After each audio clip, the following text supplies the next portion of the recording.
Wait. Wait for Hassan.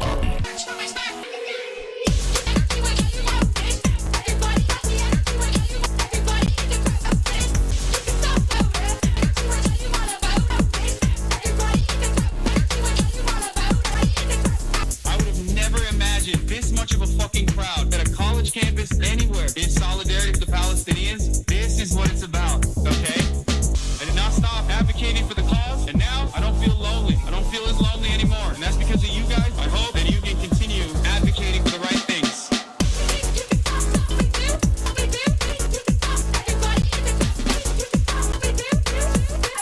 What's going on, everybody? I hope everyone's having a fantastic evening, fantastic afternoon, fantastic pre-noon, no matter where you are in the world. I'm Hassan Piker, and this is the Awesome Broadcast coming to you live from sunny California, Los Angeles, folks. We're live and alive, and I hope all the boys, girls, and MBs are having a fantastic one because today's a beautiful day. Today's a beautiful day. Beautiful. Today's a beautiful day. Today's a wonderful day. Today is a sunny 74-degree day. And now this... Before I get into the personal news, as you guys know, I do get into the personal news. There is a little bit of a thing that we do on this wonderful day. It's a very special day today. Is it because it's Elden Lord Day? Maybe. Is it because it's 74 degrees and sunny and I'm in a cheery mood? Maybe. Is that the reason? Probably. Is it? Or is it another very specific, very different reason? It's a day of celebration. It's 6/21/2020. 4:11:03 a.m. and I'm actually 10 minutes early, and that's the reason. Is that the reason for celebration? Is that what it is? No. It's this, ladies and gentlemen. It's Friday then. It's Friday. Sunday, what? That's right. Folks, it's Friday. It's Fuck a Fan's Mom Friday. It's Flat Fuck Friday. It is a day of celebration. Every week. Every goddamn week. You toil. Work the goddamn land. Have your surplus labor value extracted. But on Friday... it doesn't feel as bad. Why doesn't it feel as bad? Because on Friday, you get a semblance of freedom. You get a little bit of autonomy in your life. You get the weekends, baby, that our forefathers fought for long and fucking hard. Every weekend, we celebrate and cherish the lives lost and the battles fought so that you can go out and get fucking shit-faced with your homies and then have one day of happiness beyond that. And then maybe Sunday you just get back to it a little bit. And then you're reminded that it's Monday once again. But regardless, 72 derece ne demek? Her seferinde bunu mu çevireceğiz? You call yourself a leftist, yet you use imperial. Yeah, it's 74 degrees. I don't know what that means in Celsius. I've forgotten. It just means it's hot and it's good. One Piece update, MHA update. Well, it's personal news time, and as you guys know, in terms of my personal news, all I have in my life going on in between the time period where I press the stop streaming button and press the start streaming button is My Hero Academia. That's what all I've been watching. I've been watching that nonstop. MHA is ass, you're ass, and you're wrong. MHA is actually fucking awesome. It's well drawn. It's got incredible score. I'm on the fourth season right now. I'm very invested. It's very emotional. It's certainly gotten darker and darker. 70-ish is cold, brother. You're lost. Fourth season is the best season. It's incredible so far. It's been incredible. I have greatly enjoyed it. I was wrong to have originally criticized it as much as I did.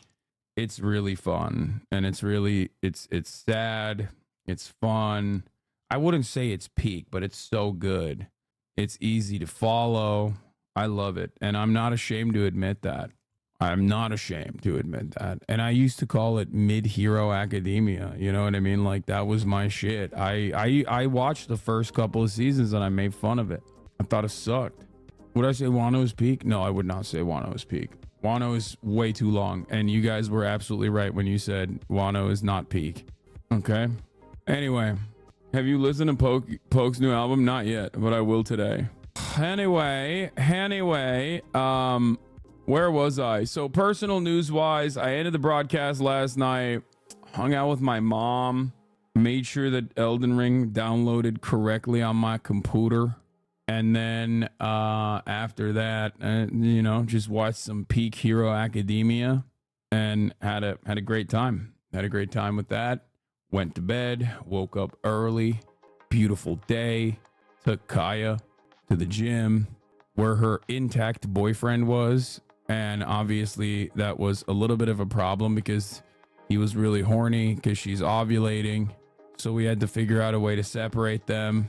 The DLC is insanely difficult. That's what I've heard. So, yeah. What is this? I know you're very busy getting stun locked and lying to chatters about gaming, but I feel like you should cover the strategy that happened in Arlington a few days ago. I got that dog in me.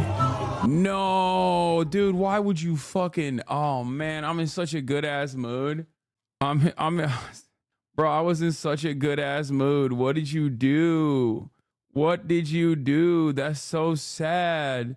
How many booms do you give to that? That was like a 5 boom stick, and then it turned into like a nuclear situation. The Free Press, FP. There's lots of partisan news these days. Not go through the rigorous verification and standards. Did these guys put me on it too? I mean, I assume this is like some fucking right-wing shit, process. right? He cooperated with them. Yelling it doesn't make it true. God, I hate this country so much. Russian election attack. To expose the globalists. World War III. Silent. God, I hate... Wait, what the fuck? Why? They posted a glorious moment of mine. It doesn't make it true. God, I hate this country so much. Russian election attack. To expose the globalists. World War III. Silence. Coming to a Russian grocery store, it will radicalize you. Largely peaceful demonstration. It's like living in hell. The old media wants to drive you crazy. We don't. Wait, did they put me in the old media? Are they on crack, dude? I have literally a smiley face basketball next to a gun, next to a fucking mask, next to a goddamn award I've won for online media, live streaming on a fucking platform called twitch.tv. And this guy put me after Judge Jeanine Pirro on the Fox 5. These people are literally on crack cocaine. If I'm old media in terms of media standards, and by the way, I know it's going to be like a haha moment. You're old, Hassan, whatever. You guys are literally older or the same age. We're all old. That's not what I'm talking about. What I'm talking about is putting me in a fucking old media sequence here. Putting me in a fucking old media sequence is so funny. If you were to say, yeah, I'm biased, which I am, that's one thing. But like, the fuck is the Free Press in comparison to me being an independent voice? God, I hate this country so much. Russian election attack. To expose the globalists. World War III. Silence. Coming to a Russian grocery store, it will radicalize you. Largely peaceful demonstration. It's like living in hell. The old media wants to drive you crazy. We don't. Introducing The Front Page. Your first up, first read news digest. A portal into the world of the Free Press and the world at large. Edited. What? I don't know anything about these and guys. Written by people you trust. Yeah, but you're not on Rumble, my guy. I mean, they're shitting on the Republicans too, so maybe they're like a radical centrist operation or something. I don't know. They put you in for the soundbite, Lamau. I mean, hating this country is the most American fucking thing you can do. Bro, you winning in life, not gonna lie. Yeah, absolutely. You don't have to lie about that. You can be honest about that. I would agree with you. You should try to play b-ball like that, man. Chances to make two. Oh, this is a granny shotter. Yeah, this is like statistically apparently the best free throw shot historically in the NBA. Rick Barry hit 90% of his free throws during his NBA career shooting granny style. Nobody else has committed it in almost 50 years since. I find that insane. To make two. I'm almost certain granny style the granny style is like a more successful method of shooting a free throw shot. Like, notice, bro, they're not even getting ready for a rebound because they know my man don't miss. They're not even getting ready for a rebound. He's just moving over behind the fucking paint. He knows he's just gonna pick up the ball and pass it back in because it's over. Okay? Yeah, you can shoot it like that, but every time you do, you get a -1 charisma debuff. Yeah, you lose aura. That's what the zoomies are saying now. This clip is going viral on Twitter and MAGA is furious. Yeah, we're going to talk about this, obviously. My fucking normie friend sent this to me. The Daily Dose of the Internet sent this to me and was like, this is a really powerful clip. A lot of people saw this clip, and it's a very good clip because it's a very honest clip, and we're obviously going to talk about that as well. Korean players, this method is getting popular. Banking the free throw? That's not successful. No shot. I don't think banking free throws is good because bank shots are obviously going to be successful. It's just that angle probably is one of the worst fucking angles that you can bank it from because you're directly staring at the rim. Oh, the free press is Barry Weiss. Oh my God. Oh yeah. Thank you, Barry Weiss, for the unbiased but most trusted source in fucking news. He's playing professionally. You are not. You're right. I should literally never do political commentary ever again either because I don't do professional politics. I simply talk about it. Like, yeah, dude, I'm talking shit. Okay, I'm giving you my opinion, hopefully in an entertaining way. This is what we do here. What did you think was going to happen? Did you watch me fucking do the 1,000 bucket challenge, fail to do so, but then still cook Ludwig at the end and assume that I was a professional ball player only to Google it and find out and be disappointed that I'm not? Is that what happened? Wait, Barry Weiss is anti-Semitic? I mean, Barry Weiss is like a major Zionist, and therefore she's anti-Semitic in that front. I used this yesterday in the blast off. There was a game credit with Jordan with more steals than other team had turnovers. Might put a different hue on the GOAT conversation. I'm here for a fair and accurate reading of NBA history. Oh, Michael Jordan's Defensive Player of the Year award is fraudulent. Yeah, I saw this. Get the Pulitzer Prize ready. Oh my goodness, Tom Haber. Bro, this guy has, I'm gonna be honest, like, he is just like too severe for me. I don't know how to describe it. Every time I see him, he's just so serious, dude. Like, and I say this as someone who appreciates, don't shit on Nick Wright. He knows more than you. Yes, dude. Of course he knows more than me. I don't know anything. Also, on top of that, I appreciate his commentary, but like, I'm just saying, energy wise, like, he goes in. Haberstro. Yahoo Sports, a 6,000 word opus with firsthand video evidence of something we've also always suspected, but Tom has blown the lid off it. Michael Jordan's 1988 Defensive Player of the Year award, fugazi, fraudulent, inflated stats. How about this from Haberstro on Yahoo Sports? Just dropped. So Michael Jordan recorded the largest home road splits in Defensive Player of the Year history. So what does that mean? So Michael Jordan, that year that he was chasing the Defensive Player of the Year award on the road, when there was seemingly, a neutral scorekeeper, he averaged 3 steals and blocks a game, or per 36-minute stocks. But at home, those numbers jumped to 5.5. Now, was he just better at home than on the road? Is that common? I don't know. It's a difference of 182%. Say it again, DeMonte. How many ass stocks was he getting? Oh, I don't know how many ass stocks, but this is just Defensive Player of the Year, so it's just the stocks, just steals and blocks. Tom Haberstro got full game footage. How about this? Full game footage where he could watch and track every single play of 6 Jordan home games in 19. I don't appreciate that anytime someone wants honesty and integrity in sports journalism, it's got to be, oh, you're trying to uphold LeBron's legacy. You're trying to defend LeBron's legacy. Like, yeah, sorry, guys. It's called investigative reporting. And I'm sorry that the facts that come out don't correspond to your feelings about how MJ is from the greatest generation of basketball and is the greatest basketball player of all time. Okay? Investigate LeBron's travels. Do you mean when he travels overseas to help children in need? Is that what you mean? Because that's the only kind of traveling that LeBron James does.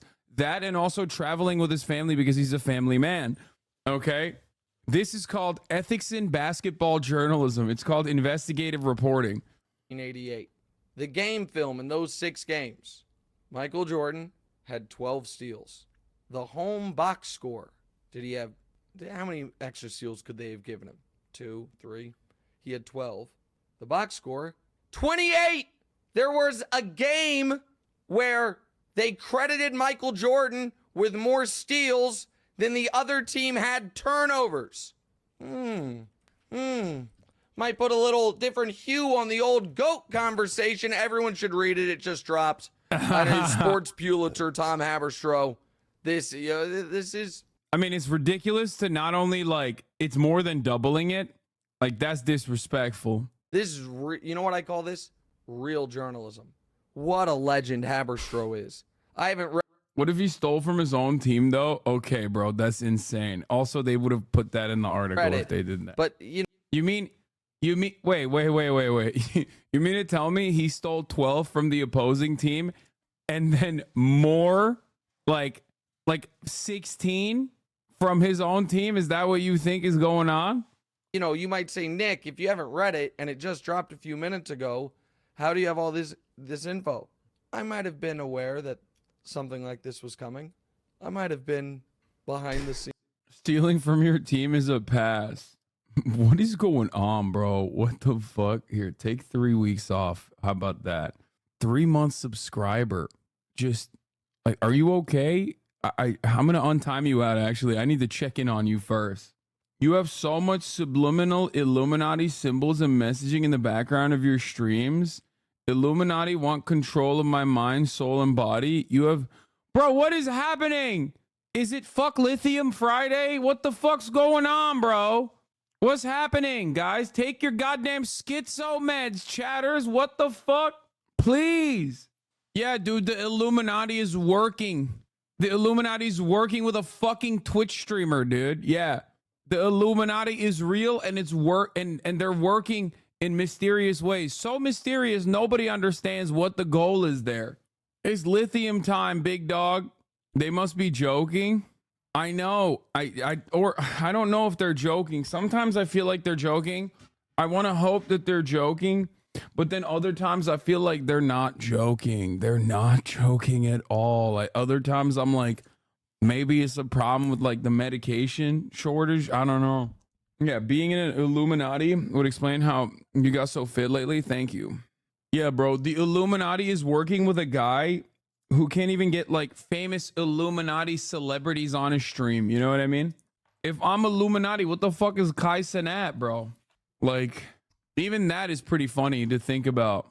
Does adrenochrome help with the weight loss? Anyway, heavy club vibes coming from the fit. Let's go, dude. That's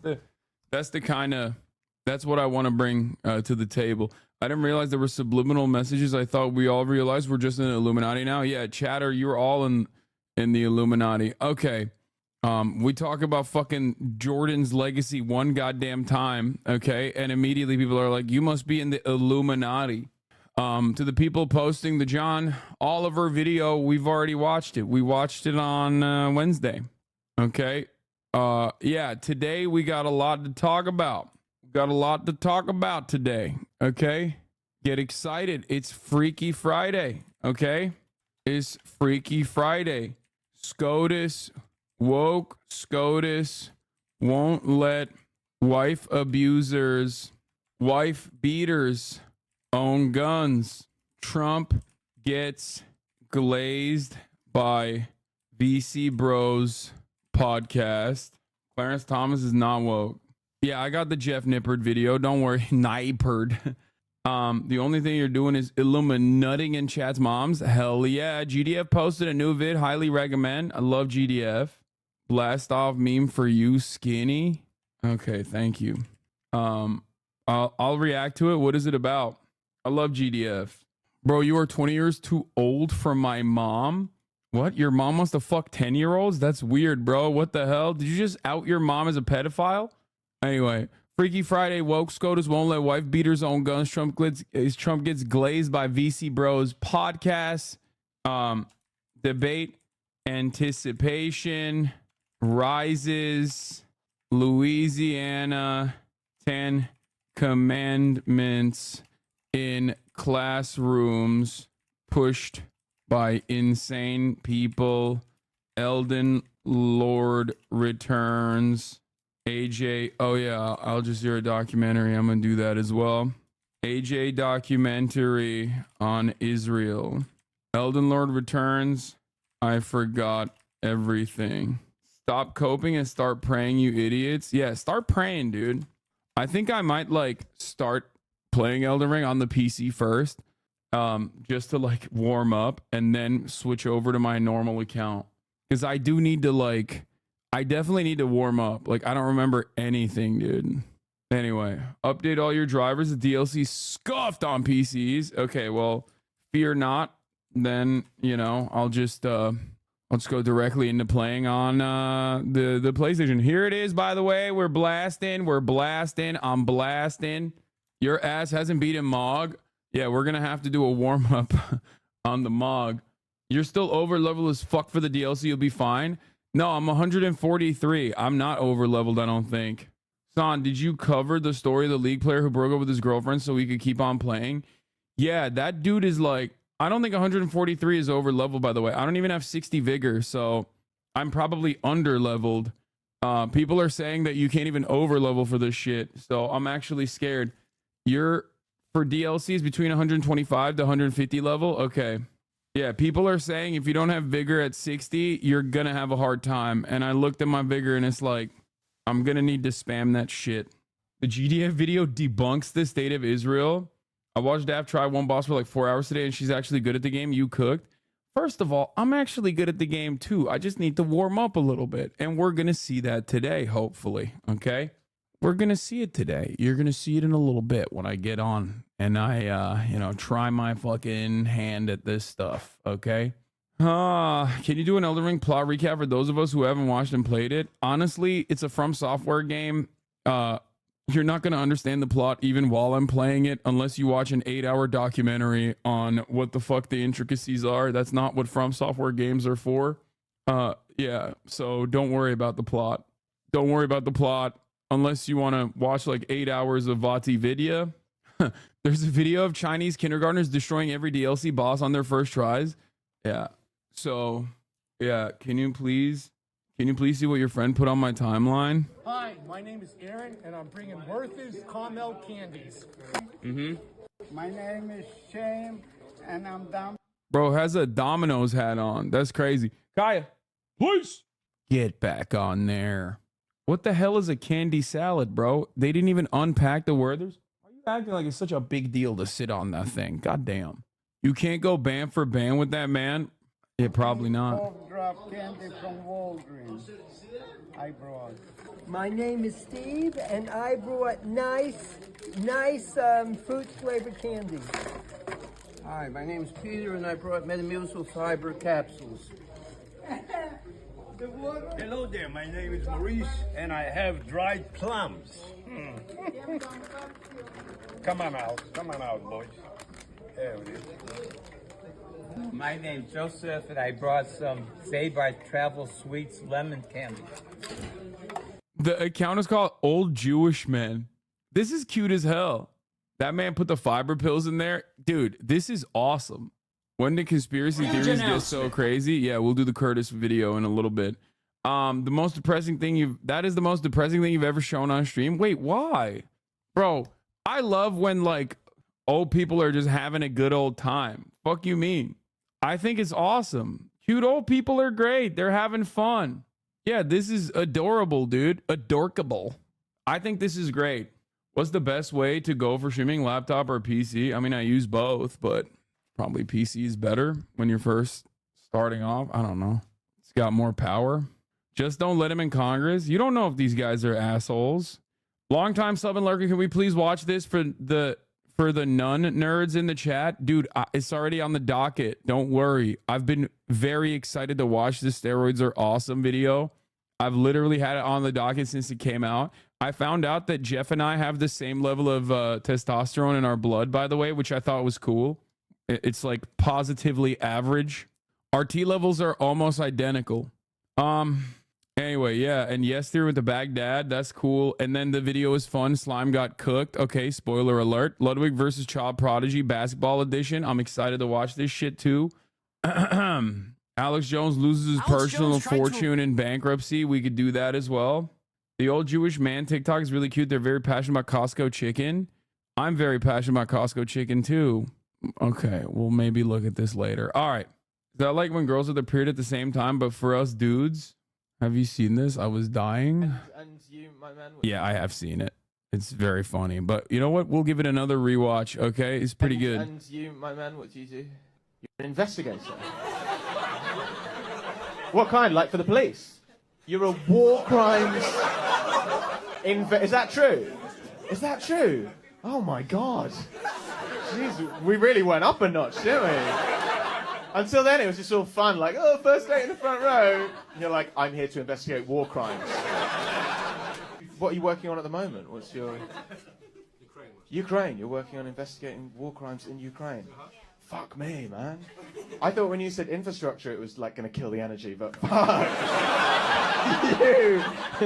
You came to win. I like it. And are you from the UK? No. No, where are you from? Israel. You're from Israel? Great. I mean, it's perfect, bro. What? OpenSauce graciously let us set up in the YouTube museum. We're applauding YouTubers, so we fit right in. Come say hi. No, we didn't. Fuck you for declining sponsorship, then sneaking a booth into my creator museum selling $700 drawing robots. They did not have permission. The founder at the event was very annoyed to find out this happened after they declined to sponsor the event. What the fuck? OpenSauce. What are these guys doing? This you at 30 seconds? No! I can't believe I just fucked that punchline up. I'm sorry. We're going to run it back. And are you from the UK? And then we'll look at it. Where are you from? You're from Israel? Great. Oh my God. Jesus Christ. Of all the places you could have said, you're a war crimes investigator from Israel looking at Ukraine. I think the call may be coming from inside the house. That's a great one. He's right. What is this? Is this anti-Semitism or no? Anti-Zionist Orthodox Jews are being attacked by Zionist protesters during a pro-Palestine protest in Brooklyn. Bro, I swear to God, Zionists literally think it's Israel wherever they are. Okay? This is the most Israel shit you can do. It feels like we're watching a video from Jerusalem. Okay? You got Zionists beating on anti-Zionist Orthodox Jews. Like, what is this? Is this Jerusalem? What the fuck is going on right now? Unironically, this shit looks... This is a picture, a standard picture of like an average Jerusalem day. Okay?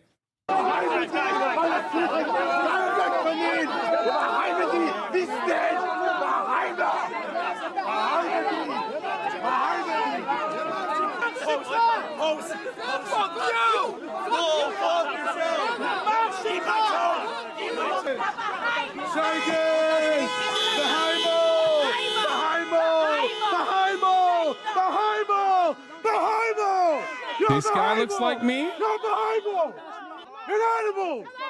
You think that guy looks like me? That's crazy, bro. What the fuck?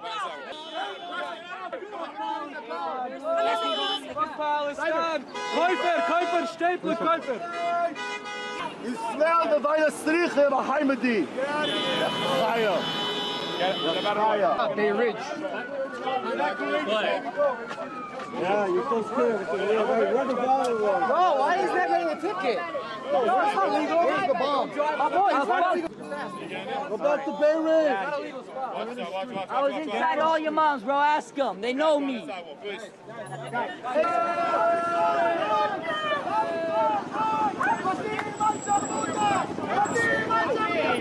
It's so funny that they keep saying sharmuta.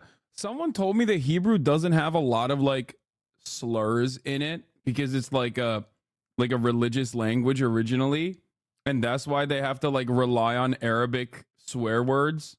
Is that true? Is that the reason why Hebrew doesn't have like a lot of bad words in it, like bad no words, like curse words? Yeah, Hebrew is liturgical, so honestly, it's probably not true. That's what I've heard. We're not talking about Yiddish. Yiddish has slang. Yiddish literally has all kinds of different slang. But like you might have noticed that a lot of Israelis will use Arabic words, like Arabic loan words. Well, I guess I don't know if it's an Israeli doing it.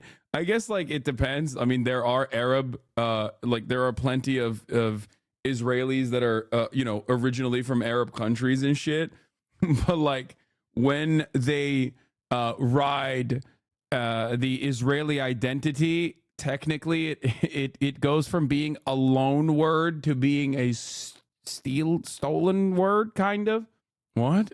Dutch Hamas tunnel replica art installation sparks pro-Palestine protests. Yeah, but like Israelis use sharmuta, which is Arabic. Yemeni Jews preserved Hebrew, but the Israeli version of Hebrew was artificially revived and just appropriates other words and expressions, often even from English. It's way for anti-Semitic ass Zionists to distance themselves from the weak Yiddish. Yeah, drama. The girls are fighting. Nobody was calling people a bitch in the Talmud, Hassan. You got to improvise somewhat. Yeah. Yeah, they'll say sharmuta, which is fucking Arabic. I just learned verklempt is German, not Yiddish. Bro, what do you think Yiddish is? Like, Yiddish is literally, it's like a version. It's not like actually, it's not technically the exact same as German, but like it's Germanic. Bro, you're killing me. Oh, someone said it's like German Creole. Yeah. Celtics fans will never beat the racism allegations. All right, we're moving on from that. Germanic is when Germa has racing thoughts. Have you seen or watched Channel 5 Andrew Callahan comeback docs this past couple of months? Are you just avoiding Andrew C stuff because of the controversy? You're just interested or unaware? It's really some amazing journalism and great stuff to cover and react to. Brother, let me ask you a question. Why are you spamming this in the chat? Like, if that's the reason, if that is the reason, like, why are you spamming this? Why does everybody have their fucking pet project in the chat and they just go crazy? They go nutty mode over it. Okay? For me, I am a believer in rehabilitation. I'm a believer in people taking accountability and rehabilitating and becoming the best version of themselves. I don't know where Andrew is at in his life. I haven't kept up with his work. I haven't kept up with him at all. I don't know. You know. So I just haven't kept up with it. That's it. We want to hear your thoughts on the matter. Get over it. Yeah, but it's fucking annoying and stupid. And you're literally drama lobbying is correct. That is literally what that is. It basically feels like it basically feels like drama lobbying in the chat. Like we're covering some other shit and you're like, no, actually get over it. Like, no, I need to hear this from you. Like it feels weird. Anyway, let's continue.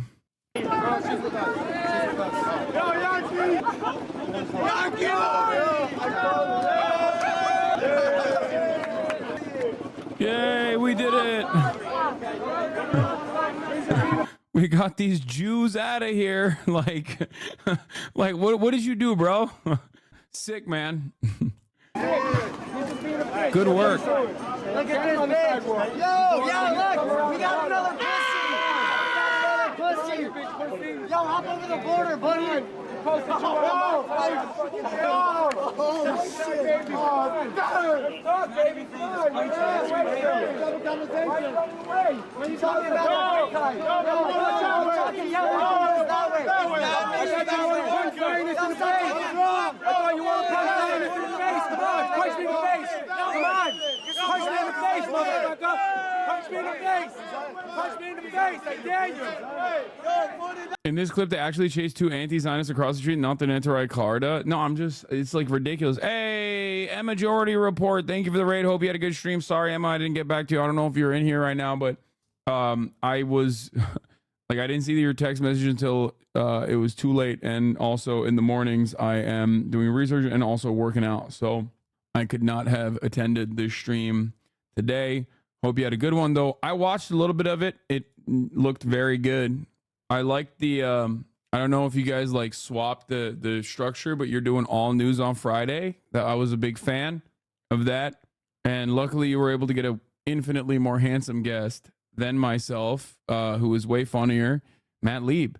So thanks for the raid, and also thanks for the raid, Ambigubot. always working out instead of linking up with the Majority Report. Why do extreme Zionists always seem to have so much free time and nothing better to do? It's the same principle behind like protesters who travel from all around California, specifically Orange County, to go to like any kind of protest in Los Angeles. Reactionaries basically always have some kind of financing in the sense that like it's not astroturfed or whatever. It can be, but you know, they just have disposable income and free time. They have disposable income, they have free time, they're fucking angry, and they want to blow off some steam. And what better way to do that? What better way to blow off steam than to, I don't know, get in there and yell at a couple pro-Palestinian protesters, or go to a parent-teacher association conference and talk about how the kids are being turned gay. Reactionaries always got free time. It's not like they got a job to worry about. We got the steroid. Al Jazeera, the night won't end. Biden's war on Gaza. This is a really cool article I saw. Also, shout out to Misgif doing the damn thing finally. He's getting fucking hair plugs. He's in New York getting them. He's not in Turkey, which I think is disrespectful to the genre, disrespectful to the entire industry. The fact that he was like willing to fly, but not all the way to fucking Turkey to get the best possible plugs he could get. Bullshit. Those plugs are going to fall off, man. It's funny that he's getting hair plugs while also he's restoring his hairline while watching Asmund bald. That is irony, you know. This is a really good. What the fuck is going on? Uh-oh. Is my internet busted or is the Twitch app busted? What the fuck is a hair plug? Okay. Are you going to cover this? Celtics parade has no aura. That is not the Celtics parade. A video from that today can be seen here. Okay. Here's Ilan Pappé, the GOAT, writing an article called The Collapse of Zionism. Now, Ilan Pappé has talked about this quite a bit. As a matter of fact, even before this article, I'm going to start it off with a video. Shouts out to Emma, who actually sent me this video a while back. Said you should probably watch this. Wait. Did she text it to me or did she send it to me via DMs? Maybe she texted it to me. Emma Vigland, yes. Am I imagining this? Did she not send me this Ilan Pappé video? Oh, she did. It was a Democracy Now! Video, but she texted it to me. Hold up. Riz Aura, Phantom, Skibbity Tax, Giat. The GDF vid would be a great follow-up to Pappé. Okay. Yes, we love Emma Vigland. She's dope.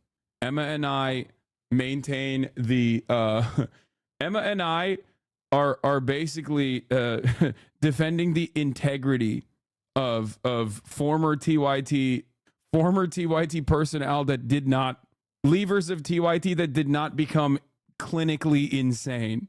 Okay? I wish I could say there are dozens of us, but I can't. The numbers, they're not looking too good. It's not on our side. We have a couple of us out there. Okay? Not just leavers. Okay, fair. Kenny Clips is another one, you know, carrying that torch. There's a couple good. I mean, Ryan Grimm technically also worked at TYT for a period of time. He's a good one. There's a couple of us out there. Jessica Burbank is another one. She was at TYT for a little bit. We got these. Okay, you know what? There are dozens of us. There are dozens of us. The problem is it's like very high profile when people are, insane and leave TYT. They become Dave Rubin or Jimmy Dore. So it's like hard to make this argument, but there are dozens of us. Here's Ilan Pappé. I'm going to start off with this video first from a while ago on Democracy Now! Here he is talking, like, this is months ago too. This is May 21st, 2021. What gives me hope is that I do think that the Zionist project in Israel and Palestine, as we see it today, doesn't have long to live, to exist. I think we are seeing processes, important processes, that are leading to the collapse of the Zionist project. Hopefully the Palestinians... Did you ever get to meet Mark Thompson? Yeah, of course. Any TYT personnel that was there before my time, I have met, of course. Mark Thompson, beautiful voice. Cool guy. He hosted the Guinness World Records primetime show on Fox in 2000 and would fill in for Jank in the early TYT days.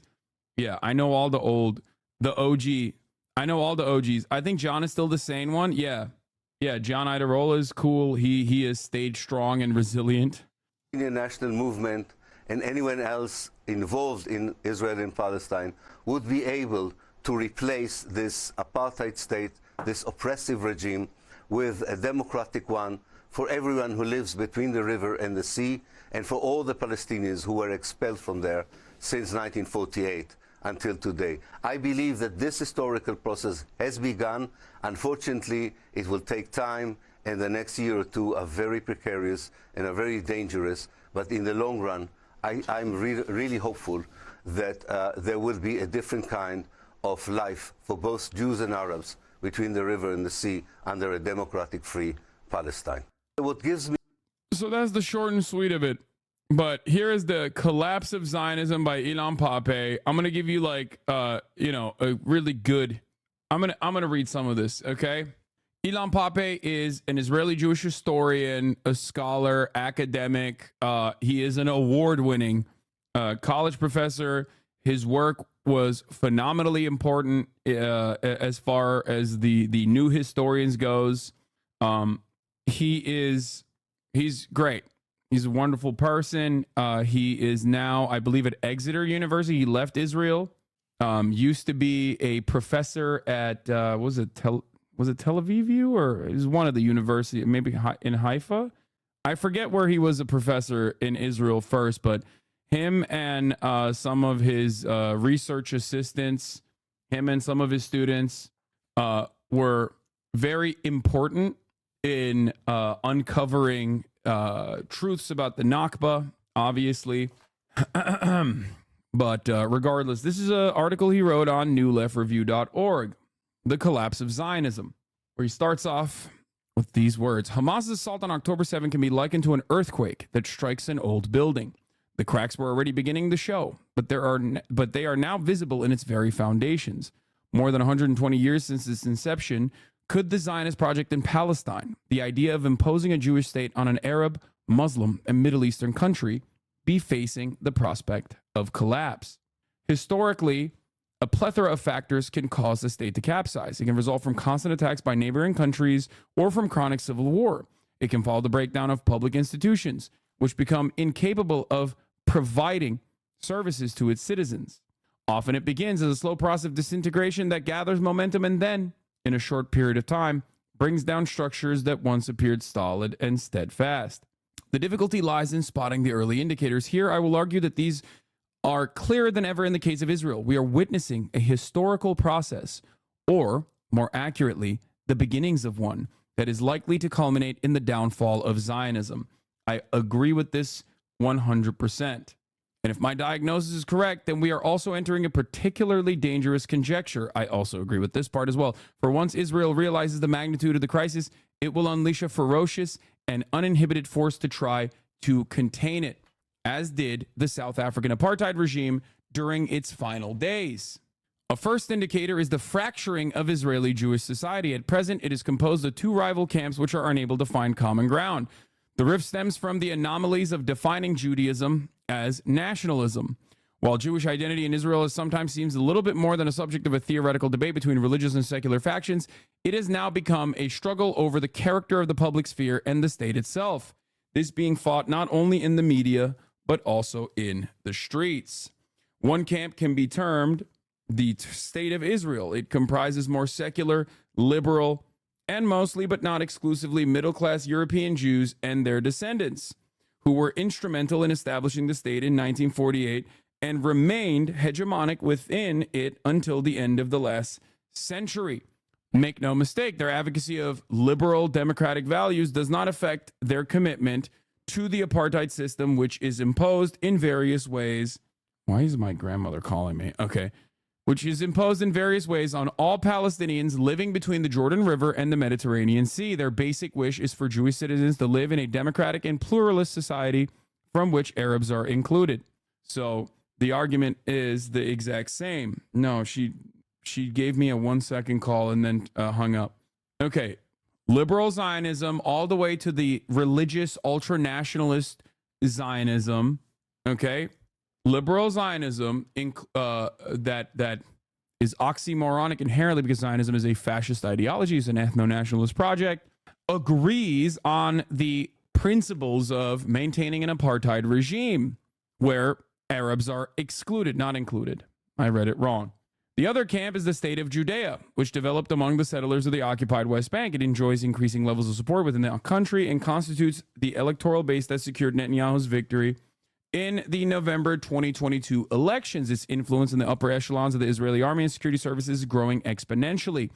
The state of Judea wants Israel to become a theocracy that stretches over the entirety of historical Palestine. To achieve this, it is determined to reduce the number of Palestinians to a bare minimum, and it is contemplating the construction of a third temple in place of Al-Aqsa. The Red Cow Brigade, okay? The Winnie the Moo enjoyers. Its members believe this will enable them to renew the golden era of the biblical kingdoms. For them, secular Jews are as heretical as the Palestinians if they refuse to join in this endeavor. Now, that's a major plank of fascist movements. You become increasingly more reactionary. You need to maintain a base of more and more psychopathic, more rabid fans. And when you do that, obviously, you have to convert the rest of society to your project. This is why fascism is inherently a death cult. It is a suicidal ideology. You try to expand the in-group, and if people don't become more fascist, okay, then ultimately, picture this. They will be a part of the out-group as well. This causes a rift that has already revealed itself in the Supreme Court protest that happened in Israel a couple years ago, okay? Just like the rift at the top of the hour at the Hassan Abi broadcast, where those who are unsubscribed will see a 3-minute ad break, okay? Those who are subscribed, on the other hand, will not. This causes a major rift, which is why we always say, gift subs, the privileged in-group of subscribers, never seeing ads at the top of the hour, having link privileges. These are important parts of the Hassan Abi broadcast that causes a massive classist rift. Here's the 3-minute ad break now. The two camps had begun to clash violently before October 7. For the first few weeks after the assault, they appeared to shelve their differences in the face of a common enemy, but this was an illusion. The street fighting has reignited, and it is difficult to see what could possibly bring about reconciliation. The more likely outcome is already unfolding before our eyes. Miss Bunky, or Miss Susie B, thank you for the 5 gifted subs. A similar rift can be seen in the United States of America, okay? The right-wing party consistently shifts this country further and further right, eroding your civil liberties. Even if you are a liberal who personally is invested in the project of American dominance globally, and you want to defend that unconditionally and vociferously, you have to recognize that this country is becoming more and more right-wing, and Israel is doing that as well. Many other European liberal democracies are also engaging in their own version of this right-wing shift. The Western world, the hegemonic superpower, the collective liberal democracy, that project is coming to a close. Nearing the 100-year mark, the project is coming to an end. Fascism is going to kick back in to maintain order in the economic instability and the volatility that an endless profit-seeking attitude creates. Okay? Yeah, empire abroad, empire at home is right. What goes around comes around? Is that the term? Okay. This is a political project that the Arab world, and perhaps even the world at large, will not tolerate in the long term. The second indicator is Israel's economic crisis. The political class does not seem to have any plan for balancing the public finances amid perpetual armed conflicts, beyond becoming increasingly reliant on American financial aid. In the final quarter of last year, the economy slumped by nearly 20%. Since then, the recovery has been fragile. Washington's pledge of $14 billion is unlikely to resolve this. On the contrary, the economic burden will only worsen if Israel follows through on its intention to go to war with Hezbollah while ramping up military activity in the West Bank at a time when some countries, including Turkey and Colombia, have begun to apply economic sanctions. The crisis is further aggravated aggravated by the incompetence of the finance minister Bezalel Smotrich, who constantly channels money to Jewish settlements in the West Bank, but seems otherwise unable to run his department. The conflict between the state of Israel and the state of Judea, along with the events of October 7, is meanwhile causing some of the economic and financial elite to move their capital outside the state. Those who are considering relocating their investments make up a significant part of the 20% of Israelis who pay 80% of the taxes. A third indicator is Israel's growing international isolation. This is very important, as it gradually becomes a pariah state. This process began before October 7. I would say it ramped up in 2021 when all of the NGOs collectively in unison opened their eyes to the realities of the Israeli apartheid and called it what it was. An apartheid regime, a settler colonial apartheid regime, which it was for 75 years, is 76 years now. At the time, for what, I don't fucking, 2021 is when it happened. I'm not very good at math, okay? Not good at quick maths. The unprecedented positions adopted by the International Court of Justice and the International Criminal Court is reflected in this pariah status.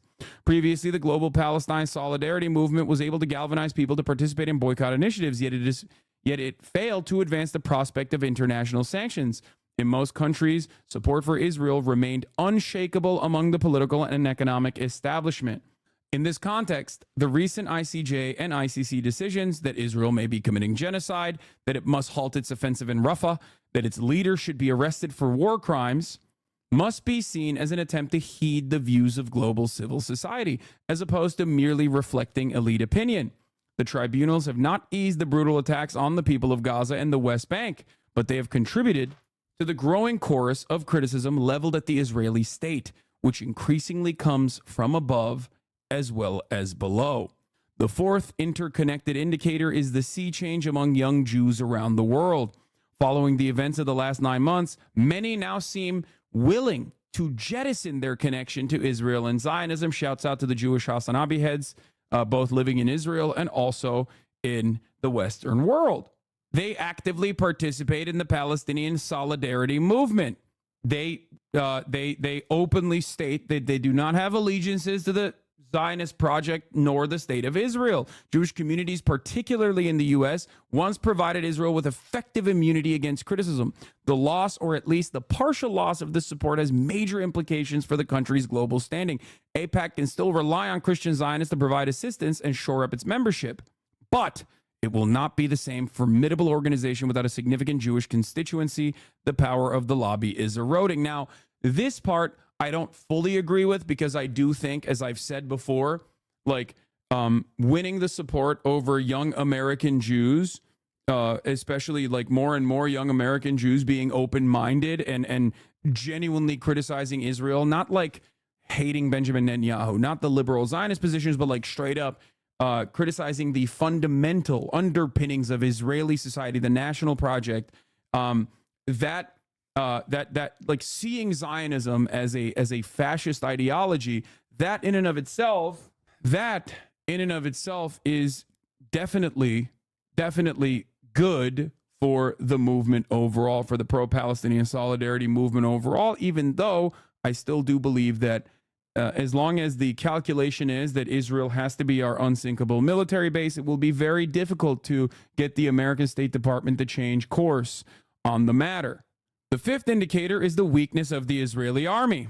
There is no doubt that the IDF remains a powerful force with cutting-edge weaponry at its disposal, yet its limitations were exposed on October 7. Many Israelis feel that the military was extremely fortunate, as the situation could have been far worse had Hezbollah joined in a coordinated assault. Since then, Israel has shown that it is desperately reliant on a regional coalition led by the U.S. to defend itself against Iran, whose warning attack in April saw the deployment of around 170 drones plus ballistic and guided missiles. More than ever, the Zionist project depends on the rapid delivery of huge quantities of supplies from the Americans, without which it could not even fight a small guerrilla army in the south. Has Turkey sanctioned Israel? Yes. Technically, Turkey has sanctioned Israel, but it does not matter because Turkey still provides damn near the entirety of the energy grid that Israel relies on.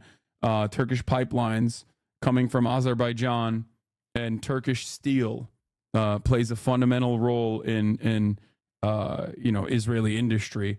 So Turkey, or the Turkish government, waning in its popularity, has to obviously take initiatives that make it seem like they're trying to separate themselves from Israel politically, economically. But ultimately, I don't know if they will genuinely do this. I've said this before. I think that they will probably use trade partners to overcome the sanctions that they've supposedly put on Israel. I said this before. I think that they will either use Azerbaijan, or maybe some people are saying Greece. I don't think that seems a little crazy, but who knows? Well, hate to be right all the fucking time. Here's Turkish Minute. Turkish exporters circumvent trade ban with Israel via Greece. I thought that they would have used Azerbaijan. Turns out they're using Greece. There you go. If you recall, I said this the moment that the sanctions came out. Turkey is a NATO nation. Turkey will not rock the boat. Always trust that Turkey, the Turkish government at least, will have America's best interest in mind, will do what America wants it to do. Do you understand? Turkey will always do what America wants it to do. There are nuclear bases. There are nuclear fucking bases in Turkey. There is no shot that Turkey would just turn around and fucking betray American State Department interests, as long as they communicate that they have an endless desire to support Israel, no matter how brutal Israel gets. I don't think they will always do what Americans want to do. When push comes to shove, Turkey will always do what America wants it to do. It's not that they're just buddies, okay? The entire Turkish deep state apparatus, the entire Turkish government, the current Turkish leadership is directly from a cult that was religious fundamentalist and a populist, right-wing, conservative, neoliberal administration that came into power with NATO and with American involvement in Turkish domestic affairs. Okay? Fethullah Gülen is also a part of said cult. Now, Fethullah Gülen and Recep Tayyip Erdogan, Fethullah Gülen is the Turkish cleric, the Muslim cleric that lives in the Poconos and is a CIA asset. But while they have this rift now between Erdogan and Fethullah Gülen, and Erdogan utilizes Fethullah Gülen as like the number one enemy, which he has good reason to do so. Obviously, Fethullah Gülen sucks dick, and I would say is worse than Recep Tayyip Erdogan somehow, even though I hate Recep Tayyip Erdogan. Ultimately, Turkish politics is whatever fucking America wants Turkey to do. Let's be real, okay? Let's continue. There is now a widespread perception of Israel's unpreparedness and inability to defend itself among the country's Jewish population. It has led to a major pressure to remove military exemption for ultra-Orthodox Jews. I can't believe Time Without an Ovo is not here. This is like his favorite thing to cover, his favorite thing to report on, which is the Haredi enlistment drama, which he personally believes will potentially disband the government. But yes, our Jewish Israeli chatter is not in here to while I'm reading this, but this is what he talks about all the time. He's not wrong on that. It's very funny. Yeah, the Haredi exemption has long been a point of contention. Why the fuck don't they have to serve in the military? It's something that people are frustrated by. Now it's gotten to a boiling point. This has been in place since 1948. It has led to a major pressure to remove the military exemption for ultra-Orthodox Jews in place since 1948 and begin drafting them in their thousands. This will hardly make much difference on the battlefield, but it reflects the scale of pessimism about the army, which has, in turn, deepened the political divisions within Israel. Watch Dante's stream. Says Transbian Winter. You want me to turn around and watch a League streamer while I'm in the process of reading one of the foremost Israeli scholars and his analysis on how contemporary Israeli politics has reached a boiling point and that the Zionist project might actually come to an end? That is probably one of the worst suggestions I've ever heard in this entire chat. And there are a sea of awful, awful suggestions. Are these anti-Zionist ultra-Orthodox? Some anti-Zionists are ultra-Orthodox, the Neturei Karta being one of the more famous ones, but a lot of ultra-Orthodox Jews are not anti-Zionist, both in Israel and also outside of Israel. Anyway, let's continue. W is drama content. Okay, you're going to take a day off, Transby in winter, and recollect. Okay? And be excited that I didn't give you a week off. The final indicator is the renewable energy among the younger generation of Palestinians. It is far more united, organically connected, and clear about its prospect than the Palestinian political elite. Given the population of Gaza and the West Bank is among the youngest of the world, this new cohort will have an immense influence over the course of liberation struggle. The discussions taking place among young Palestinian groups show that they are preoccupied with establishing a genuinely democratic organization, either a renewed PLO or a new one altogether that will pursue a vision of emancipation that is antithetical to Palestinian Authority's campaign for recognition as a state. They seem to favor a one-state solution to a discredited two-state model. This is also very big. The two-state model is basically at this stage a holdout. Like it's the old guard. You still hear about it from the American government. That should give you an indication of like how outdated it is.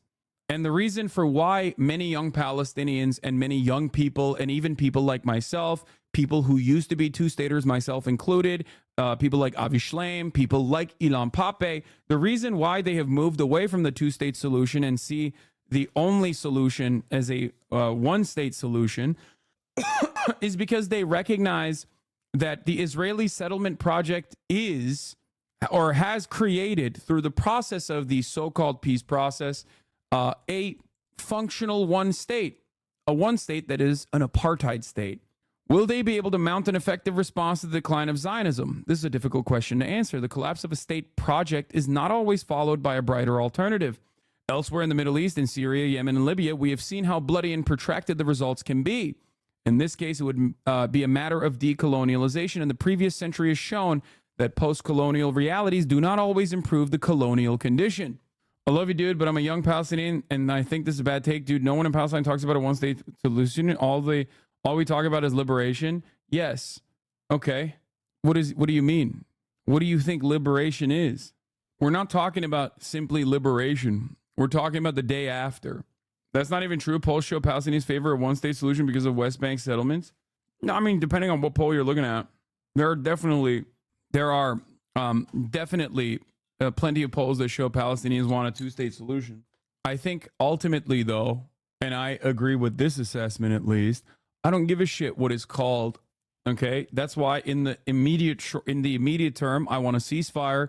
In the short term, I don't care if there is a two-state with the end goal being a one-state. I don't mind any kind of initiative in the right direction that provides a little bit of breathing room for the Palestinians. Okay.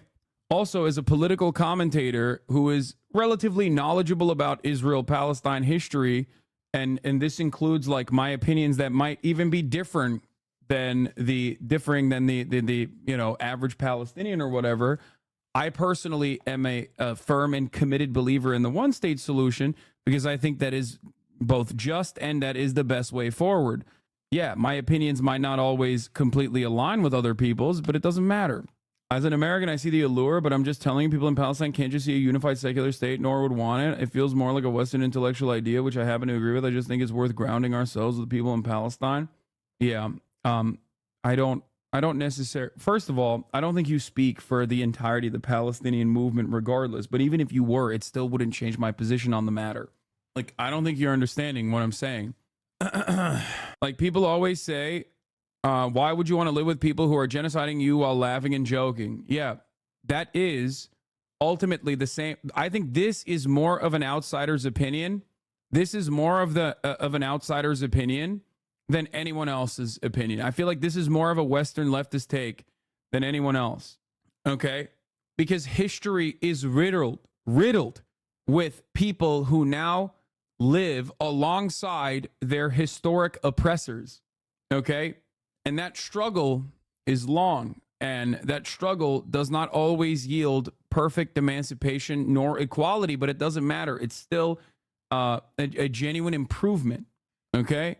Hey, Palestinian here, Vast majority of us recognize a two-state is not possible or sustainable, and the current Israeli government structure will never allow an equal Palestinian state to exist. And as far as like what the Palestinian approach is, what the Palestinian approach is in the or the Palestinian opinion is about like driving out every Israeli, it doesn't matter. That is not a realistic solution, and it's not going to happen regardless. I wouldn't even say that's a good solution. Ultimately, you can say that I'm wrong about it, but like it's just one, not going to ever happen. And two, and that's not defeatist thinking, I wouldn't even consider that to be a good thing in general. I think that, you know, there are millions of people living there. They can learn to live with Palestinians side by side in a secular state. And that should be the goal ultimately, especially because I see the current situation as a one state where Israel is simply occupying the lands and the Palestinian people. Okay. Anyway, yeah, we got the Al Jazeera Biden's involvement in Israel documentary coming up after this. Anyway, only the agencies of the Palestinians can move us in the right direction. I believe that sooner or later, an explosive fusion of these indicators will result in the destruction of the Zionist project in Palestine. When it does, we must hope that a robust liberation movement is there to fill the void. For more than 56 years, what was termed the peace process, a process that led nowhere, was actually a series of American-Israeli initiatives to which the Palestinians were asked to react. Today, peace must be replaced with decolonialization, and Palestinians must be able to articulate their vision for the region, with Israelis asked to react. This would mark the first time, at least for many decades, that the Palestinian movement would take the lead in setting out its proposal for a post-colonial and non-Zionist Palestine, or whatever the new entity will be called. In doing so, it will look to Europe, perhaps to the Swiss cantons and the Belgian model, or more aptly, the old structures of the Eastern Mediterranean, where secularized religious groups morphed gradually into ethnocultural ones that lived side by side in the same territory. Black people live in America, Rwanda reconciliation, Ethiopia reconciliation, Liberia reconciliation, the 1950s EU agreement between France and Germany. The idea that there's no coming back is ahistorical and honestly thinking like a reactionary nationalist. I agree. You're absolutely correct on that. That is my assessment as well, as something that I regularly point to. White European colonies and white European monarchs have fucking warred for hundreds of years. Now you never even consider a reality where any of these EU nations would go to war against one another. You take the peace that you foresee, that you experience, that you recognize. You take the freedom of movement in the European continent for granted. Okay? Don't say, well, for now, it doesn't matter. Ultimately, we, as social animals, want peace and collaboration more than what we want war, okay? We are not like inherently interested in being violent to one another if peace is an alternative. And there is no better indication of this than the current conditions in Europe. These motherfuckers were literally, they were cousin fuckers that killed each other and ruthlessly slaughtered one another over and over again for hundreds of years, okay? For a much longer time than they actually were cooperating and collaborating with one another. And yet, because of our horse blinders, because of our short-term thinking, we literally take the current peace for granted and think that that is the normal way of existence, in Europe at least. We cannot extend that, or in Ireland versus England, in Ireland and Northern Ireland, like, which will be united in our lifetime, inshallah. But my point is, that wasn't even that long ago. The apartheid South Africa was not that long ago. Okay? What should be done with the Zionist settlers? Why should Palestinians be forced to live with Israelis when over 90% of them agree with the genocide? Black people in South Africa still face overwhelming land ownership and economic disparities despite the fall of apartheid due to colonial policies. Seems like the colonizers should not stay in the lands they stole. Yes, this is pure fantasy, and it comes across like a really good moral foundation that you have here. The reality is that the economic apartheid stayed in place in South Africa. That was a major fucking L. Having said that, however, conditions are dramatically better in comparison to apartheid South Africa regardless. That is a separate problem to solve. As far as like purging the Israeli Zionists, that's ridiculous. The real solution is actual reconstruction and not the one that happened in the United States of America that failed as a project because those in positions of power actually wanted to maintain the racial pecking order and immediately capitulated to psychopathic, violent, rabid racists, white supremacists in the South. Okay? Did you say cousin fuckers? Yes, I did. When referencing European kings and queens, I said cousin fuckers because that is precisely what they are. They were cousins with one another and they fucked each other. Sometimes sister fuckers. Anyway, yeah, no one looks at South Africa and thinks they should turn back because it didn't work. That there's more progress to go is just proof Francis Fukuyama view of an end of the history is naive. End of the history is naive, yes. Anyway, let's continue. Whether people welcome the idea or dread it, the collapse of Israel has become foreseeable. This possibility should inform the long-term conversation about the region's future. It will be forced onto the agenda as people realize that the century-long attempt, led by Britain and then the U.S., to impose a Jewish state on an Arab country is slowly coming to an end. It was successful enough to create a society of millions of settlers, many of them now second and third generation, but their presence still depends, as it did when they arrived, on their ability to violently impose their will on millions of indigenous people who have never given up their struggle for self-determination and freedom in their homeland. In the decades to come, the settlers will have to part with this approach and show their willingness to live as equal citizens in a liberated and decolonized Palestine. This is probably the most important part of it. Okay? What will happen if they can't? We'll see.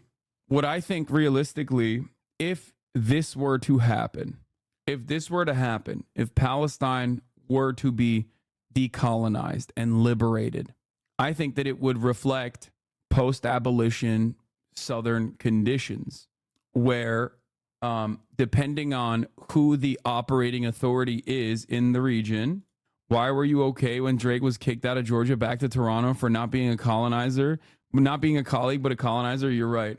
Because I'm a hypocrite. That's a good one, Oliver. As Rashid Khalidi said, the most important step to liberating the Palestinians is overcoming the myth of the conflict in the first place, which can be our role as leftists in the U.S. Yes. What people don't, what I foresee in this situation is a shit ton of violence. Okay?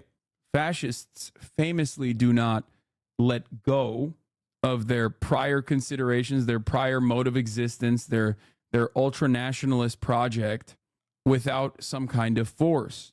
And even after they lose, they're sore losers.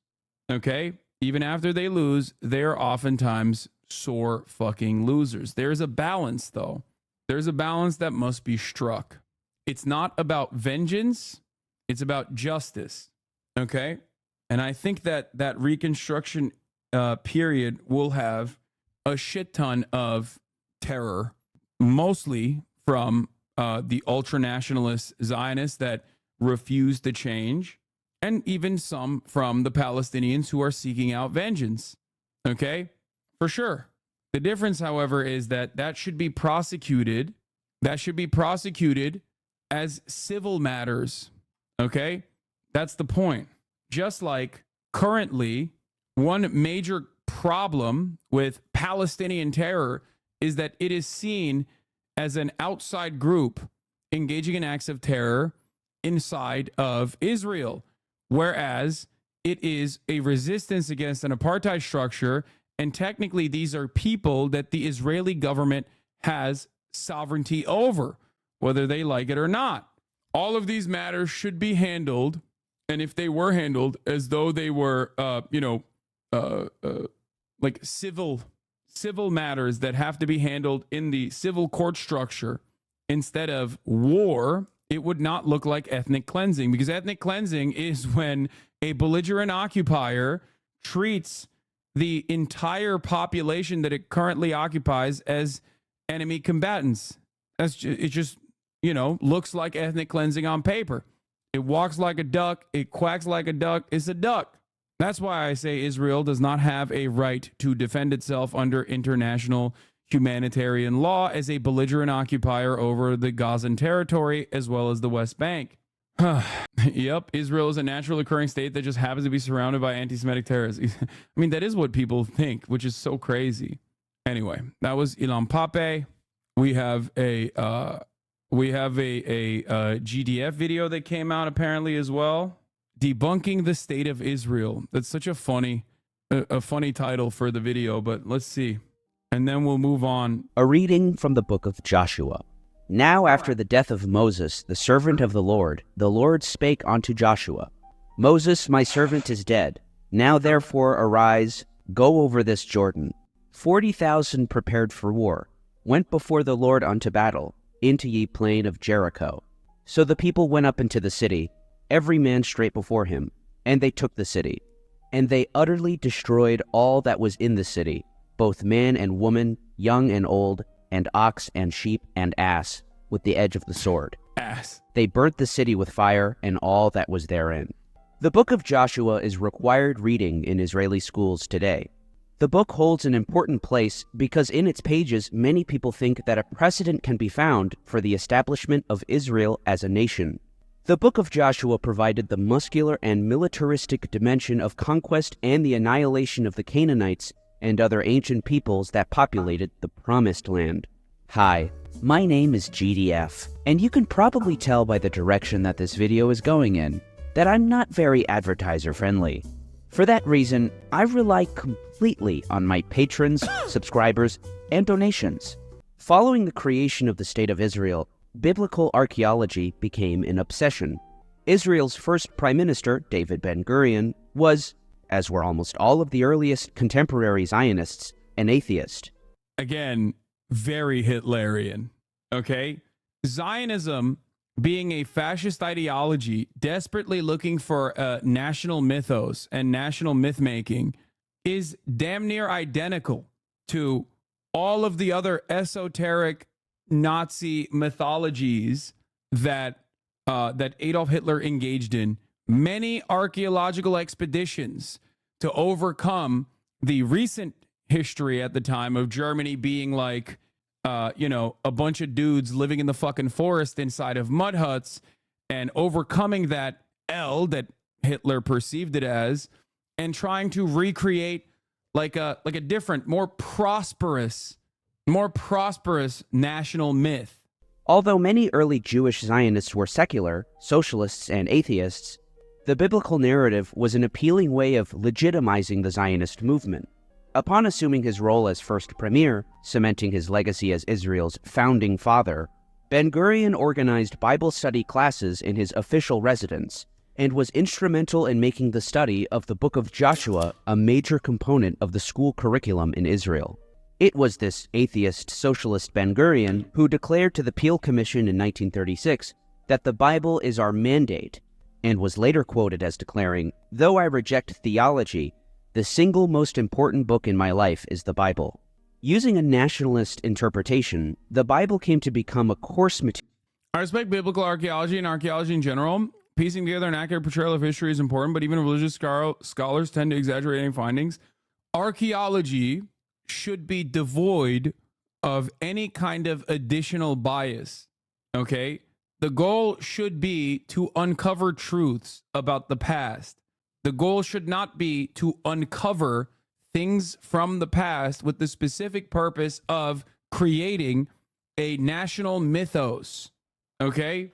That's the major difference here. That's why I'm saying this is like quite Hitlerian in nature, because this is exactly a shortcoming that Hitler had as well, among many others, obviously. Like trying to engage in confirmation bias of a 3,000-year-old project that is finally coming to a close by going in and finding like old coins and being like, see, this is why we have to do genocide to the current indigenous population on the land, is completely ridiculous. And it goes against the very scientific foundations of archaeology. Okay? It is no different than like trying to find and investigate Santa Claus, or like the many archaeological expeditions that Nazi Germany went on in an effort to create a different national mythos for the Nazi project. Look, let's go to my favorite my favorite page, Wikipedia. Okay? Nazi archaeology. Nazi archaeology was a field of pseudo-archaeology led and encouraged by various Nazi leaders and SS figures, I'm not going to be able to say that correctly, such as Adolf Hitler and Heinrich Himmler, which directed archaeologists and other scholars to search Germany's archaeological past in order to find material evidence supporting an advanced Aryan ancestry as alleged and espoused by the ultra-nationalist Nazi Party. The search for a strong nationalistic, Aryan-centric national prehistory of Germany began after Germany's loss in World War I in 1918, in which during this time the country faced severe economic crisis due to the terms brought on by the Treaty of Versailles. One of the leading experts who engaged in research and study in search of the German prehistory was German philologist and archaeologist Gustav Kosina, with his ideas and theories being picked up and further researched by Nazi organizations Amt Rosenberg and Ahnenerbe. I think I said it right. With specialization in researching German prehistory, as well as Hitler being able to provide funds from the Nazi Party to study German prehistory. Ahnenerbe! The Nazis were able to add pseudo-archaeology into its extensive propaganda campaigns of the German people, presenting Germany as the beginnings of civilization. The main goals of the organization Ahnenerbe, formerly the Deutsches Ahnenerbe Studiengesellschaft für Geistesgeschichte, was an organization started by the Research Institute of Prehistory of Mind and was connected to the SS in 1935 by Walter Dare. In 1936, it was attached to Hitler's Reichsführer SS and led by the Chief of Police Heinrich Himmler.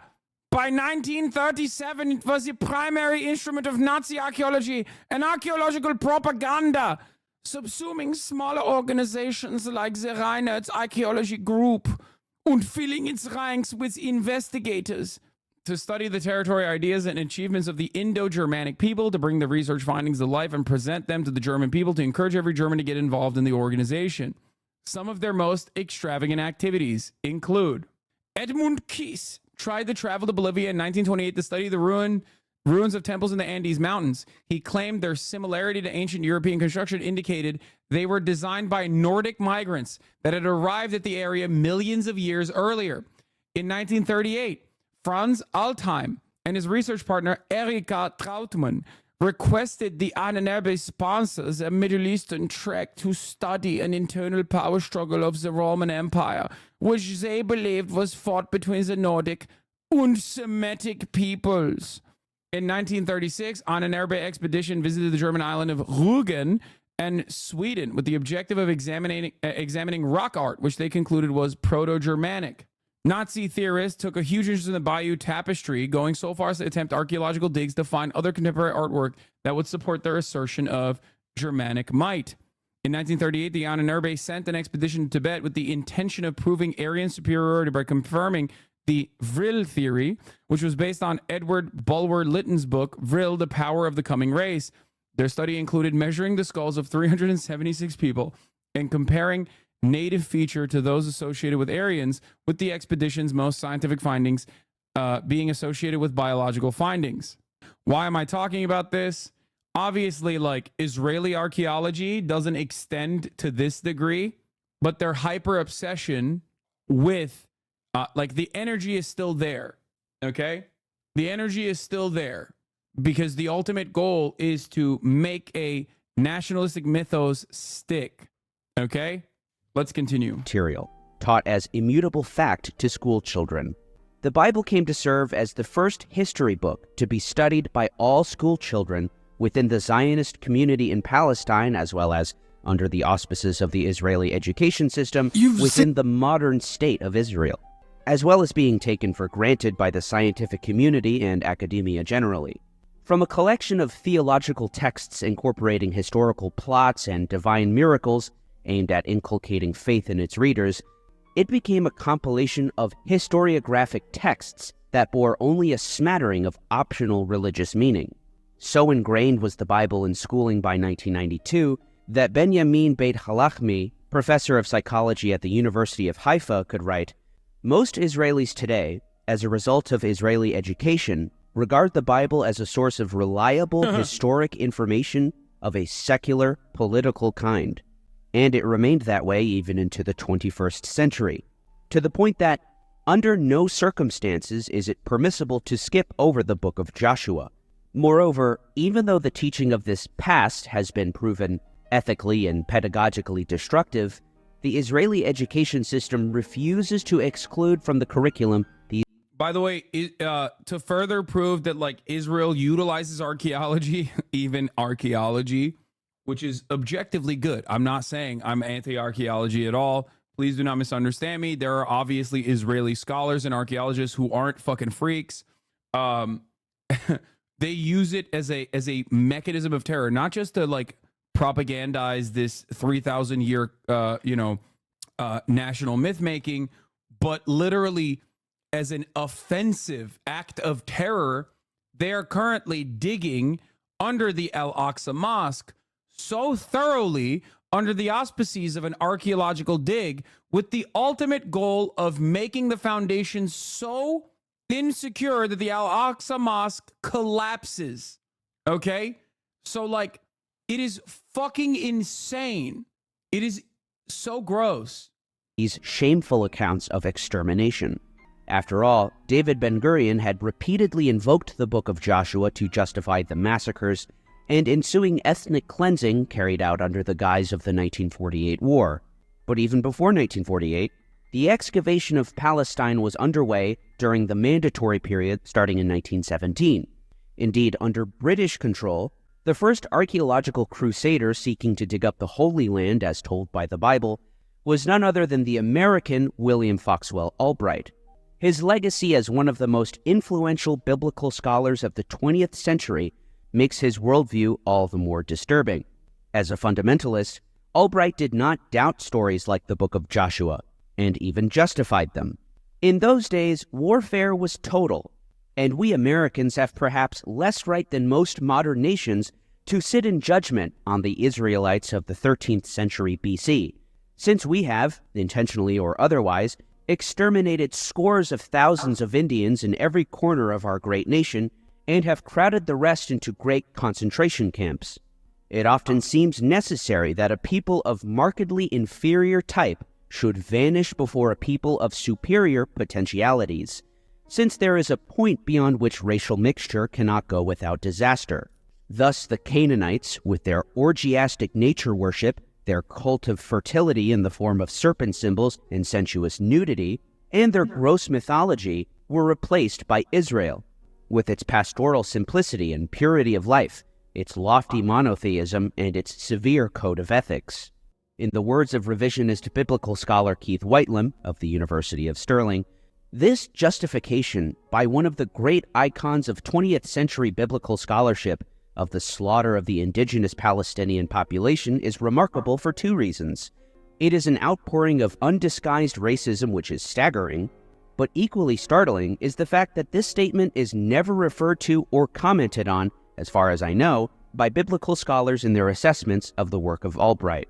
There's just one glaring problem with Foxwell's analysis, and further the foundational texts justifying the Zionist project and the creation of the State of Israel. It's all bullshit. The slaughter as told in the Book of Joshua never happened, and the stories of the Israelites in the Bible are not even remotely historically accurate. That's why it's so funny when fucking Brianna Pooh was doing this shit, talking about like Moses parting the Red Sea as though it was a real historical event. It blew my mind. It's like, bro, you didn't even go to Bible school nor Hebrew school. Like, where did you develop this mentality over the course of the past month? Like, how? Like, if you were a child and this is all you heard, I'm a little bit more understanding of it, right? Like, that's social conditioning instilled upon you from such an early age when you're significantly more malleable. You have to have literally a baby's brain at your old ass age to watch October 7 unfold and then be negatively polarized against like this emancipatory movement, Palestinian emancipatory movement, so severely that your brain shuts off and you're like a 5-year-old to think this, okay? How does this happen? Former archaeologist here. When I was in grad school, I took an archaeology seminar course, and we did a deep dive into Nazi and biblical archaeology and heavily discussed the dangers of these topics and how they're not real archaeology/science. So yes, this topic is actively being taught. It's nuts, dude. Like, let's continue. Right. Sorry. It was 1999 when Zeev Herzog, professor of archaeology at Tel Aviv University, who at one time was the director of their Institute of Archaeology, wrote a piece for the weekly Haaretz magazine titled Deconstructing the Walls of Jericho. His words were difficult ones for biblical literalists. Following 70 years of intensive excavations in the land of Israel, archaeologists have found out the Israelites did not sojourn in Egypt, did not wander in the wilderness, did not conquer the land of Canaan in a military campaign, and did not pass it on to the 12 tribes of Israel. Additionally, as opposed to the long-held claim of a sovereign united kingdom of Israel, the united monarchy of David and Solomon, which was described in the Bible as a regional superpower, was, at most, a small tribal kingdom. Herzog describes the ascent of William Foxwell Albright in the 1920s, and later, following the establishment of the State of Israel, the founding fathers of Israeli archaeology, including Benjamin Mazar, Naaman Avigad, Yigal Yadin, and others. Herzog writes that using the Bible as a literal guide to exploring the Bronze and Iron Ages was standard practice from the beginning, which would continue for decades. However, writes Herzog, little by little, cracks began to appear in the picture. To take one example, the story of Moses leading the Israelites out of Egypt, wandering for 40 years across the Sinai.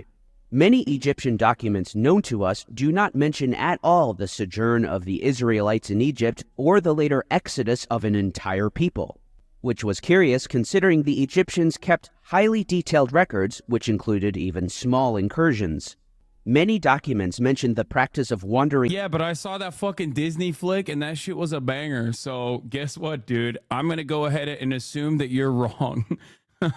Not even good fiction? No, it's great fiction. Come on. No, it is good fiction. But it is pretty fun. It was DreamWorks. It wasn't Disney. Sorry. It was DreamWorks. What was it? It was the Prince of Egypt. Is that what it was called? I don't know. It was a banger. It was good. It was good. It was sick. It's just that, like, you know, it's a cartoon. You know, I even as a child when I was watching it, I never once considered like frogs fucking raining from the sky and like the firstborns getting, you know, executed by getting murked by God. It's ridiculous. Bring shepherds to enter Egyptian territory in times of drought or famine and to settle at the fringes of the Nile Delta. Or how about Mount Sinai, where Moses was to receive the 10 Commandments? Generations of researchers have tried to locate the site of Mount Sinai. Yeah, Aladdin literalists, exactly. Watching Aladdin and being like, yeah, no, the Arabs have secret superpowers and genies, and also they can fly on carpets that are made of magic. And the encampments of the Israelite tribes in the wilderness. Despite the strenuous efforts, not even one site has been located that would accord with the biblical account. And of course, the historicity of the conquest, or rather genocide of the Canaanites, was especially problematic. Here, the most severe difficulties have arisen. The book of Joshua reveals that as the armed men approach Jericho, the city's walls miraculously collapse, ushering in the slaughter. But Kathleen Kenyon, the excavator of Jericho, established definitive. Denying Passover isn't anti-Semitic. Denying you the bait at the top of the hour is not anti-Semitic. Neither is talking about like biblical history as though it's fucking accurate. Like pointing out the inaccuracies of biblical history is not anti-Semitic. That's ridiculous. Just like denying you the opportunity to fucking debate me at the top of the hour, because this is some weak shit. Okay? At the top of the hour, this actually happened. Oh God, what a banger this is. Okay, I love this. I love this cartoon. At the top of the hour, there's a 3-minute ad break. If you no longer want to see those ads, all you need to do is subscribe, which you can do for $5 or free. Tremos, thank you for the 5 tier 1 gifted subs, allowing 5 people to no longer see the ads at the top of the hour. It's not a cartoon, it's a documentary. Okay, fair. Here's the 3-minute ad break now.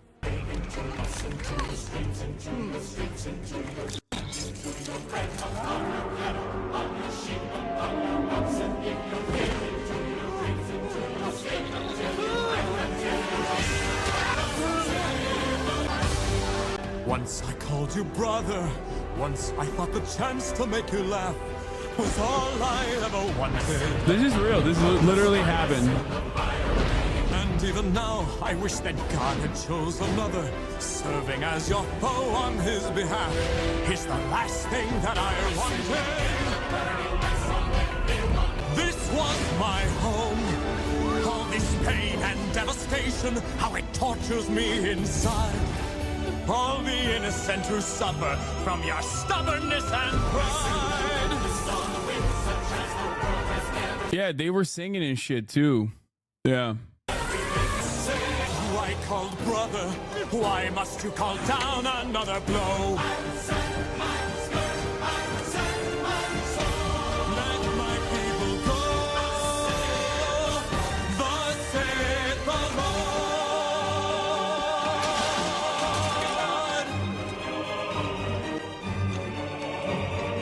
You who I called brother, how could you have come to hate me so? Is this what you wanted? Then let my heart be hardened, and never mind how high the cost may grow. This will still be so. I will never let your people go. I will not let my people go. Haven't you said that there's nothing wrong with having a belief? I understand being an extremist is bad and trying to use your beliefs to influence politics is bad, but you have many leftist Christians, Muslims, and Jews in your chat. Yeah, except there's never... Do you not understand the entire purpose of like biblical archaeology or utilizing or weaponizing archaeology and the reasons as to why we're talking about historical accuracy in this circumstance? Like... What do I always say? I say religious opinions or religious beliefs are perfectly fine as long as it is not being used to enforce your will upon others or to harm them. Zionism is a fascist project. What the fuck? What are we having? What are we talking about? Yeah, if archaeology is being utilized and religious text is being utilized as the underpinning for why this fascist project must come to a final solution, okay, which is the ethnic cleansing of the indigenous population living there, then yeah, no, I'm gonna one, obviously mention that it doesn't even matter if all of this shit was true, okay, while also simultaneously tell you that it's funny because it's not even true. All right, let's continue. That there is no support for the conjecture that That's the funniest part about this, by the way, is that like, even if every single thing was correct, even if like this, all of the archaeological discoveries prove that like, you know, yes, no, this was a collection of people and that like Moses did part the Red Sea and then fucking, walked around, roamed in the desert, yada, yada, yada, all of this shit. None of it justifies Israel's ethnic cleansing. Like, that's ridiculous. That's completely ridiculous. Jericho was fortified with a city wall during the late Bronze Age. I'm a Muslim, and I just say because Zionism is wrong and evil doesn't mean the story of Moses and the children of Israel is not true. In reality, excavations at all the sites uncovered only unfortified settlements, while in many instances, the site held only isolated structures of the ruler's palace and no actual city.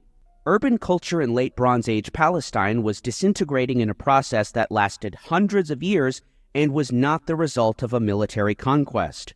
Herzog isn't revealing. Like, Christianity is perfectly fine. I love liberation theology. I will always defend it against r/atheist dipshits. But like, if you come in here and you're like, no, you don't understand. Jesus literally walked on water and turned water into wine. I'm gonna be like, you're fucking insane. Okay? Like, that's insane. That did not happen. I'm sorry. That's a ridiculous claim to make. Okay? Like, you could be Christian all day, every day. It's great. But like, that's a fucking ridiculous thing. Like, yeah, dude, no, magic existed. It's just we forgot. We lost sight of our godly ways and it doesn't exist anymore. Like, that way of thinking opens up so many fucking avenues. Just look at it as like fun stories, okay? That try to instill good lessons in a way that motivates you, that sets like principles for you. You're not supposed to You're not supposed to take it literally, okay? That's insane. That big of a secret, he writes. These facts have been known for years, but Israel is a stubborn people and nobody wants to hear about it. These issues and more were addressed by a colleague of Herzog. Once again, hold on. There you go. It's a documentary. I didn't even realize there was a documentary of it as well. See? But Israel is a stubborn people and nobody wants to hear about it. These issues and more were addressed by a colleague of Herzog at Tel Aviv University, Emeritus Professor of History Shlomo Sand. In the 13th century BCE, the purported time of the Exodus, Canaan was ruled by the still powerful pharaohs.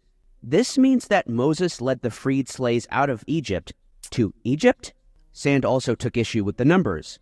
According to the biblical narrative, the people he led through the wilderness for 40 years included 600,000 warriors. They would have been traveling with their wives and children, implying a party of around 3 million in total. Aside from the fact that it was utterly impossible for a population of such size to wander through the desert. Sorry, that's a video. There's video evidence owned.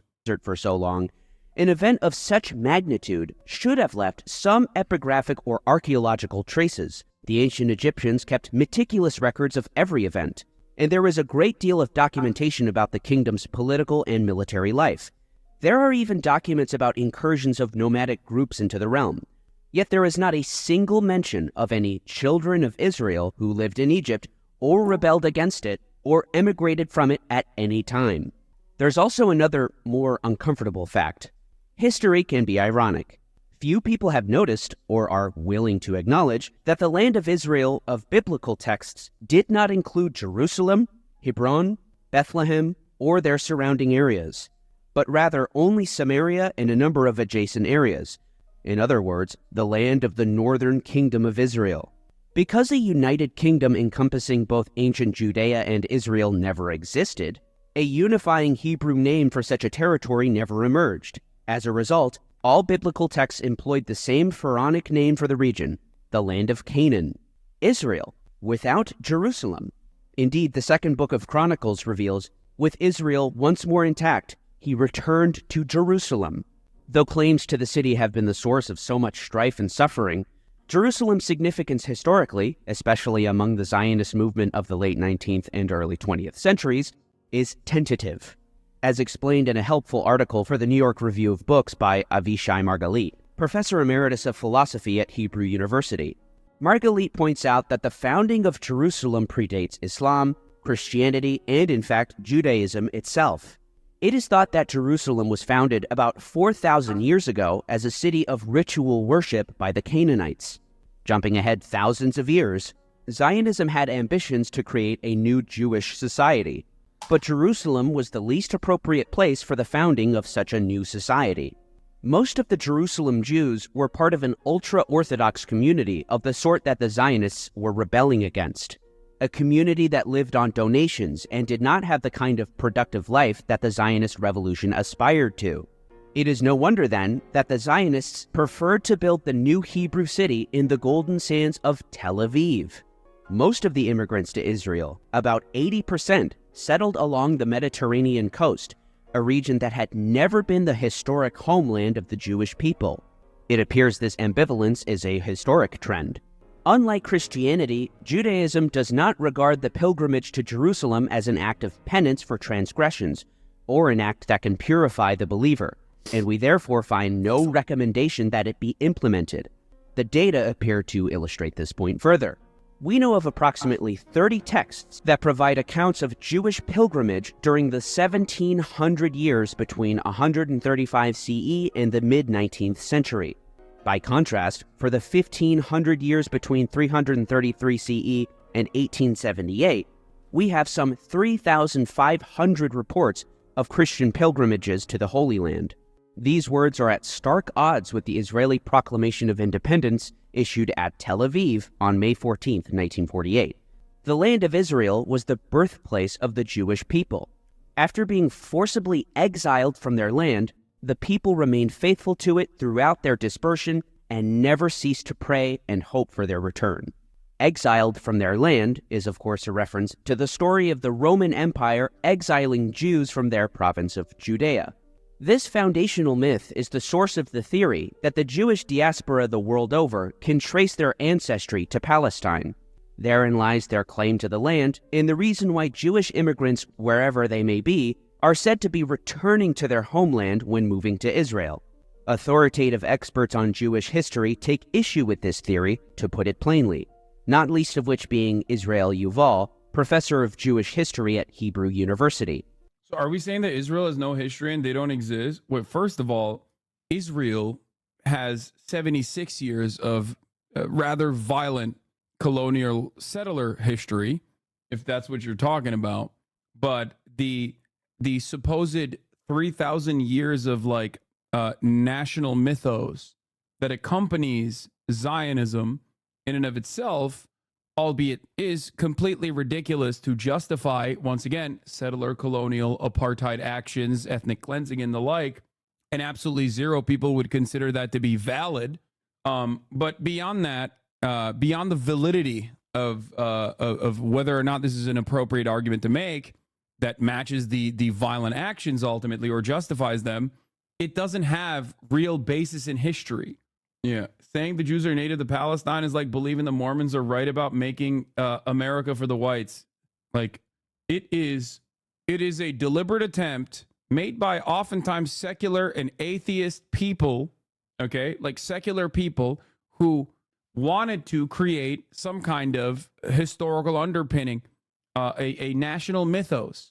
That's the reason why I made the comparison to the esoteric Nazi archaeology movement, which also sought out that exact same principle to look for a superior race narrative and fabricate claims like historical, fabricate historical claims. I thought there were black Mormons. Now there are, because they patched it. Back in the day, though, being black meant that you had the mark of Cain. The only evil people that will never have their own planet were black people. It went through a couple different patch notes.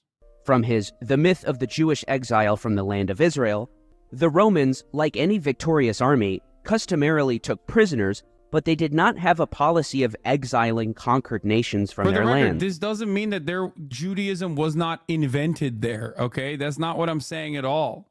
It's simply that one major part of this conversation that people seemingly don't recognize, if you want to go all the way back to the Canaanites or whatever, is that the current state of Israel is literally murking their own fucking, the surviving members of their own ancestors, okay?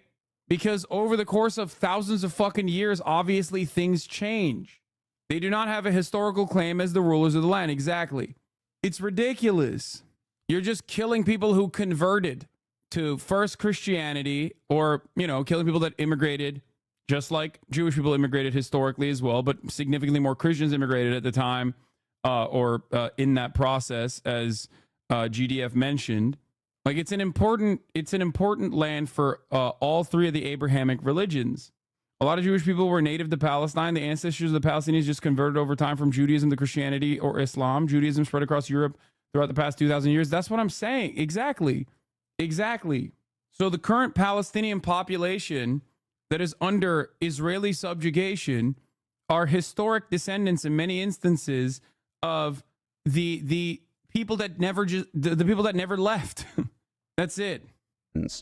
According to Josephus's probably inflated figures, 1.1 million were killed in Jerusalem, and about 97,000 were captured. Many of these met their deaths in battles with animals and in circus entertainments. Others died of hunger. But otherwise, the Jews were left in place. They emigrated from the land of Israel during the first centuries of the first millennium in a slow and gradual process, and not as the result of an intentional policy on the part of the Roman and Byzantine authorities. The myth remained and was given credence when, in the 4th century, Orosius, reviewing the data found in Josephus regarding 90,000 Jews taken captive in Jerusalem, concluded that these prisoners, who, according to him, were scattered all over the world, were the founders of the Jewish diaspora in general. Tel Aviv University's Shlomo Sand further takes issue with Josephus's estimate of 97,000 captured. There was no such metropolis in the little kingdom of Judea. A cautious estimate suggests that Jerusalem at the time could have had a population of... Unfortunately, GDF is making a bad argument, not based on accurate history. A better argument is just that historical origin of Judaism in the region doesn't mean shit. No, I 100% agree with that. Ultimately, the accuracy of the accuracy or inaccuracy of all of these expeditions bears no weight on the current violence that the Israeli state is bringing about, okay? It's just so fucking stupid. It's just more so insult to it. I guess, like, this is more to just, like, dunk on people who try to personally make, like, this ridiculous argument on top of it. But you don't have to engage in this at all.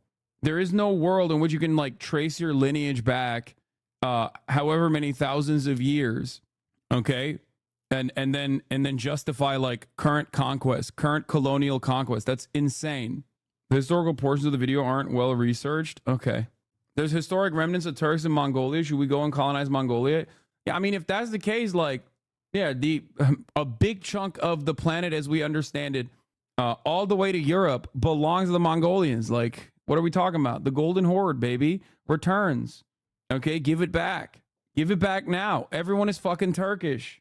It's ironic because I joke about, like, the Native American population, like Turks believing that the Native American population is technically of, like, Turkic origin or whatever, and that's stupid as fuck. It's completely fucking idiotic, and I joke about it. I joke about it all the time because I think it's funny. Except this literally is, like, trying to create a basis, like a legitimate argument as to why, no, you're wrong, actually. No. Like, Israel is the way it is because of all this.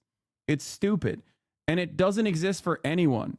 It is a desperate attempt and a silly attempt to try to turn what was objectively and openly colonial occupation at the time of its foundation, at the time of, like, the Zionist movement growing and becoming legitimate, okay? It was openly colonial. Everyone understood it. Everyone said it. Everyone was like, this is great. They communicated with other colonies and said, like, we're just like you. And yet now there's this, like, attempt to liberalize that by going back in history and being like, no, you don't understand. This is a land back movement. It's stupid.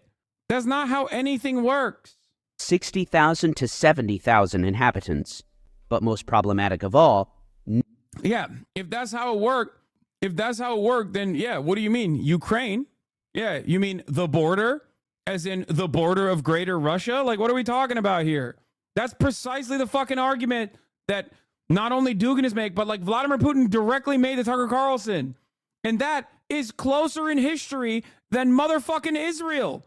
That is literally a shorter time frame than the 3,000 years of Jewish history that Israel claims it is, like, doing a land back movement over. Okay? It's ridiculous. Nowhere in the abundant Roman documentation is there any mention of a deportation from Judea, nor have any traces been found of large refugee populations around the borders of Judea after the uprising, as there would have been if a mass flight had taken place. Hebrew University's Avishai Margalit's views of the supposed exile are also worthy of attention. The claim that a Palestinian Arab descended from the early Jews is no less probable than that of, say, Menachem Begin or Golda Meir. In the popular and ahistoric version of Jewish history, the destruction of the Second Temple is linked with the exile from the land, but a considerable part, perhaps even a majority, of the Jewish people already lived in the diaspora before the temple was destroyed, and after it was destroyed, the size of this diaspora did not increase very greatly.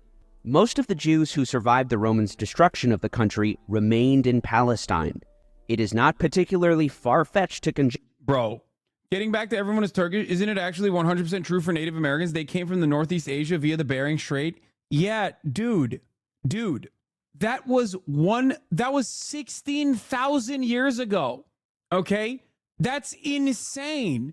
That's even more insane than this. That's why I'm laughing at it. Okay? Like, that doesn't even exist anymore. What are we talking about? Look at a fucking modern map, dude. There is no land crossing. When I say everyone is Turkish, it's like, yeah, that's actually a great example. Because, like, while there is genetic ancestry in, I think, like, the teeth of the indigenous population versus, like, Turkic peoples in general, like, it's such a ridiculous concept because, like, Turkic did not exist as a concept at that point. Okay, it was not a thing. Yes, indigenous populations did cross the Bering Strait. This is correct. Like 30,000 years ago. That's ridiculous. It's like saying everyone is African. What are we talking about? How far back do we go? Yeah, this is what I'm talking about. This is what it is. Like, how far back are we willing to go to make our insane colonial ambitions stick, you know? Abi yarak kafalar 5000 yıllık taşların üzerine Türk diye kazıyorlar, sonra bakın Anadolu'da Türk var diyorlar, çıldırırsın. Yeah, that's pretty funny. Turkish Shadow says there's like 5,000-year-old rocks that Turks will like write Turk on and then point to and see. Anatolia had Turkic populations 5,000 years ago, and it's like objectively not true.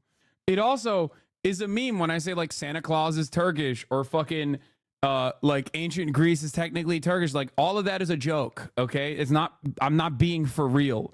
The difference is when you take that joke and you mean it seriously and you genuinely believe it and you actually think that there is like this pan-Turanic mythos that extends to 30,000 years of history.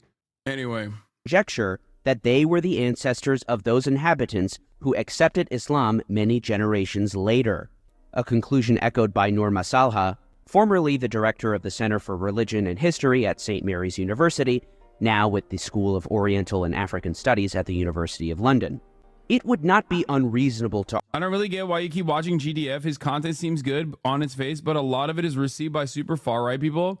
Yeah, dude, like when he fucking talked about the Haitian Revolution and how awesome it was. Classic far-right guy, GDF, dude. Like, remember when he talked about why the Haitian Revolution and the fucking unimaginable, untold amounts of fucking violence that came after it being, you know, understandable, considering what led to the Haitian Revolution? Another classic case of, you know, far-right people. They love the Haitian Revolution and all the white people that were murked in the aftermath. That's crazy.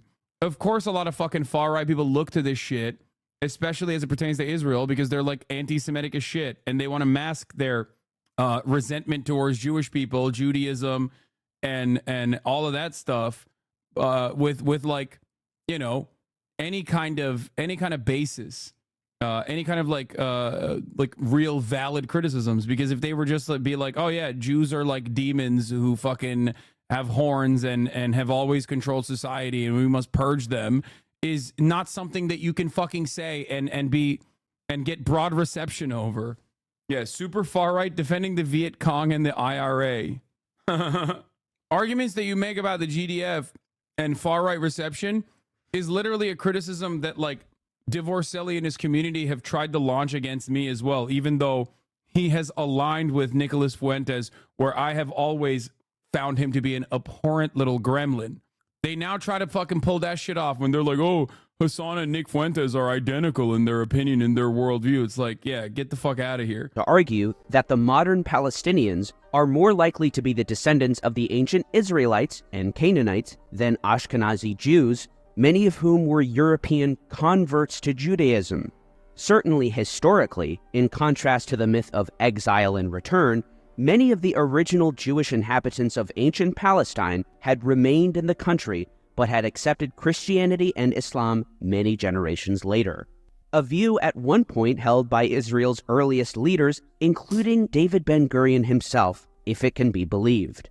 Writing in collaboration with Yitzhak Ben-Zvi, Israel's longest-serving president, the pair published a book-length study titled The Land of Israel in the Past and in the Present. Speaking of the Palestinian farmers, or Fellahin, the Fellahin are not descendants of the Arab conquerors, who captured the land of Israel and Syria in the 7th century CE. The Arab victors did not destroy the agricultural population they found in the country. They expelled only the alien Byzantine rulers and did not touch the local population, nor did the Arabs go in for settlement.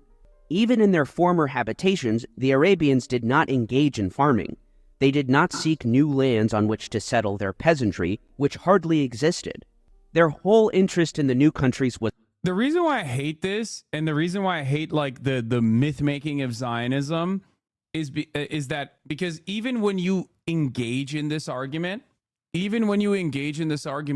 you literally go to like weird haplogroup, like ethnic and racial supremacist arguments. Okay, or even if it's not like supremacist, you're like oh, the Canaanites, like the descendants, like the real ancient Jews are the Palestinians, is not something I care about, and is not an argument that I fucking will ever make. Okay, I bring up the fact that every now and then like, yes, a lot of the Palestinians are descendants of the people who did not leave, are descendants of the people who did not leave, but it's like, sadly, at least the anti-Semitic hallways, it's not even just anti-Semitic, it's just you're turning into fucking measurehead at that point.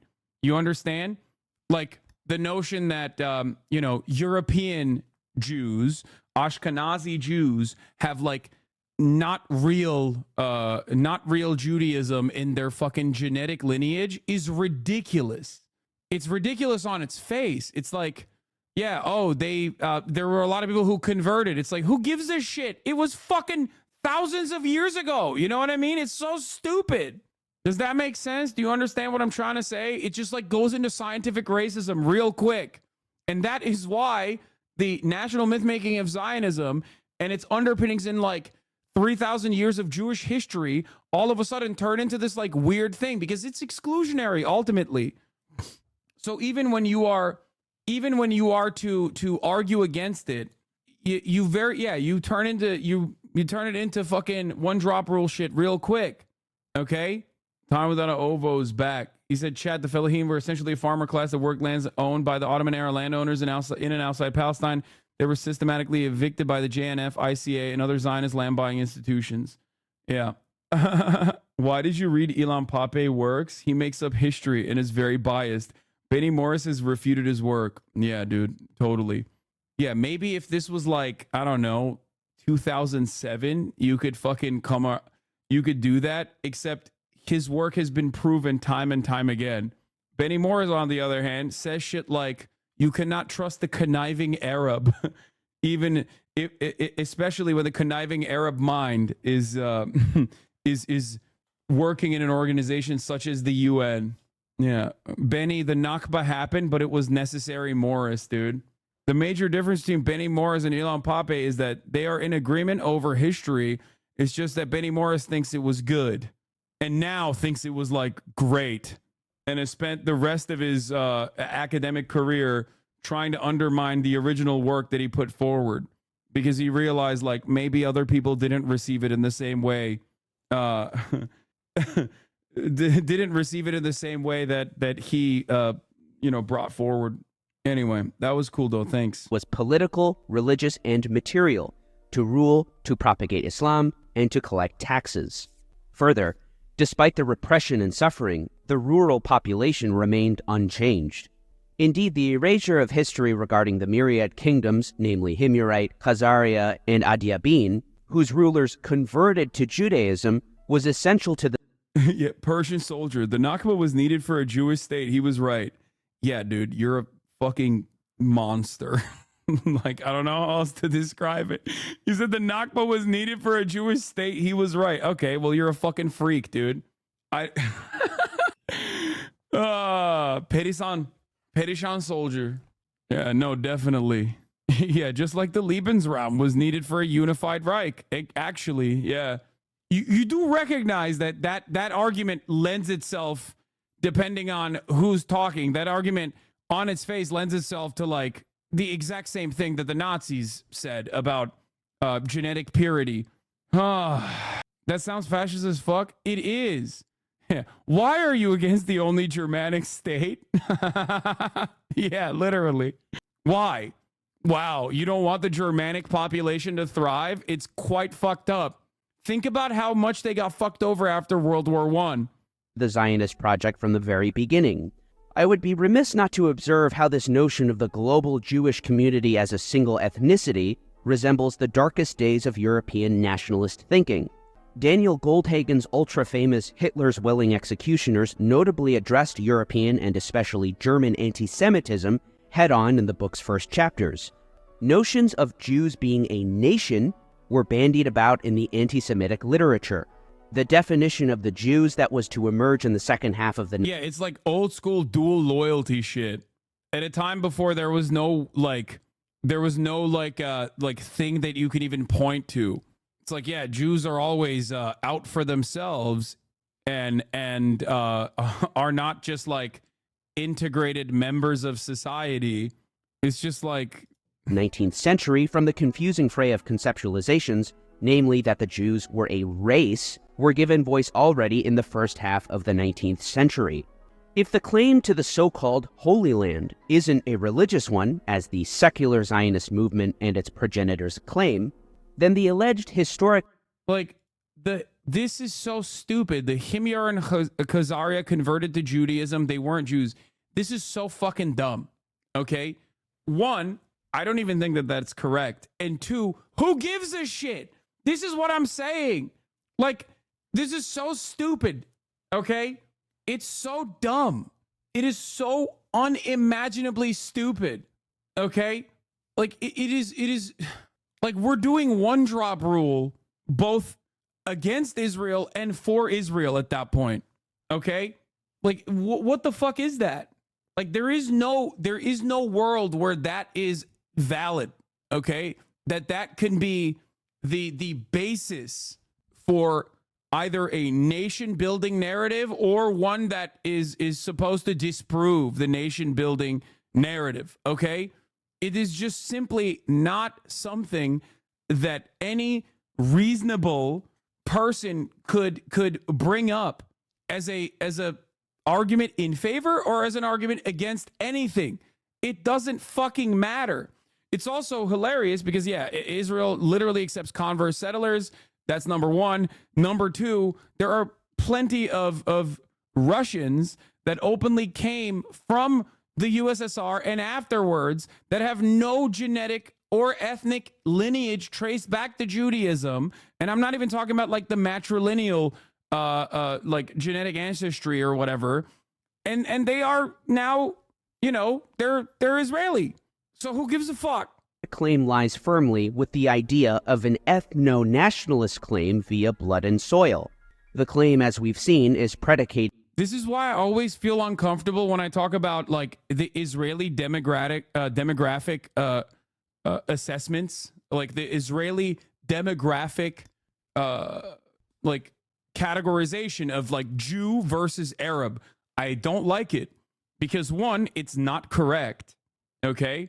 And two, it makes me sound like a freak when I say it because it is supremacist bullshit.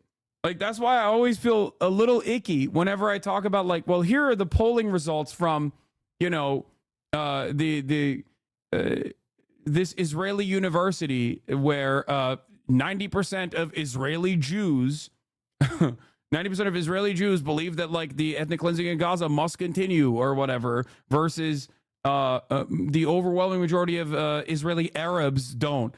That is literally a demographic categorization that Israel has created, okay? And it forces me to adopt that terminology, even though I think it's fucking ridiculous.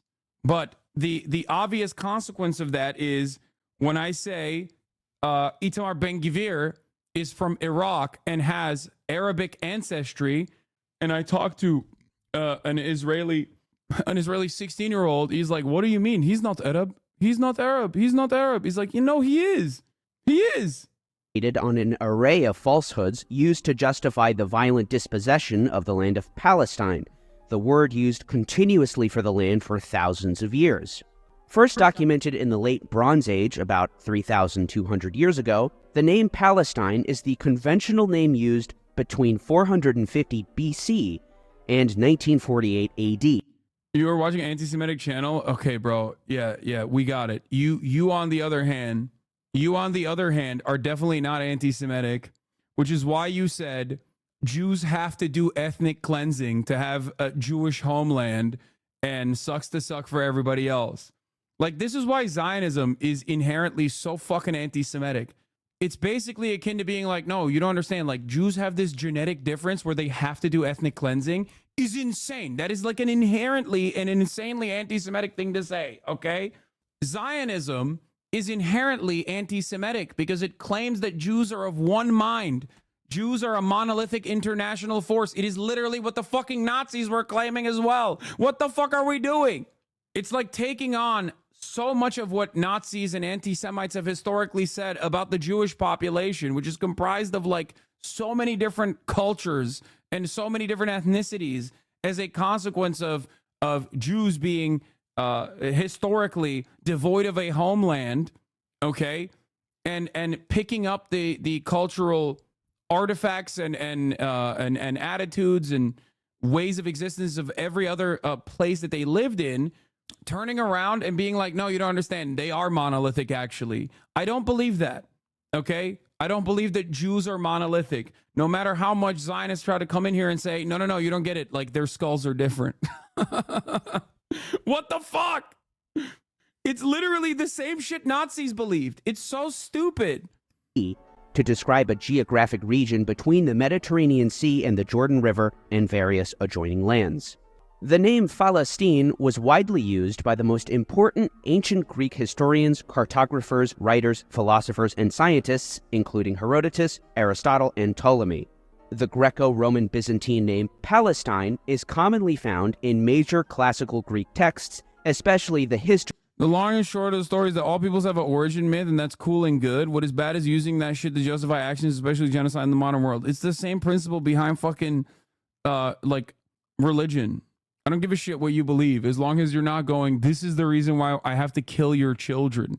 Okay? This is the reason why I think, like, gay people should be purged from society. This is the reason why women can't have bodily autonomy and get a medical procedure that is oftentimes life-saving.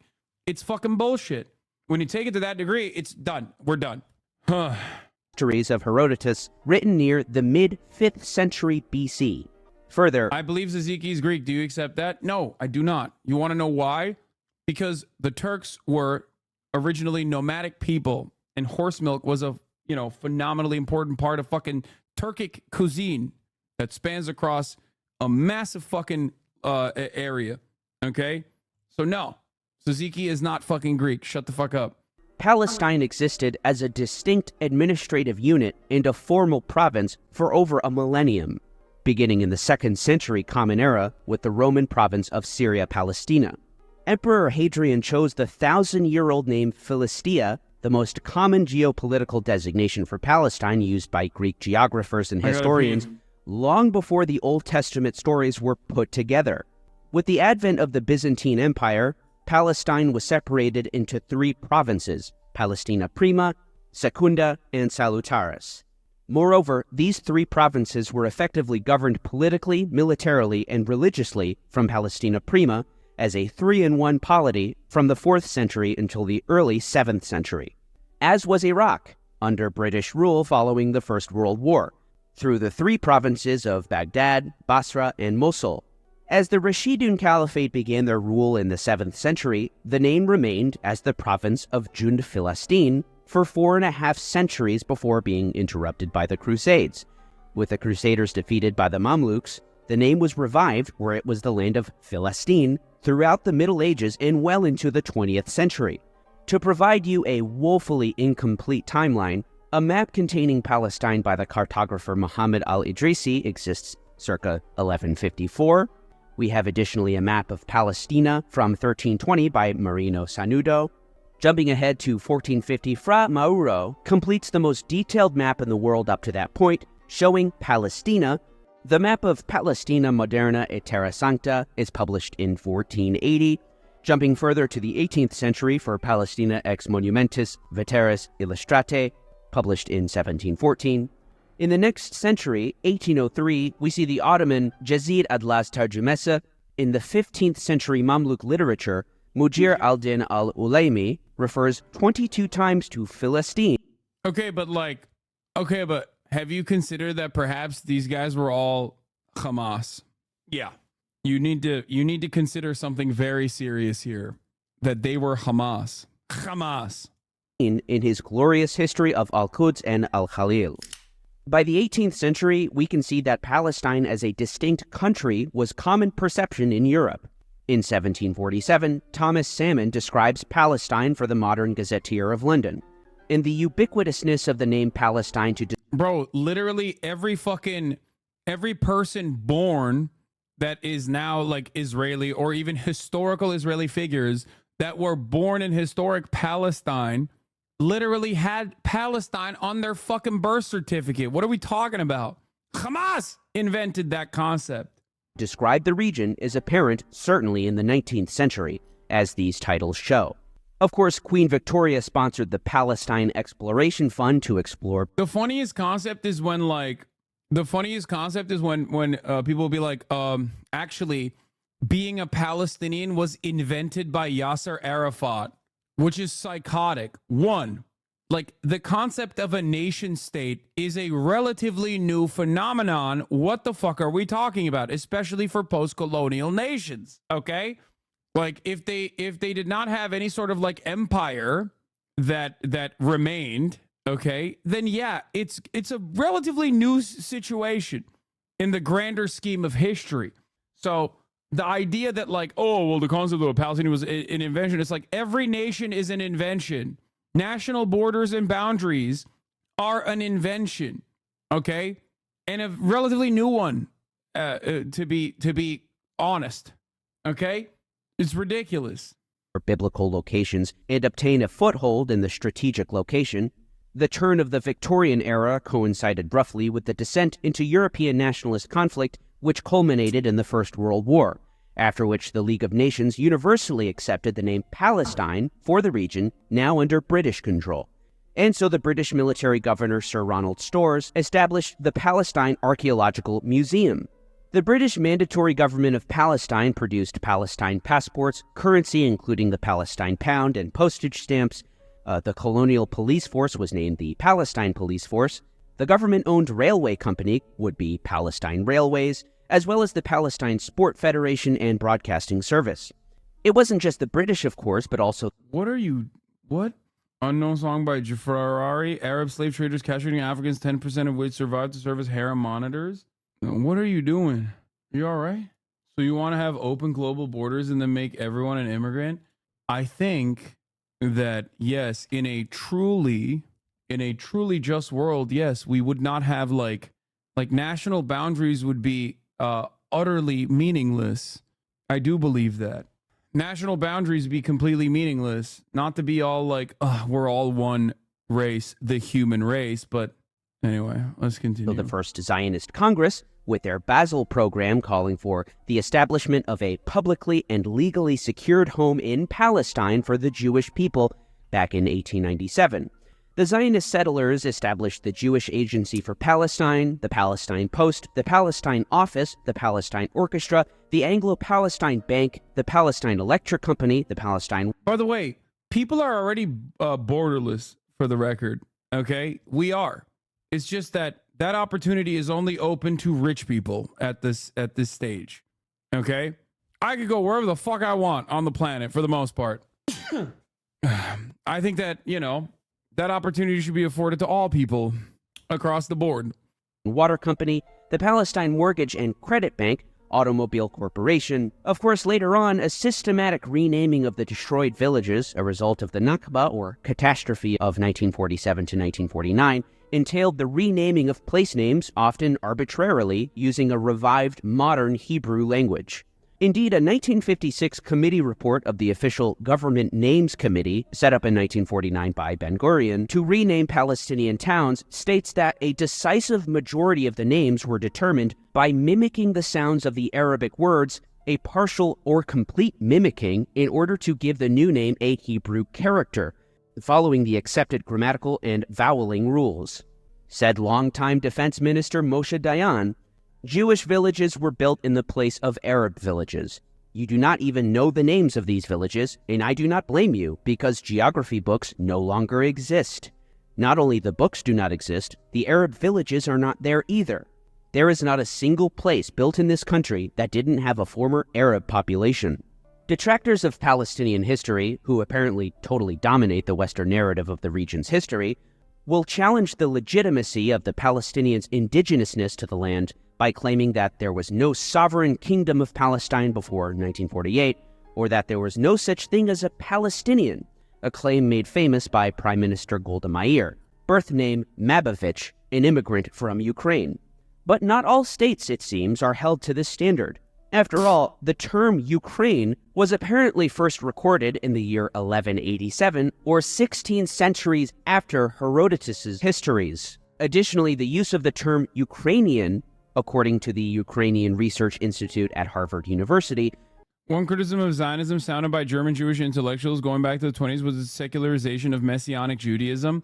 Hannah Arendt once met then Foreign Minister Golda Meir at a cafe. Golda told her, "I'm a socialist, so I don't believe in God. I believe in the Jewish people." Arendt was shocked.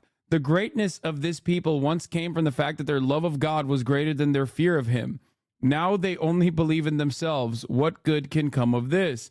Once the religious tie to its land was shed, what's left? What's your justification? It becomes mythological, racial, fascist, is buried everywhere in Zionist mythology. From the imagined heroism of the Battle of Tel Hai to the Hebrew revival's appropriation of messianic language to describe secular processes, you can't unsee it. Rebuilding the temple is no longer an abstract future. It's making a state, and that takes blood, a lot of blood. Yes, the secularization, or not even secularization, but like when you take religious beliefs that can be complex and what people associate with like contextualization of the world and turn it into a underpinning or a nationalist mythos, you ultimately arrive, especially because it's like inherently fascist, you ultimately arrive at like a lot of people who don't make any fucking sense. Like, this is why I always talk about how like Jewish people are more often than not super not fundamentalist. Okay, obviously you have Orthodox Jews and whatnot, but ultimately a shit ton of Jews are secular. It's an ethno-religion, and a shit ton of Jews are like ultimately secular. However, Zionism makes up for that in terms of having a shared collective purpose, a shared identity. And it is instilled and reinforced over and over again, where it basically turns into a religion in and of itself. So even if you're secular and you're like, yeah, I don't give a shit about any of this, like, religious stuff, I love bacon or whatever, you still have this inherently, like almost religious, like dogmatic belief in this nation state that is doing a shit ton of violence. Zizek sometimes repeats a joke from anti-Zionist Jews that goes, Jews believe in Israel. Jews in Israel don't believe in God except that he gave them the land of Palestine. I mean, it's a joke, but it is true. Like, it's a bunch of secular people, atheists, that turn around and they're like, it's a bunch of secular people and atheists turning around and being like, no, like the biblical text is actually historically accurate. It's crazy. It makes no fucking sense. It's kind of similar in some ways to like the American identity so closely being associated with like capitalism and individualism, and Americans are not by and large very religious. Americans are by and large not very religious, but like we treat capitalism like it is our religion. The Constitution is the Bible, and the founding fathers are the fucking prophets. Was a term of relative obscurity as late as the 19th century. Ukraine, at various points in its history, enjoyed only brief and fleeting periods of relative autonomy, though under the thumb of the Polish-Lithuanian Commonwealth and especially Russia. Though in the Western world, the sovereignty of Ukraine is very much not in question. Their claim to nationhood and their right to live free of foreign domination and destruction are seldom challenged. The reality is a grim one, that a modern European ethno-nationalist ideology utilized religious mythology and symbolism unfounded by the actual historical record. The shift from a deeply unpopular fringe group to a powerful entity with the backing of the British Empire culminated in the bloodshed that erased hundreds of whole towns, literally wiping them off the map, and depopulating the area of the new state of Israel of some 750,000 people. More were to come in subsequent bloodbaths. That the religious and furthermore empirical justification of this slow ethnic cleansing and ongoing genocide of the indigenous people, the Palestinians, is fraudulent is one of history's most cruel insults. Regular viewers of my work will know that recently I've been hard at work producing a series on the Israel lobby. This volume you're watching now is the first of a series on Zionism. The Nakba and all its horrors will be the subject of the next one, and it will be my most important video yet, by far. Yeah. The irony. Ooh, the real reason why Japan attacked Pearl Harbor. Johnny's pumping out some fucking videos. The funniest part about it is that like the pro-Ukraine, pro-NATO Andes who are also pro-Israel fail to consider that like Russia's arguments, Vladimir Putin's arguments for why Ukraine is actually technically Russia are fucking identical. And if not a part of closer history than Israel and its national, it's like the Zionist argument for Israel. It's so fucking funny. The funniest part to me is the debate pedos are trying to say GDF is a secret groiper trying to destroy the left from within. Yeah, definitely. That's why he has spent literally all of his work, literally all of his fucking work, talking about, you know, white people getting murked for the most part. white colony and colonial ambition being met with an untold amount of violence. So what now? You are pro-Russia? Yes, dude. No, I'm not pro-Russia. I'm pro top of the hour ad break. Okay. And I'm pro getting better baits for the top of the hour ad break, by the way, than this one. Because that was weak. That was weak sauce. Okay. I'm pro avoiding the top of the hour ad break by subscribing for $5 or for free with a Twitch Prime. Early Americans used the same arguments for the genocide. They talked about it being the new Jerusalem, how God is manifesting it, and how it should be a shining city that will bring about biblical rule, but somehow it's stuck with Israel and not with America. I don't know how. Twitch Prime is free. Here's the 3-minute ad break now. Okay, let's watch this. Why doesn't international law apply to the West? By first thought. International law has been ridiculed recently as being weak and ineffective. Because it has been. But why is that? In part, it's because the United States and its allies manipulate institutions like the UN and the International Criminal Court to evade. I'm not gonna go fully into the archaeological, like Nazi occultist archaeology. But how successful has Hitler actually been in creating his Nazi cult? But the parallels are right there for the taking.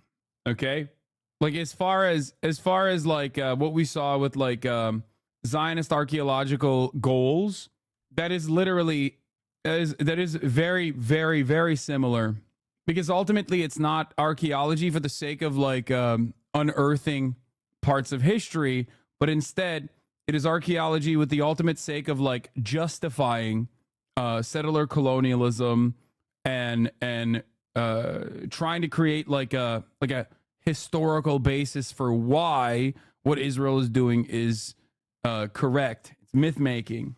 It's dangerous. It's very openly used for propaganda.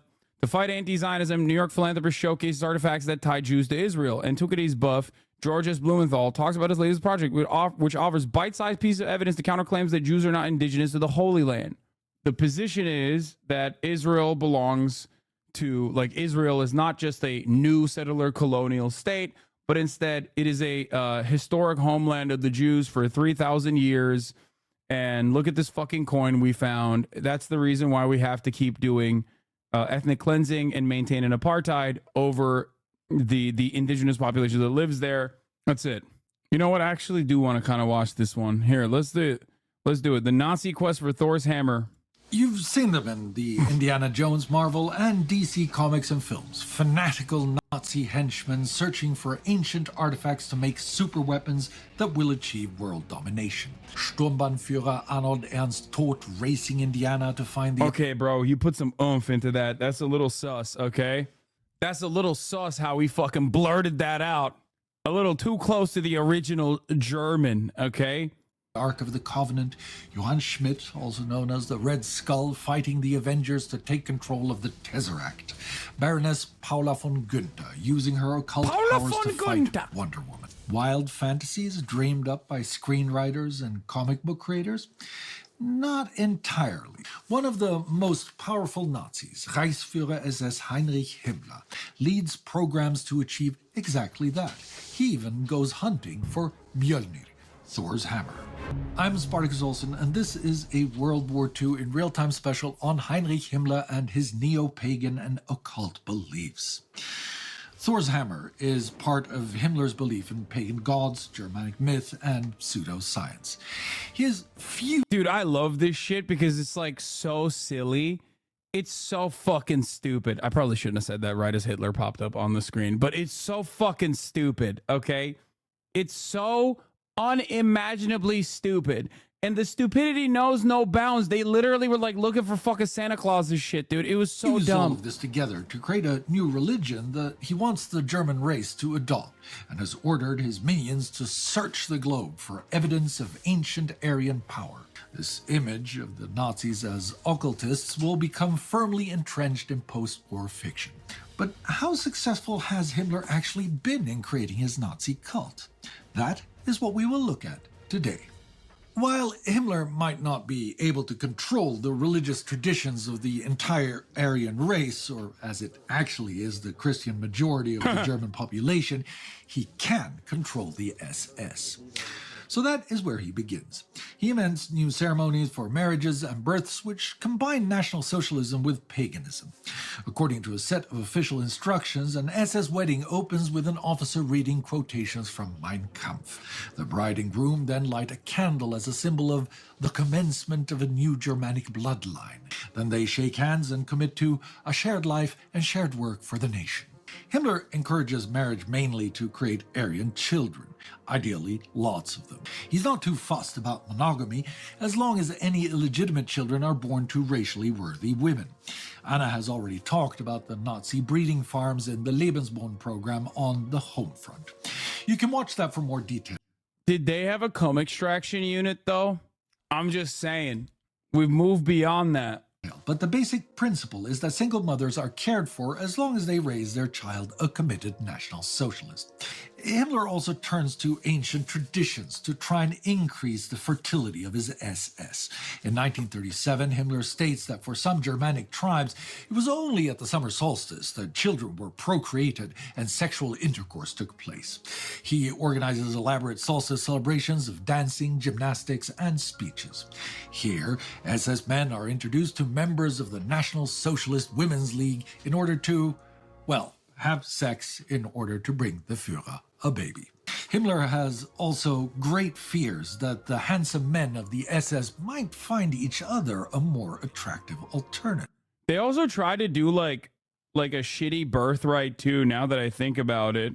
Like what was it called? Like they tried to do like a type of birthright for American Germans where they would try to bring back American Germans to like fight for the fatherland. Not just like the German American Bund, but there was like a call for there was a call for like American Germans to come back to the fatherland to defend the fatherland and be like, you know, participate in German conquest. Oh yeah, I mean, where are you from, son? Very famously depicted by Band of Brothers here. Eugene, Oregon. Eugene? That's a Nazi that they have that the Allied forces have captured as a prisoner of war. And he goes, "Where are you from?" Where are you from, son? Eugene, Oregon. Eugene? You gotta be kidding me. I'm from Astoria. You don't say. Yeah. What gives? What are you doing in a Kraut uniform? My family answered the call. All true Aryans should return to the fatherland. Join up in 41. You're shitting me, right? Hey, Malarkey! Stop fraternizing with the enemy! Get over here! What got you to Eugene? I was born in Eugene. What are the chances of that, huh? You and me, 100 miles from each other, working at practically the same job. Jeez. Hey, Malark! We're waiting on you. Yeah, I'm coming. I'll see you around. Yeah. See you around. Cigaretten? Danke. Thank you. Oh, this part is crazy. That part is a war crime, technically. It's a wild spoiler alert for those of you who haven't watched Band of Brothers. God, Band of Brothers get my dick hard, dude. Holy shit. I swear to God, if you want me to become an unironic, like, American hog who loves America, who is like the most patriotic person you've ever met, that was me watching Band of Brothers. I was like doing a standing salute every fucking episode. Shit is so fucking good. Oh God, it is so goddamn good. It's so good. Oh, okay. Anyway, Heim ins Reich, meaning back home to the Reich, was a foreign policy pursued by Adolf Hitler before and during World War II, beginning of 1938. The aim of Hitler's initiative was to convince all Volksdeutsche, ethnic Germans, who were living outside of Nazi Germany, for example, living in Austria, Czechoslovakia, and western districts of Poland, that they should strive to bring these regions home into the greater Deutschland, but also relocate from territories that were not under the German control following the conquest of Poland.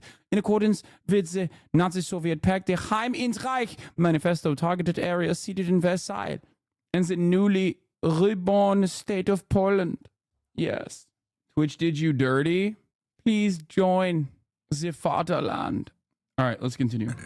We need to make sure that we invite the best girls rather than the inferior ones and give SS men the chance to dance with the girls and enjoy themselves to make sure that no one is ever set on the wrong road towards homosexuality. Note his classification of superior and inferior. What can I say? In any case, if all of this works out and Himmler's SS babies arrive, they are given a naming ceremony rather than a christening. The ceremony takes place in a room decorated with portraits of German Führer Adolf Hitler, SS flags, and runes, and Lebensborn babies are welcomed into the SS with a touch of a ceremonial dagger. Sometimes you have to be glad for the babies that they are not aware of what's going on. You see, on occasion, they are subjected to passages read, or even worse, sung chorally from Mein Kampf, which, if you haven't read it, is arguably one of the worst pieces of literature forged by human hand. And I'm not speaking only of the content. Hitler and his ghostwriter Rudolf Hess were not the best authors, to put it mildly. In any case, then an SS officer, sometimes even Himmler himself, makes a declaration to God. Himmler never entirely clarifies which God has replaced the Abrahamic Jehovah. Mostly he speaks of a Germanic god called Varalda, or the Ancient One, or simply of a higher power. Anyway, the declaration is that we believe in the God of the universe and in the mission of our German blood that grows eternally young from the German soil. We believe in the nation, the bearer of this blood, and in the Führer whom God has given us. None of these programs are extremely successful. Sure, a few thousand babies are born under all of these efforts, but would these people, most of whom are in their late teens and 20s, not have had babies anyway? And his idea to indoctrinate newborns into fanatical Nazis fails on a simple premise. Time is not on his side. As for the wedding ceremonies as a path towards ingrained traditions, as a basis for a new religion, there are quite a few weddings SS style. But does that matter? Does getting married in a church by force make you a proselytizing, true-believing Christian? Like most weddings, the groom and bride have higher priorities, getting on with life while getting some regular vitamin P. But why does Himmler want so desperately to have a new religion? Himmler's fascination began after he and his fellow Nazis failed in the Nazi beer hall putsch of 1923 in Munich. Despite his party membership, he was still searching for his own ideology. By this point, he had already rejected his Catholic faith, believing it too soft on the Jews and a hotbed of homosexuality. Oh, Hitler is the original Red Scare girl, dude. He was a Red Scare girly. He was like, listen, this Catholicism shit is not hardcore enough, okay? I denounce the Pope. I am a Pope denouncing Catholic. 1925, the same year that he joined Hitler's protection unit, the Schutzstaffel, or SS, he read the book Germania by Roman historian Tacitus. In his diary, Himmler wrote that Tacitus' description of the Germanic tribes of Central Europe was a wonderful portrait of how high, pure, and capable our ancestors were. This is how we will become again. He also read books on astrology, hypnosis, spiritualism, and telepathy. Himmler is certainly not alone in his beliefs. The Völkisch nationalist movement has a prominent neo-pagan and occultist subsection. At the end of the 19th century, an Austrian named Guido von List created... Damn, bro, this dude's name was Guido. A new religion Big based L. on the worship of the god Wotan, better known in English as Odin. This is your guy? You went to a guy named Guido? Get the fuck out of here, bro. He claimed that ancient Aryan priests had left behind their knowledge in a set of runes that were revealed to him in a dream. Another Austrian named Jörg Lanz Liebenfels wrote of an Aryan race descended from interstellar gods who would once again rule over the subhumans. The Tulu Society argued that Germans were descended from Aryans who had lived on a lost Arctic island. Several leading Nazis like Dietrich Eckart, Alfred Rosenberg, and Rudolf Hess belonged to that society. After taking charge of the SS in 1929, Himmler decides he must lead Germany in returning to pre-Christian Germanic traditions. Only then would the Aryan race triumph in the conflict between the human and the subhuman. Himmler quickly sets to work after the Nazis seize power in 1933. He recruits a man named Karl Maria Willgut, a Rasputin-like Austrian mystic. This new SS member claims he can access the knowledge of ancient Germanic tribes by going into a clairvoyant trance. Now, Himmler isn't aware, and I'm not sure that he would care. Dude, they were doing so much meth. Like, that. There is no other... They were hopped up on fascism and meth. There is no other way that you can get this many people to get on board with this, okay? You had to have been so zooted the entire fucking time, dude. Holy shit. This is literally like a coke spiral, okay? Like, yeah, dog, this fucking ancient island, we're actually the real Vikings. Like, trust, dude. None of this mud hut shit, okay?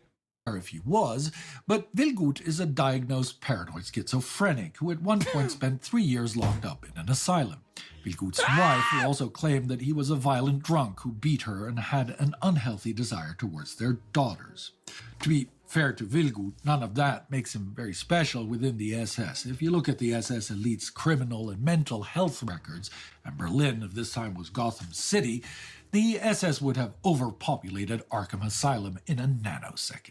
Okay, so now that Himmler has his theologian, like any good cult, he needs some sort of central shrine. So Himmler takes over Wewelsburg Castle near the town of Büren, Westphalia in August 1934.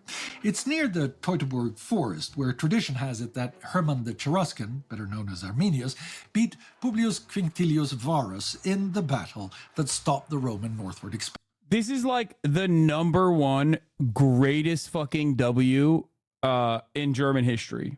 Okay, like that is, I think that's like the only, I would say this is the only major German W. Expansion in the year 4 AD. Himmler believes the castle is blessed with what he calls original German blood. Willgut claims that the castle will see battle again in a future war between West and East. Himmler sets out ambitious plans for the castle and an SS township. In fact, his plans are too ambitious. Neither the main hall nor the crypt will be completed by the end of the war. No weddings, cults, rituals, or other ceremonies will take place here. Only once will the SS Gruppenführer hold their conference at Wewelsburg in June 1941. He does build a museum containing... I just saw in the Nazis at a W. Sorry if I missed the context. No, dude, what Nazis? What are we talking about? We're talking about the Roman Empire, brother.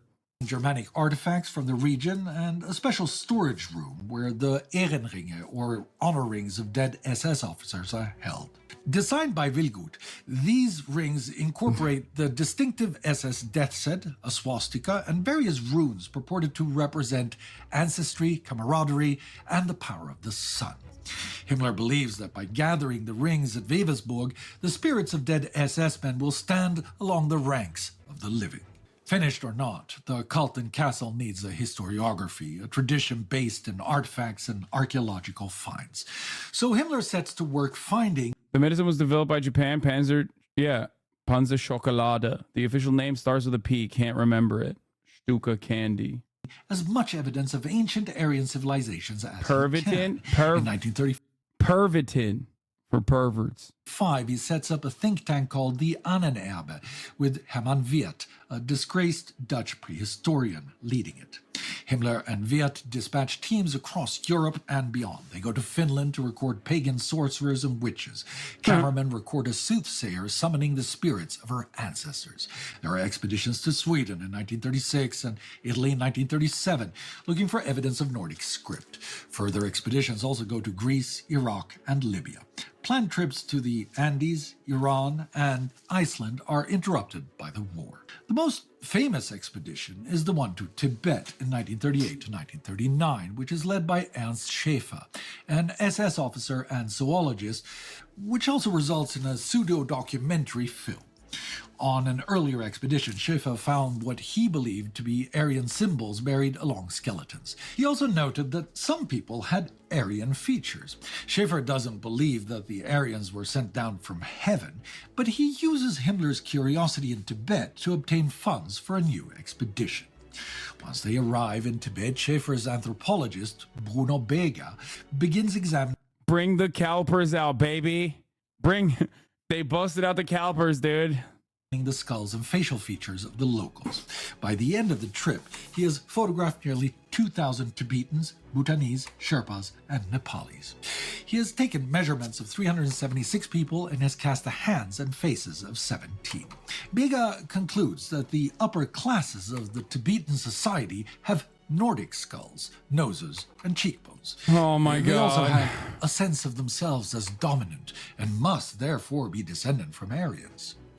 Now, Himmler's interest in the expedition is also heavily influenced by his desire to find proof for hobby cosmologist and pseudoscientist Hans Hörbinger's Welteislehre, world ice theory, that posits that ice is the basic substance of all cosmic processes, and that ice moons, ice planets, and the global ether, apparently also made of ice, have determined the entire development of the universe. As one would expect, Schäfer's expedition does indeed find a lot of ice in Tibet, but failed to unearth any proof that the rest of the universe is also made of frozen water. The war interrupts many of these extravagant efforts, but the need for weapons to achieve final victory and the war of expansion brings new opportunities for Himmler's helpers' hikes into hysterical historiography. Exploiting the new territory conquered by the Wehrmacht, expeditions are sent to Poland to loot artifacts and to Crimea and Ukraine for evidence of Germanic tribes and the history of his imaginary Aryan civilization.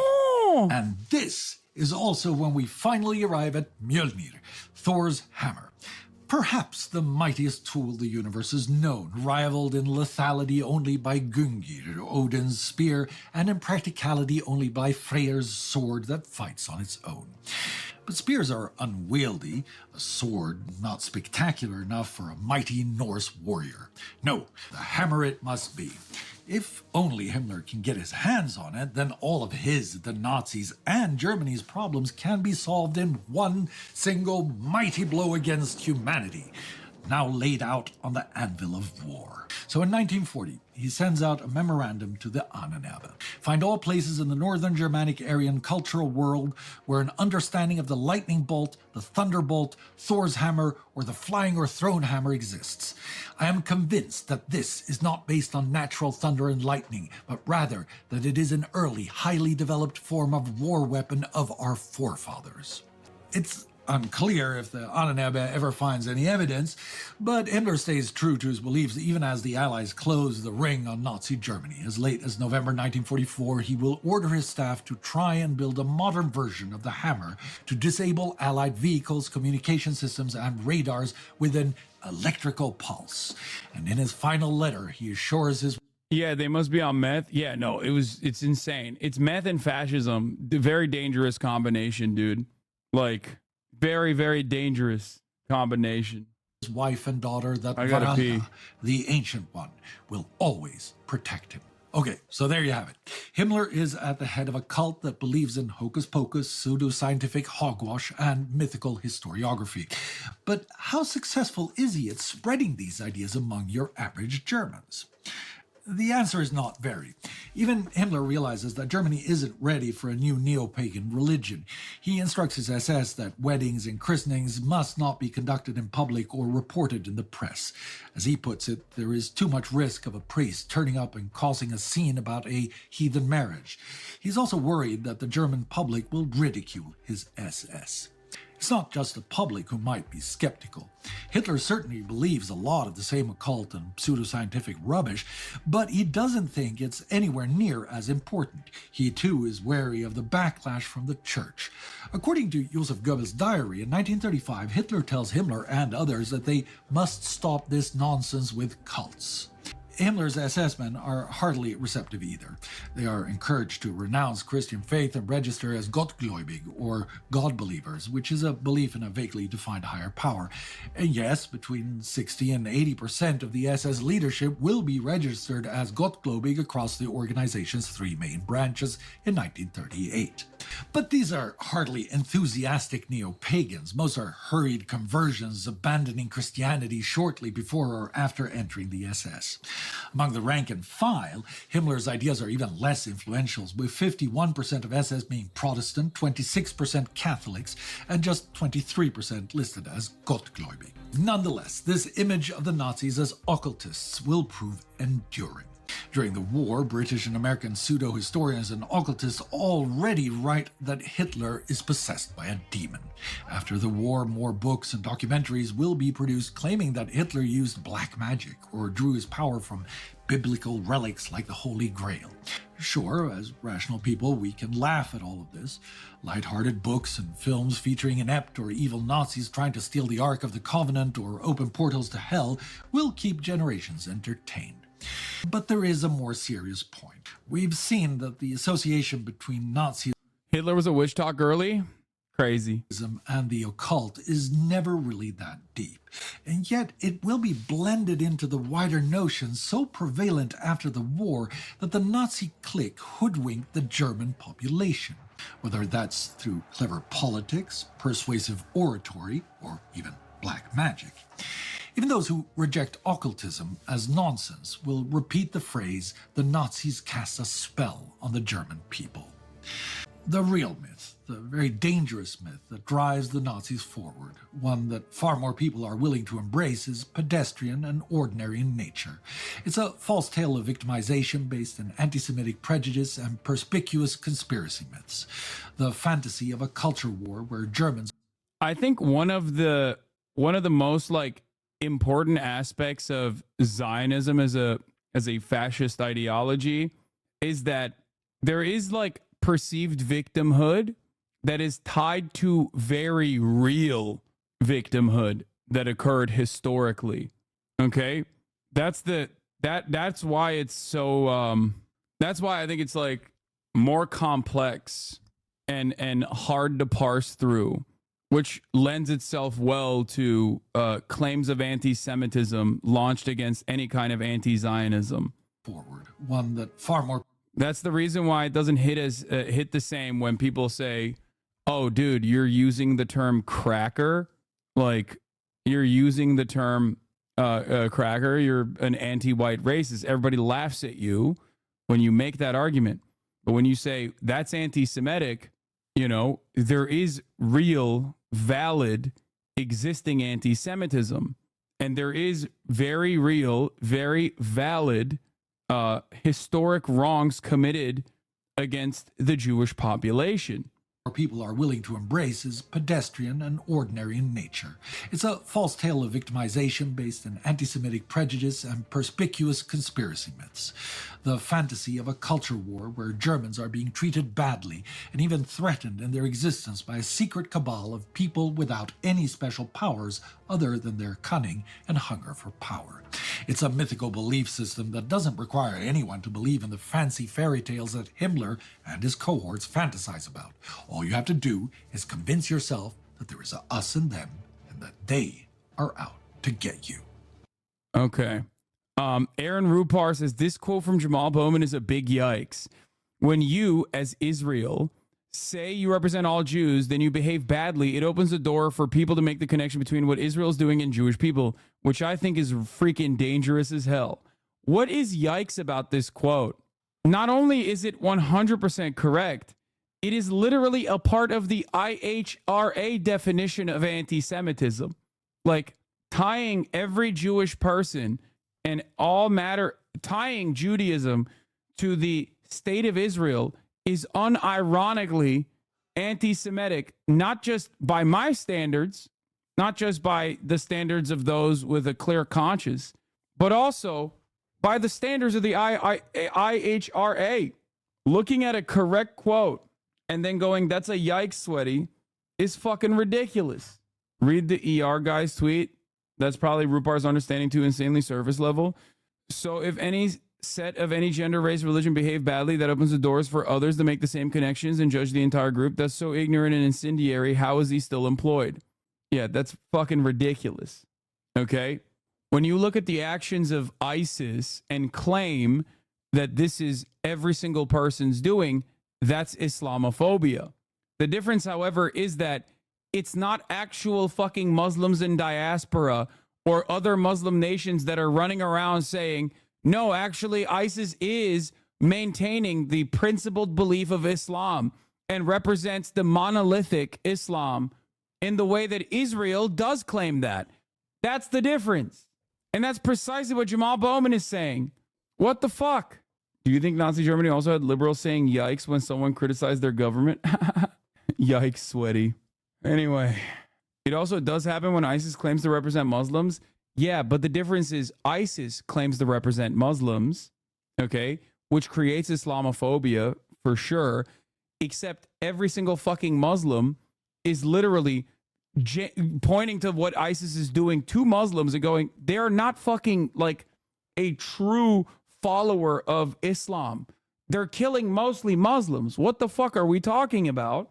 Whereas the equivalent does not exist, or at least like the equivalent does not exist in like positions of power or in mainstream fucking media, where anti-Zionists are considered tokens, openly claimed to be either bad Jews or fucking tokens, and that Zionism does represent Judaism.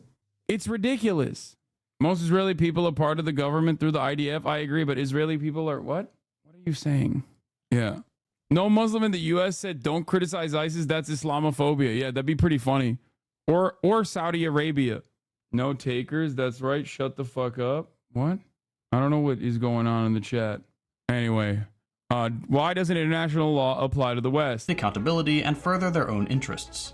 When the ICC issued arrest warrants against Israeli officials and demanded the operation in Rafah end immediately, Israel ignored the order, intensified its attacks, and Joe Biden provided a swift...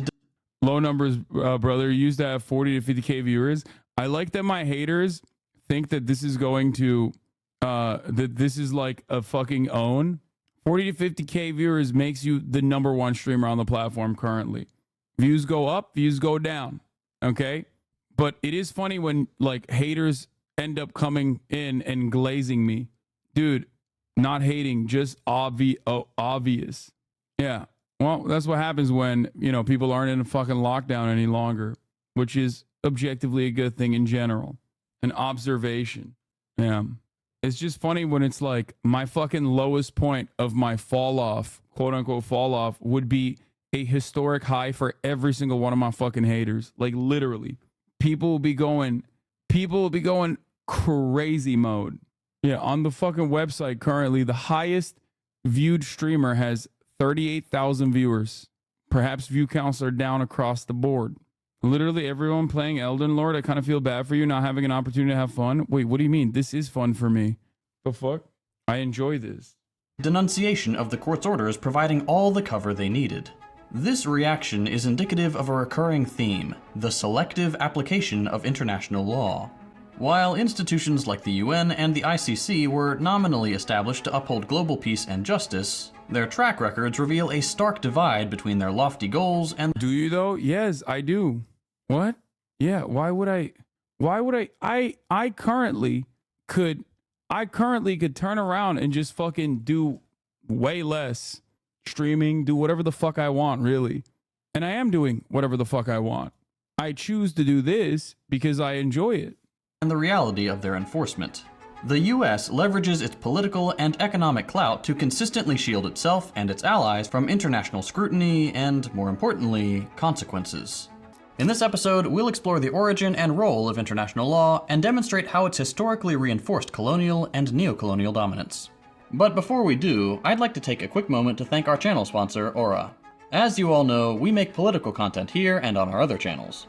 Unfortunately, that means some people don't like us very much. These days, a quick Google search is all it takes to find someone's personal information. Data brokers sell your information to scammers, spammers, and anyone else who may want to target you. Your full name, email, home address, health records, your relatives, it's all readily available for those who want to find it. That's why I've been using Aura to help keep my private details private. Aura shows me which data brokers are selling my information and automatically submits opt-out requests for me. This not only cuts down on the amount of spam I get, but also helps keep all my accounts safe from bad actors. I'll give you a real-world example. AT&T recently revealed that over 73 million customer records, both existing and former customers, were released on the dark web. They recommended that those affected change their passwords, monitor account activity, and consider credit freezes or fraud alerts from credit bureaus. This was a huge breach, but I don't have to worry. Aura does all of this for me. And best of all, I don't have to download a bunch of different apps just because some company couldn't keep my data secure. I value my privacy, and I'm sure you value yours. You can go to aura.com/firstthought to start your 2-week free trial, no strings attached. Try it out, and I promise you'll appreciate the peace of mind. Support the show and protect your valuable data by signing up today at the link below. The United Nations and the International Criminal Court claim to exist for the cause of real justice. The UN was founded in 1945 with the primary mission of maintaining international peace and security, promoting human rights, and fostering social and economic development. Not doing great so far on those fronts. Its charter aimed to prevent the kind of catastrophic conflict that had devastated the world twice in less than half a century, or what's happening now in Ukraine and Palestine. See what I mean about that track record? The ICC, a product of the Rome Statute, wasn't established until 2002, and is the first permanent international court capable of prosecuting individuals for genocide, crimes against humanity, and war crimes. The Rome Statute was adopted in 1998, and by July 1st, 2002, it had come into force with the ratification of 60 countries. The ICC represented a significant step forward in the global quest for justice, providing a permanent judicial body to address the most egregious violations of international law. The adoption of the Rome Statute and establishment of the ICC were met with resistance from powerful nations, particularly the United States. The so-called American Service Members Protection Act of 2002, also known as the Hague Invasion Act, authorizes the use of military force to free any US personnel detained by the ICC, which should show you how far the US is willing to go to protect its war criminals from accountability. And as we delve deeper into the history and roles of these institutions... You know, good guy shit. Good guy shit. Famously. That's what good guys do. You know? Not good guys, best guys. Yeah. It should become clear that their creation was much more about maintaining a world order dominated by Western powers than it was about promoting global justice. The selective application of international law and the structural limitations of these bodies have made them little more than tools of neocolonial rule rather than impartial arbiters of justice. During the colonial era, Western powers used legal frameworks to legitimize their control over vast territories in Africa, Asia, and the Americas. Concepts such as terra nullius, or land belonging to no one, and the doctrine of discovery were employed to justify the appropriation of lands and the subjugation of indigenous populations. These legal doctrines allowed colonial powers to establish and maintain their empires under the guise of bringing civilization to uncivilized parts of the world. Even after the end of so-called formal colonialism, the legacy of these legal principles has persisted. Newly independent states were integrated into an international system that had been shaped by and for the benefit of their former colonizers. Unfortunately, the ICC provides a clear example of the selective enforcement of international law, which has been a hallmark of its operation. Since its establishment, it has predominantly focused on African leaders, with cases involving Sudanese President Omar al-Bashir, Kenyan Deputy President William Ruto, and Ugandan warlord Joseph Kony, among others. And while, yes, these prosecutions are important, the glaring absence of cases against Western leaders or their allies raises questions about the impartiality of the court. especially given the extent and severity of the crimes committed by Western regimes.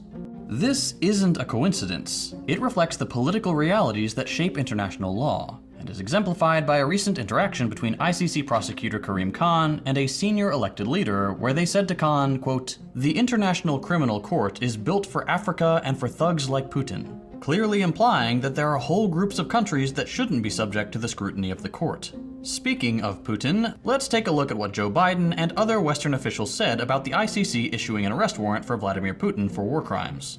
The truth of the matter, we saw what happened in Bucharest.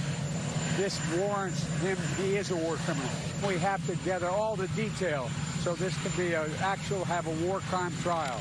In a nutshell, it's justified. Can't get much clearer than that. In addition to Biden's condemnation of the warrants against Israeli officials, members of his administration and Congress have also weighed in. They want to sanction the ICC. You heard that right. Republicans. There is nothing like, what an insane sequence of events, dude. Vladimir Putin invades Ukraine. The entire Western world comes together and criticizes this action. The entire Western world specifically, I'm saying. Okay? And then, you know, a couple years later, Israel is and has been doing this shit for 76 years, but like does the same exact thing that Vladimir Putin is doing in Ukraine, but to such a degree that like people start paying attention to it, and they immediately, all the Western leadership immediately turn around and go, actually, this is different. Like there is no clearer indication of this hypocrisy that many people outside of the immediate American sphere of influence, outside of the Western sphere of influence, can see clearly, okay? In broad fucking daylight. Like, it is so obvious. It is so obvious that I suspect that many Americans even recognize it. Senators have threatened severe sanctions against the International Criminal Court if it proceeds with legal action against Israel. Secretary of State Antony Blinken approves of this effort, telling Senator Lindsey Graham that he welcomed the opportunity to work on a bipartisan effort to sanction the ICC, to, quote, protect U.S. interests. These people aren't even trying to hide it anymore. And because the U.S. has its back, Israel... Yeah, by the way, Hamas started it compared to Vlad just going in and invading is so funny, because people who push Z literally still to this day in the chat will be like, well, what about Donbass? Like that is... So no, there is a pro-Putin argument to be made in the exact same way that like the pro-Israel argument is the Hamas started it. So yeah, you just don't really hear it because like obviously you're never going to hear it in the Western world in general. Israel's actions in Gaza and the West Bank will continue to escape international legal consequences, despite overwhelming evidence of genocide, human rights abuses, and severe violations of international law. The Israeli genocide of Palestine is the clearest example in modern history. Just Hamas didn't start it though? Yeah, of course Hamas didn't start it. What are you talking about? Hamas didn't exist in 1948. Pushing Z is not pushing Zionists. Pushing Z is pushing Z is a term that I use when talking about like defending Russia's actions in Ukraine. Word Palestine on Twitter or Telegram and you'll find thousands of videos of children being blown to pieces, hospitals and places of worship being leveled, and IDF soldiers bragging about their war crimes. The West's actions to block the ICC from pursuing justice in this case, while advocating for action when it benefits them geopolitically, has prompted the question, what good are these institutions if the US and its lackeys can flaunt international law at will? Examining specific cases like the horrific US war crimes in Vietnam provides further insight into this selective application. Extensive atrocities committed during the war, including the My Lai massacre, the widespread use of defoliants, and Operation Speedy Express are serious, despicable war crimes that have gone completely unpunished despite being extremely clear violations of international law. The My Lai massacre, perhaps the most infamous crime, was the wholesale slaughter of over 500 Vietnamese civilians, including women, children, and the elderly, by American soldiers. And this massacre was not an isolated incident, but part of a broader pattern of systemic violence and disregard for human life.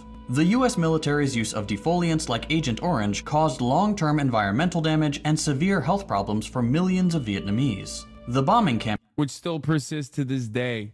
campaigns, particularly Operation Rolling Thunder, resulted in massive civilian casualties and destruction of infrastructure. Operation Speedy Express, one of the deadliest single operations of the war, led to the deaths of at least 7,000 civilians under the guise of targeting North Vietnamese fighters. And this impunity enjoyed by the US extends beyond the Vietnam War into more recent military actions. The wars in Afghanistan and Iraq have similarly been marked by significant civilian casualties and war crimes. The use of drone strikes in countries like Pakistan, Yemen, and Somalia has resulted in scores of civilian deaths, with little to no transparency or accountability. These actions, justified under the vague banner of counterterrorism, have drawn fierce criticism from international human rights organizations, and yet the US remains completely unaccountable on the global stage. Even more recently, Israel's actions in Gaza and the West Bank provide another stark example of the unequal application of international law. Since its inception, would you say what we're doing in Vietnam to be genocide is a question someone asked? Nothing America does is genocide, because all America does is genocide. So as long as we are technically the quote-unquote world police, the hegemonic superpower, nothing we do will ever be considered genocide. If the Nazis won World War II, then it would not be, the Holocaust would not be considered a bad thing. Okay? That's it. Just like nothing we do is considered terrorism. Israel has been rightly accused of literally thousands of human rights violations, including the disproportionate use of force against civilians, the destruction of Palestinian homes, and the blockade of Gaza, which has led to severe humanitarian crises. Of course, all these crimes are being committed in service of a full-blown genocide, but each are crimes in their own right. Despite these obvious and flagrant violations of international law and basic human decency, Israel has yet to face any international legal consequences. The US continues to use its political and economic influence to shield Israel from accountability, vetoing multiple UN Security Council resolutions aimed at condemning Israeli crimes or taking action to stop them. And they've done this while simultaneously pretending that there is no genocide and that even if there was, Israel has the right to, quote, defend itself by obliterating an entire history, culture, and people. The ICC relies on state cooperation to enforce its warrants and conduct investigations. However, nations like the US and its allies can simply refuse to cooperate. The ICC does not have its own enforcement mechanisms, and its reliance on member states for arrests and evidence collection makes it vulnerable to exactly this kind of non-compliance. What's more, the principle of complementarity, which underpins the ICC's jurisdiction, states that the ICC can only— We got an update. You failed. I donated my life savings to Pokemon. Damn, dog. You should have donated your life savings here so that no one could see the top of the hour ad break. Because at the top of the hour, there's a 3-minute ad break. If you no longer want to see those ads, all you need to do is subscribe for $5 or for free with Twitch Prime. Okay? That was low effort. Okay, dude. I've been watching Squeaks these past few weeks and been neglecting Hassan streams. I now understand how smart this chat is in comparison. What? I'm sure Squeaks' chat is also fucking brilliant. It's just that they're just memeing. I don't think this chat is very smart in general. I would not say I'm smart either. Here's the 3-minute ad break now, by the way. Only prosecute when national courts are unwilling or unable to do so. Nations often claim jurisdiction over their own personnel, conducting internal investigations that frequently result in little to no accountability. These internal investigations often lack transparency and independence, serving more as a means to placate international demands than to deliver justice. The Rome Statute itself, which established the ICC, contains provisions that limit its reach. For instance, Article 98 prevents the ICC from requesting the surrender of a person from a state if it would require that state to act inconsistently with its international obligations. This provision has been used by the US to secure bilateral immunity agreements with several countries, ensuring that US nationals cannot be handed over to the ICC. One of the primary reasons international courts like the ICC fail to hold the US and its allies accountable is the significant political influence they wield. The permanent members of the UN Security Council, the US, UK, France, Russia, and China, hold veto power. Given that 3 of these countries are close allies, it allows them to block any actions that may threaten their interests. This veto power has been used repeatedly to shield nations from accountability. This was evident when the US pressured other Security Council members to block any attempts to refer its actions in Afghanistan to the ICC. The Security Council's influence over the ICC not only limits the court's effectiveness, but also undermines it. The ability of powerful nations to block referrals and influence investigations demonstrates that the ICC is a tool of political power rather than an impartial judicial body. This erodes trust in the ICC and discourages cooperation from other nations, further weakening its ability to enforce international law. And the influence of these nations extends far beyond the Security Council. Countries like the US leverage their economic and diplomatic power to sway other nations and international bodies with threats of sanctions, withdrawal of aid, or diplomatic isolation, often used to dissuade countries from supporting actions that might hold the US or its allies accountable. Their manipulation of international politics ensures that the ICC and other international bodies cannot function impartially, or in some cases, function at all. Despite the admirable goal of bringing justice to the world, these international organs have instead brought Western-style law and order. That means the entire world is divided into two groups, those allowed to break the rules and those subject to the consequences. The selective enforcement that results from this world order undermines the core principles of justice and equality that institutions like the UN and the ICC were supposedly founded upon. By investigating examples such as the Vietnam War and Israel's genocide in Gaza, it becomes evident that international law is often manipulated to serve the interest of the powerful, while underdeveloped states bear the brunt of enforcement. This disparity not only erodes trust in international institutions, but also perpetuates global inequality and encourages further violations of international norms. The inability of the ICC to prosecute US and Israeli officials despite clear evidence of war crimes exemplifies the systemic failures that plague our current system of international law. The promise of true justice will remain unfulfilled as long as the US and its allies continue to evade accountability. I'd rather us control it than Russia. How about it doesn't work that way? Also, what do you mean you'd rather us control it than Russia? Everything that you can get mad at Russia for, all of the valid criticisms of Russia, extend to the United States of America tenfold. What the fuck are we talking about? Did you just miss the entire premise of the whole fucking video? Like, this is one of the funniest parts about all of my haters that loved saying that I'm like pro-Russia, because I would regularly make comparisons of Russia's actions to the United States of America. When I did that, they could not comprehend that I am actually invoking the greatest evil that I could potentially invoke. That comparison is one that you would consider in defense of Russia only if you harbor this opinion internally that America is ultimately a complex nation that is trying to do its very best and not like a psychopathic capitalist imperialist monster that is hell-bent on death and destruction as long as profit margins of a select few people is maintained. People are so stupid. Developing story for your SCOTUS coverage later. No, it isn't. I'm not going to cover the Arkansas shooting. 3 dead, 11 injured. Anyway, Israeli Prime Minister Benjamin Netanyahu and the country's military is divided over strategy. We will obviously get to that in a second. We'll start doing some of this stuff. There's like a little bit of this to talk about Gaza, here. A major rift has emerged between Israeli Prime Minister Benjamin Netanyahu and the country's military over the strategy to defeat Hamas and release the dozens of hostages still held by I'm going the to terror watch the group. baseball clip. Don't Chris worry. Livesay looks at the growing divisions as the war approaches now into its 10th month. Since the start of the war, Prime Minister Benjamin Netanyahu has been unequivocal about his war aims, saying, every Hamas member is a dead man. But now, a rare break out in the open from his own military. Hamas זה רעיון. How come you have so much grifting for the U.S.? Wait, I thought Israel was the ultimate evil. Bro, I already ran the 3-minute ad break at the top of the hour. Like, what do you think you're doing right now? I already ran it. Like, I literally ran it 6 minutes ago. Whoever thinks we can eliminate Hamas is wrong, Israel Defense Forces spokesman Daniel Hagari tells Israeli TV. Netanyahu's war cabinet, a coalition of rivals meant to show unity, recently fell apart over this very question. What happens if Hamas is defeated militarily, but then there's nothing to fill in that vacuum? Hamas stays in power as long as you don't have other civilian infrastructure. There's nothing else. It's just Hamas. Even if they don't carry guns, they hold hostages. Doesn't mean that they are, stop being Hamas people without their guns.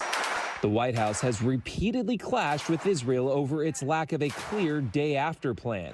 And this week, Netanyahu brought more tension out in the open. I said it's inconceivable that in the past few months, the administration has been withholding weapons and ammunition to Israel. Just as clashes intensify in Israel's other war at the border of Lebanon with Hezbollah. It's unprecedented. It's unheard of. You can't just, call up Lebanon and Hezbollah and tell them, oh, listen, guys, we don't have any munitions. It's just something you don't do. This is what he did. National Security spokesman John Kirby called Netanyahu's complaint as much vexing and disappointing as it was incorrect. My tinfoil hat conspiracy is that America has known that Israel has a lot of appetite to invade Lebanon and is refusing to send the 2,000-pound munitions because Israel will absolutely use them, not in Gaza, but instead in Lebanon. That's my tinfoil hat conspiracy. America is known for quite some time at this point that there is enough appetite there, and they don't want them to apply the Dahiyya Doctrine in where they invented it. Correct. Adding the idea that the U.S. had stopped helping Israel with its self-defense needs is, quote, just not accurate. Tony? Chris Livesay for us in Israel. Chris, thank you very much.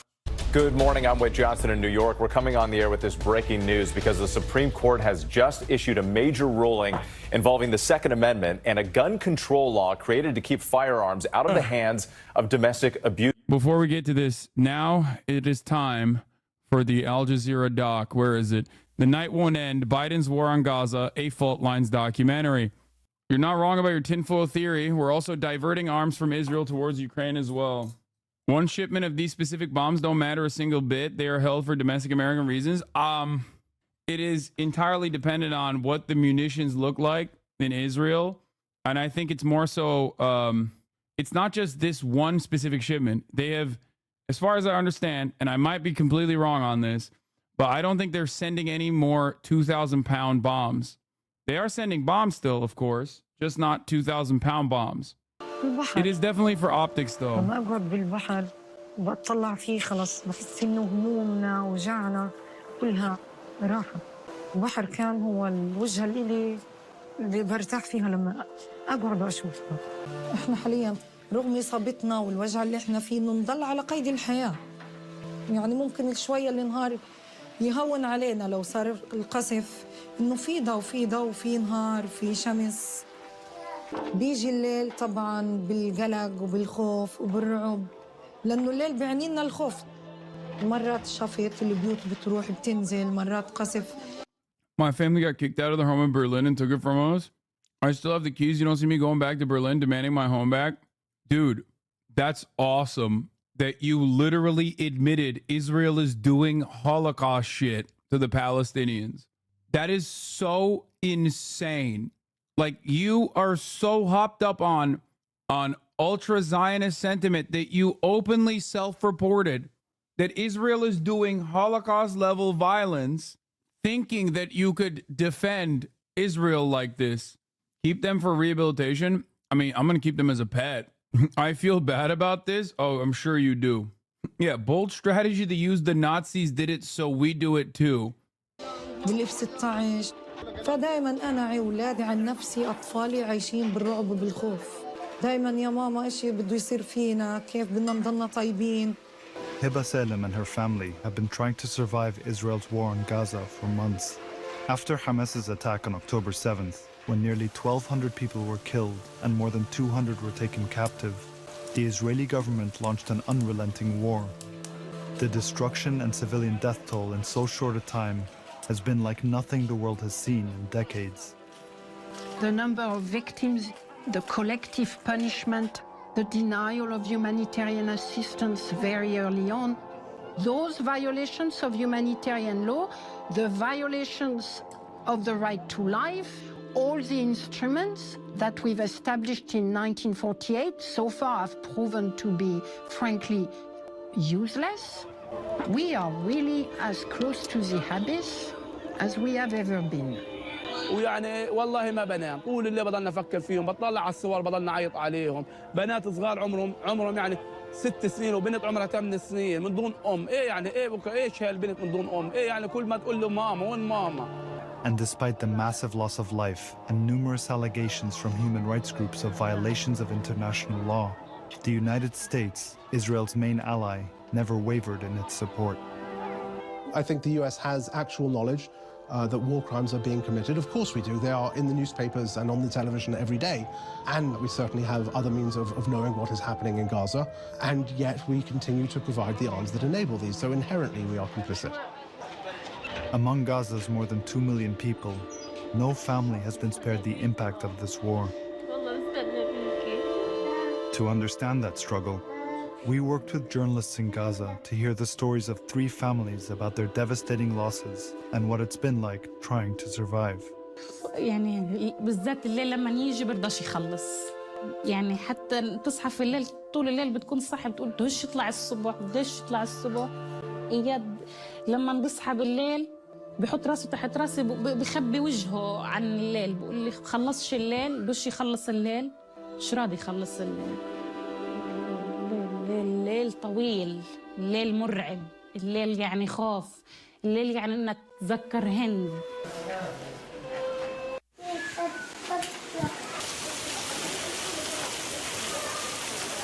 عمريش تخيلت أو توقعت كل الأحداث اللي صارت معنا من أول الحرب لحتى الآن. One of the first losses Hiba and her family experienced in the war was their home. She and her husband Ayman spent 3 years renovating it for their 8 children. وانتقلنا جديد لسه قبل 4 شهور. بيت واسع، حياة، قبال البحر، نطلع نتسوق، أولادي يروحوا على مدارسهم.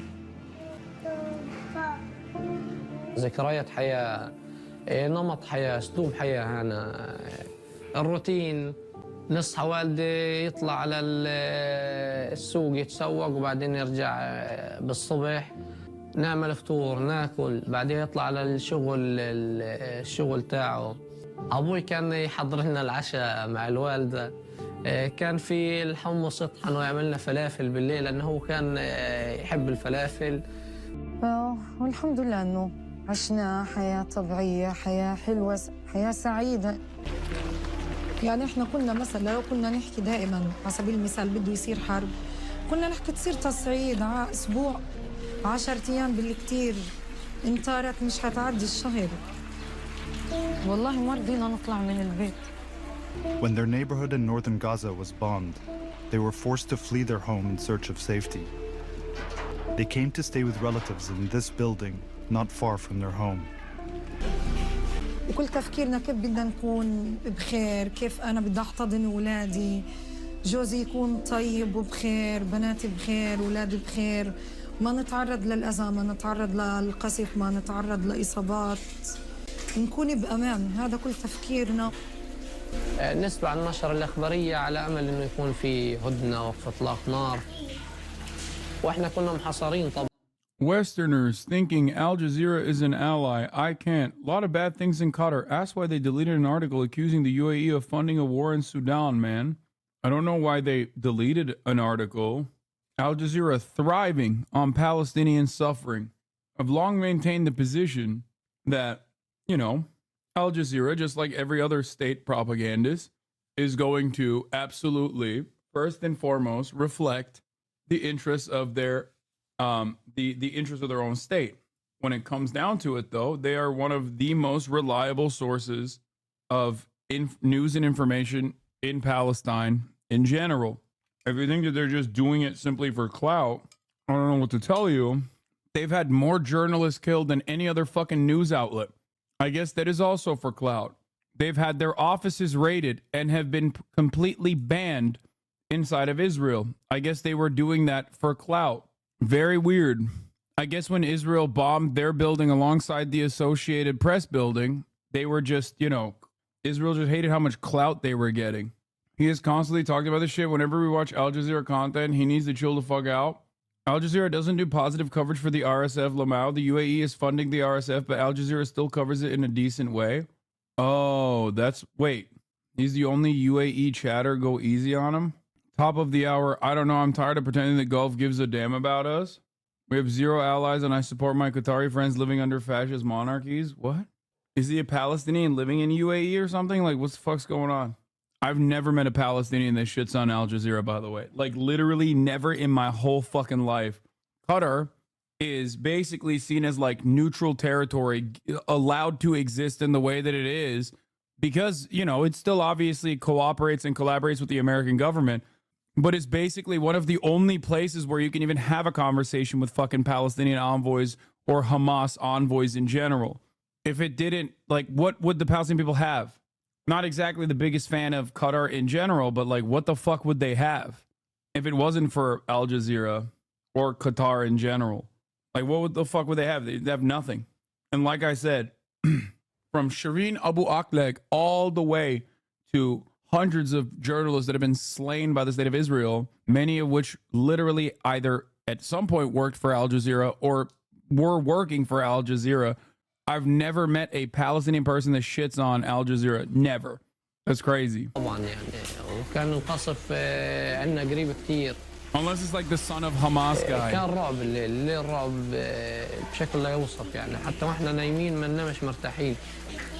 ننام غفوة زي ما بيحكوها مش إنه نوم كامل كمان يعني لا سمح الله صار فينا شيء نقدر نعمل يعني. Their worst fears came true early in the morning of December 11th when a massive airstrike hit their building.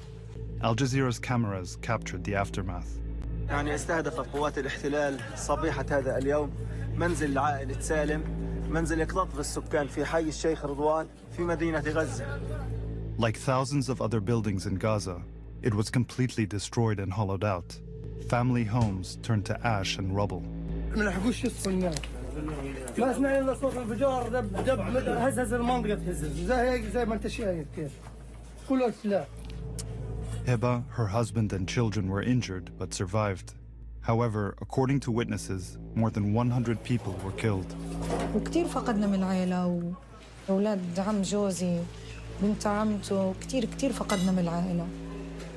اتصابنا بناتي تنتين صبايا تصابوا إصابات خطيرة على أساس إنهم أصلاً لما طلعوا شهداء. وابني تصاب بطل يشوف بعيونه وإحنا تصابنا كلنا بوجع في ألم ما عرفنا وين أصلاً بدنا نروح بحالنا أو لمين نلجأ مين اللي بده يسعفنا ومين اللي بده ياخدنا. اخوتي المصابين اقدر الاقي مكان يقويهم كمان لانه في من اخوتي ما بيقدروا يتحركوا يعني البيت هان غير صالح للسكن. ما في مكان محدد يعني انه حيكون بخير يعني كل مكان احنا بنروح فيه متعرضين فيه للخطر متعرضين فيه للخوف متعرضين فيه لضرب المدفعيات متعرضين فيه للقصف. 102 names we found were killed in one moment effectively. But there were also allegations that it might have been 200 people who were killed. This is something we've seen multiple times in Gaza because people are trapped under rubble for a really long time. Air Wars, which monitors civilian harm, has been documenting airstrikes in Gaza.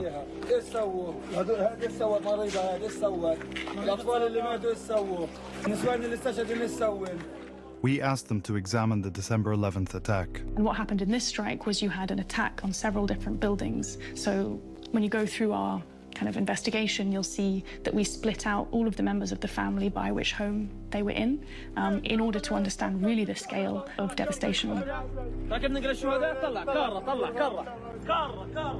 هنا ينتشل أهالي الشهداء وهم أشلاء المقطعة. Do you know how many children were killed in the attack? So we estimated 50 at least. And how common was this type of attack that you investigated on December 11th? I would say this is one of so many. وأمي وأخويا وأختي ولاد اثنين ماليش غيرهم ولاد اثنين كمان راحوا. أنا أولادي ابني وابني ومرتي وبنتي وبنتي. هذا طفل لا يبلغ عمره أيام مولود في الحرب. هذا الطفل إيش سوى؟ We have documented time and time again almost 100 people being killed in a single strike. This is the conflict where we have counted more children killed in a single strike than we have in any other conflict, multiple times. كل أحفادي نسوانهم وأولادهم بجزائهم. نسعى نخبر زي مجزرة وين الدول وين العالم تقف معانا تشوف كيف نسوان وبنات وأولاد وكلهم ميتين وين كنتوا بتتفرجوا علينا؟ When we all look back and when we finished counting, I think we're going to see it as a typical case rather than the exception.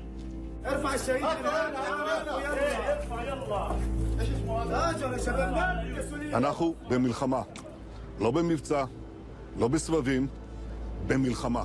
From the beginning, Israeli officials signaled this would be different than previous wars in Gaza. אנחנו מטילים מצור מוחלט על העיר עזה. אין חשמל, אין מזון, אין מים, אין דלק. הכל סגור. אנחנו נלחמים בחיות אדם ואנחנו נוהגים בהתאם. עזה לא תחזור להיות משהו. חמאס לא יהיה. חסל את הכל. ייקח זמן. ייקח יום, ייקח שבוע. ייקח שבוע ואולי חודשים. אנחנו נגיע מכל התחומים. We're at war. We are at war. We are defending our homes. We're protecting our homes. That's the truth. And we will fight until we'll break their backbone.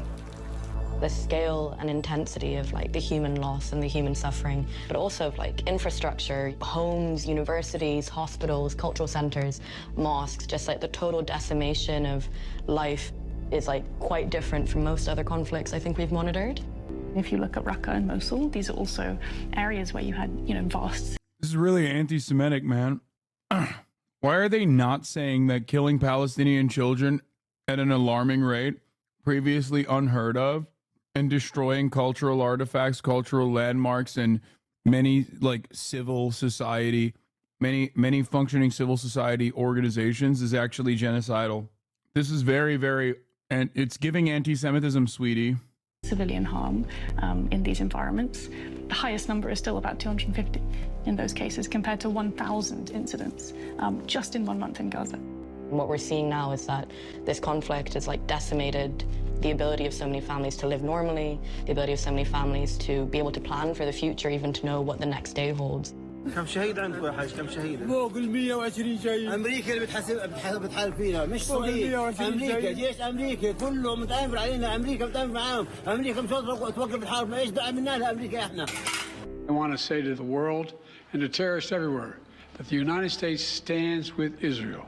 We will not ever fail to have their back. As a staunch ally of Israel, the US provides billions of dollars in military assistance. And from the beginning of the war, the Biden administration made their unwavering support of Israel clear, regardless of the quickly rising civilian toll or the lack of any clear military plan. This is war. It is combat. It is bloody. It is ugly. And it's going to be messy. You said you've asked them tough questions, but has the U.S. set or discussed any possible red lines? No. President Biden takes this issue extremely personally, has since the 1970s, sees himself as a committed Zionist. One pretty senior former Israeli official said to me, the US with one phone call could stop the war. They know what the call would look like. The Israelis know what the call would look like. So Israel could not prosecute this offensive in Gaza without US support. What do we mean by US support, right? We mean bombs, we mean fighter jets. I think in the first month or two it had dropped 22,000 bombs on Gaza. This, of course, is a territory about the size of metropolitan Las Vegas. That's a level of devastation, as NGOs have noted, that has not been seen since the carpet bombing of Germany at the end of World War II. And I think just demonstrates the lack of attempts to protect civilian life. Josh Paul worked at the State Department for over a decade, overseeing arms transfers to countries including Israel. And within the first days of this war, he was alarmed by what he was seeing. By October 9th, I had written to colleagues within the State Department, senior officials and equals in rank, to say we need to think about this, about how US weapons are being used in Gaza right now.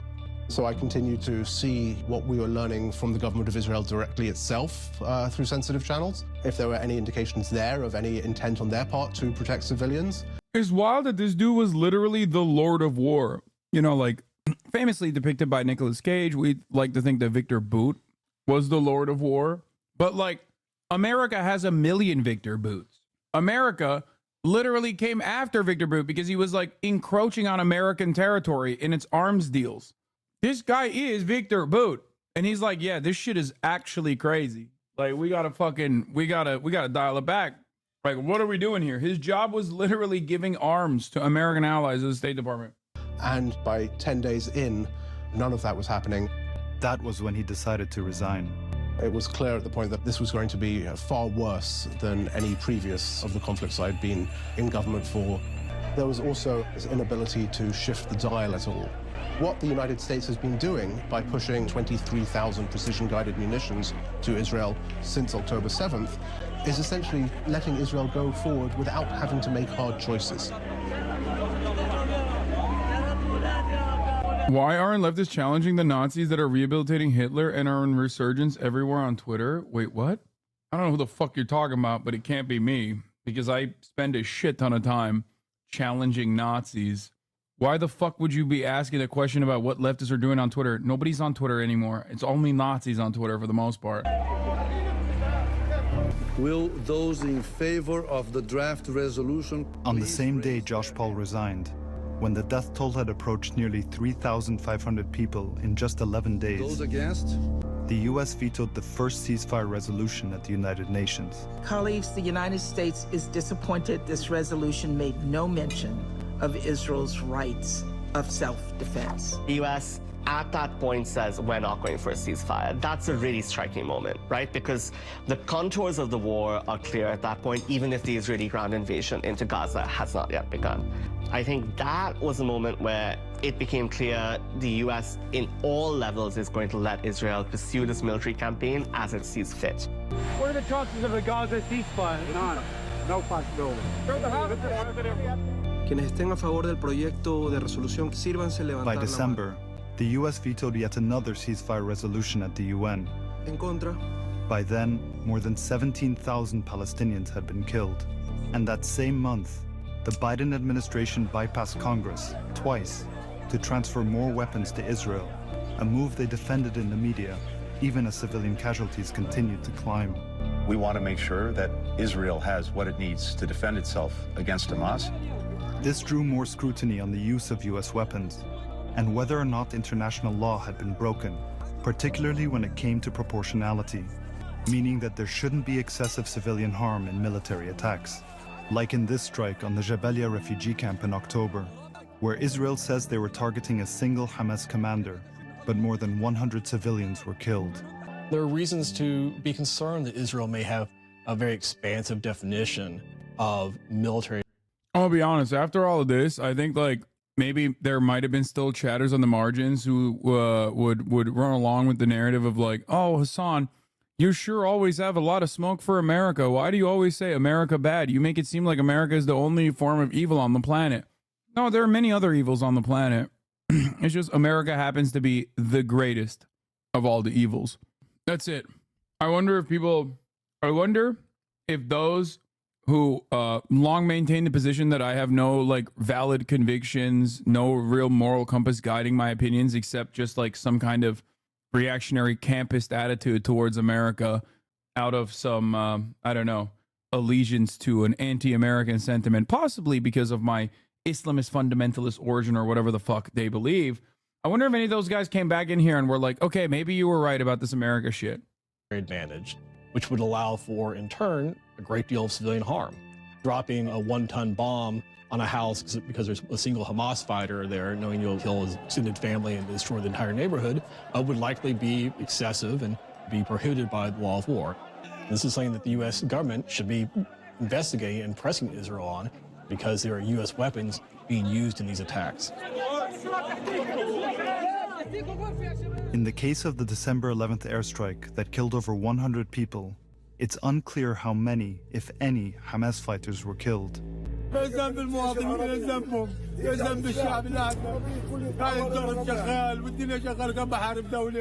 Or in this attack in February, when a prominent human rights lawyer, her father who was a doctor, and most of their immediate family were all killed.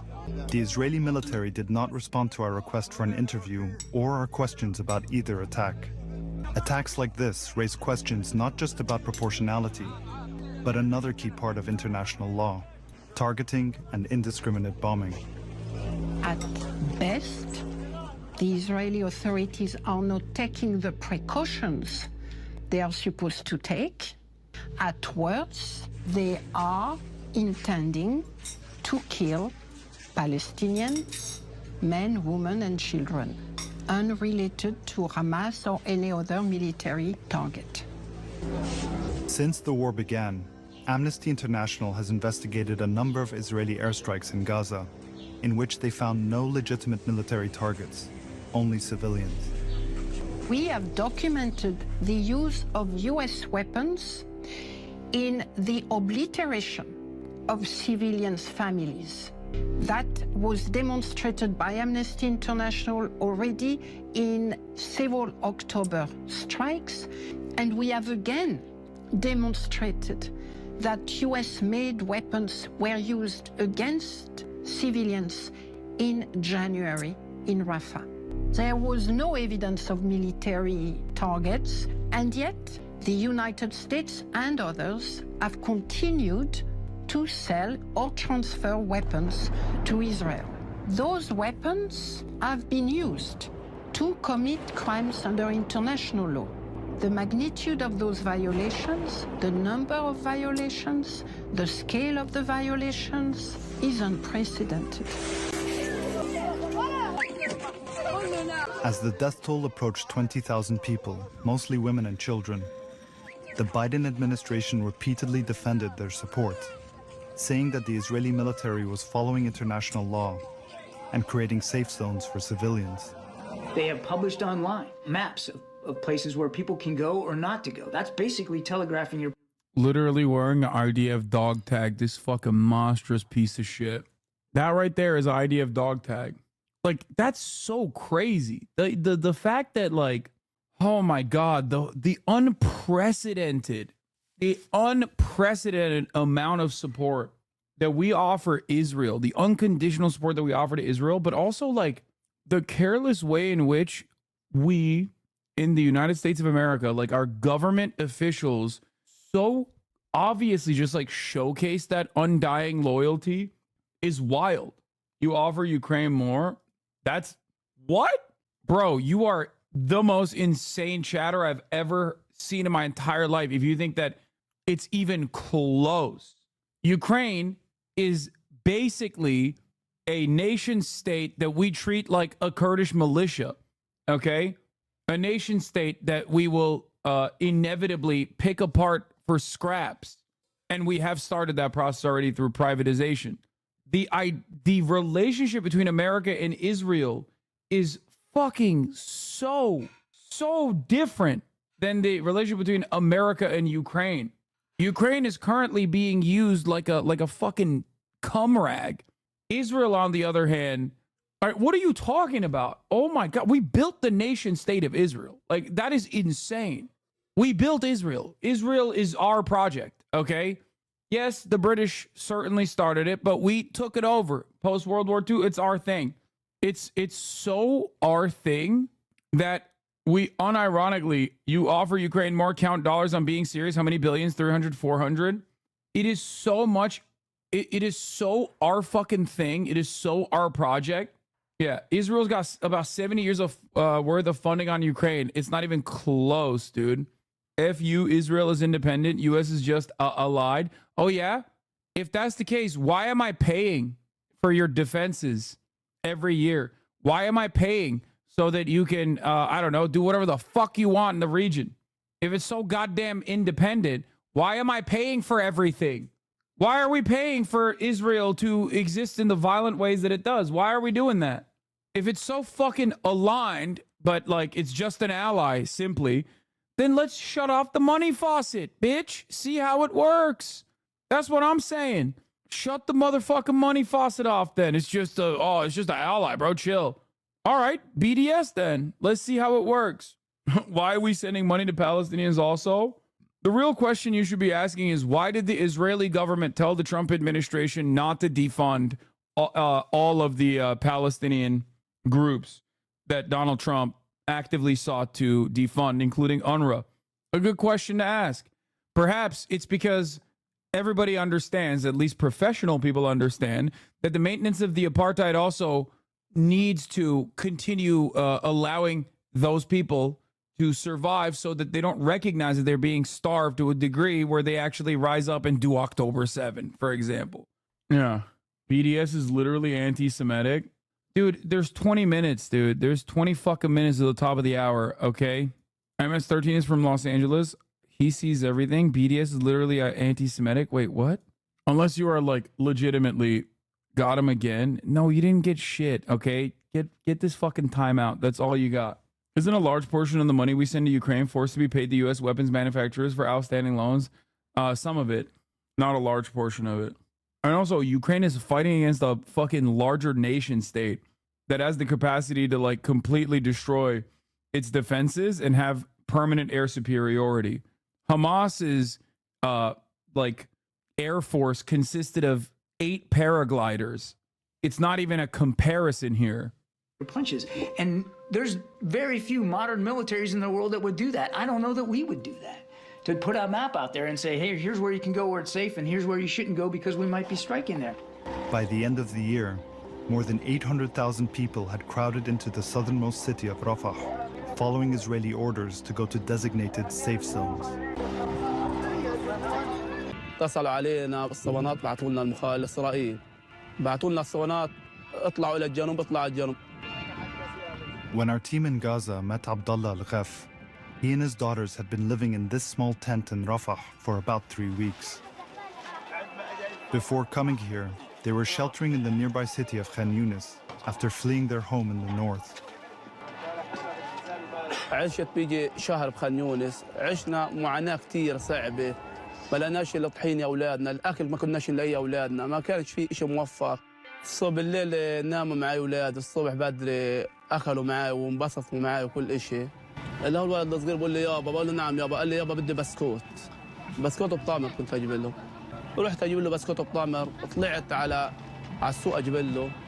Not long after he left to buy biscuits for his 2-year-old son Firas, there was an attack on the building where they were staying. What are you saying? Brother, I know Ukraine is being used by the U.S. and its allies for insane amounts of money. This is incomplete. It's not audited. Ukraine has gotten $150 billion from the United States since February. $150 billion? No, dude.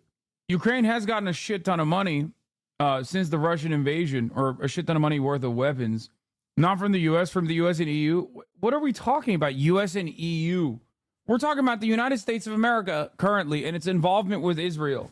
That's how the conversation started. You said Ukraine has gotten more aid from the United States than Israel. I told you that that was crazy. You're out of your fucking mind, especially comparing, like, especially if you adjust to inflation. The amount of aid just on weapons alone that America has given Israel is like $300 billion. Okay. And I also explained to you that the Ukrainian defenses, or the defenses necessary for Ukraine, is far different than like Israel's offensive campaign in Gaza, because guess what? Ukraine is not doing a fucking open. Ukraine is not engaging in a barrel shoot against a starving population that is 50% children in the same way that Israel is. Ukraine is trying to defend itself against a larger military force that is significantly more powerful. So yes, the defense is necessary in that circumstance. It will be far more costly, far more expensive. Abdullah's daughters can be seen here in this video from the Red Crescent. أنا كنت قريب الشظايا طاروا علي الشظايا صاروا يطيروا أنا من حب ما بقول لك سمعت الهواء ربنا حسيت قلت يا رب استر أولادي يا رب استر أولادي. His wife Miriam was one of at least 11 people killed in the attack, along with Firas.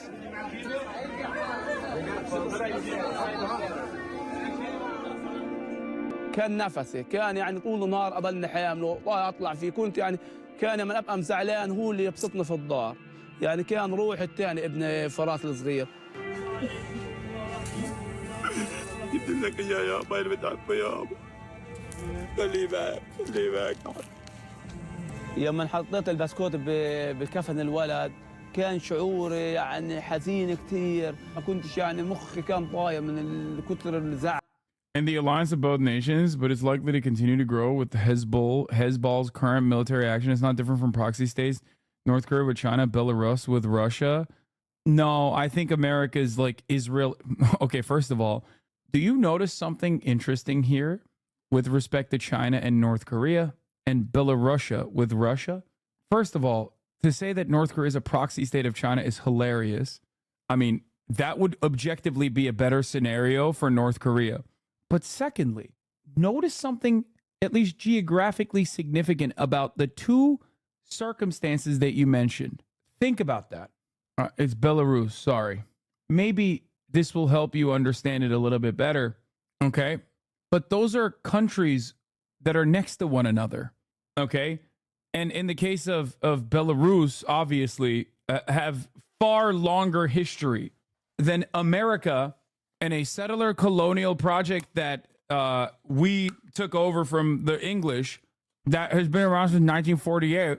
That is like 6,000, 7,000 miles away from the borders of the United States of America, mainland United States. يعني ايش تجيب البسكوت الولد ما تلاقيش ابنك تلاقيه نايم تمه كله رايح تمه من هنا هيك كله رايح الولد يعني خلونا نسقيهم الجنوب آمن الجنوب آمن طلعنا على الجنوب وين بالجنوب. His cousin's 3-year-old son, Farid, was killed that day as well. Abdullah's 2 daughters, Nagham and Wadad, survived, as did his oldest son, 8-year-old Muhammad, but he was injured. بقول له يابا كنا قاعدين نلعب أنا وأخوي فراس قاعدين وأمي كانت واقفة على باب الأوضة وما درينا إلا إشي خبط الحامة انفجار قوي في الدار إلا إشي أسمر صار وبقول لي ما دريت إلا جوز خالته الصاوم وبقول لي أمي ارتمت على الأرض وأخوي صار الدم ينزل منه هيك صار يصوت وما بعدين ما بقول لي ما حسيت بإشي. As the new year began, Gaza's hospitals, including Nasser Hospital where Muhammad was treated, were already under attack and barely functioning, with fewer and fewer supplies and more critical patients. 25 يوم قاعد يعيط بده إبرة بده دواء يا دكتور طول النهار أروح الدكاترة أدخلهم وإيش الفائدة فيش بالمستشفى دواء له. والله بجعني كسرة معي كسرة معي تخلي كاملة وقتك وتروح وبس إن شاء الله بدي أروح لغات. باي حبيبي. Unable to get the treatment Muhammad needed in Gaza, Abdullah was finally able to get permission for his son to be evacuated to Egypt. But by then, it was too late. محمد طلع من مستشفى ناصر وهو مخلص طلع على مصر لكن كان جسمه متسمم يعني كان متورم وجهه يعني بتقدم يا الولد يتعالج بأي دولة عربية بيستنوا عليك عبال ما يجي يموت عشان يطلعوا لك إياه يموت بمصر يموت في دولة برا لأنه هو طلع اليوم تاني يوم مات اليوم فيش عندهم ولا في نتفة أمان ما هي نحن في الجنوب بضربوا 2023 10/8 Israeli Twitch chatter. Now that they've kidnapped some kids, the average age there is less than 18. Okay. I will never forget seeing this chat message as I was first hearing about 10/7. هاي جينا من الشمال على الجنوب على نتف الآمنة اللي اليهود اعتبروا إنها آمنة وخبطونا فيها. Attacks in the south, like the one that killed Abdullah's wife and sons, continued as more people fled, looking for safety. You can see here the blue areas are the areas that people were told to evacuate to. This is Rafah, which is the southernmost part of the Gaza Strip. As part of their monitoring of the war, Air Wars found that areas designated as safe zones were frequently bombed. I think we have 200 incidents in these safe zones from December to March. People were told these areas are safe and they had to make very difficult decisions about whether or not they could trust that guidance. What we saw time and time again was that these areas continued to have allegations of civilians that were being harmed or injured because they'd moved there or because they already lived there. Those allegations didn't stop just because an area was designated as safe or seen as safe. Those allegations continued. So as the bombing increased, it also increased in the south where civilians were told to go to? Yeah, absolutely, I think. It's kind of hard to believe that. Real question is, why is he filming him?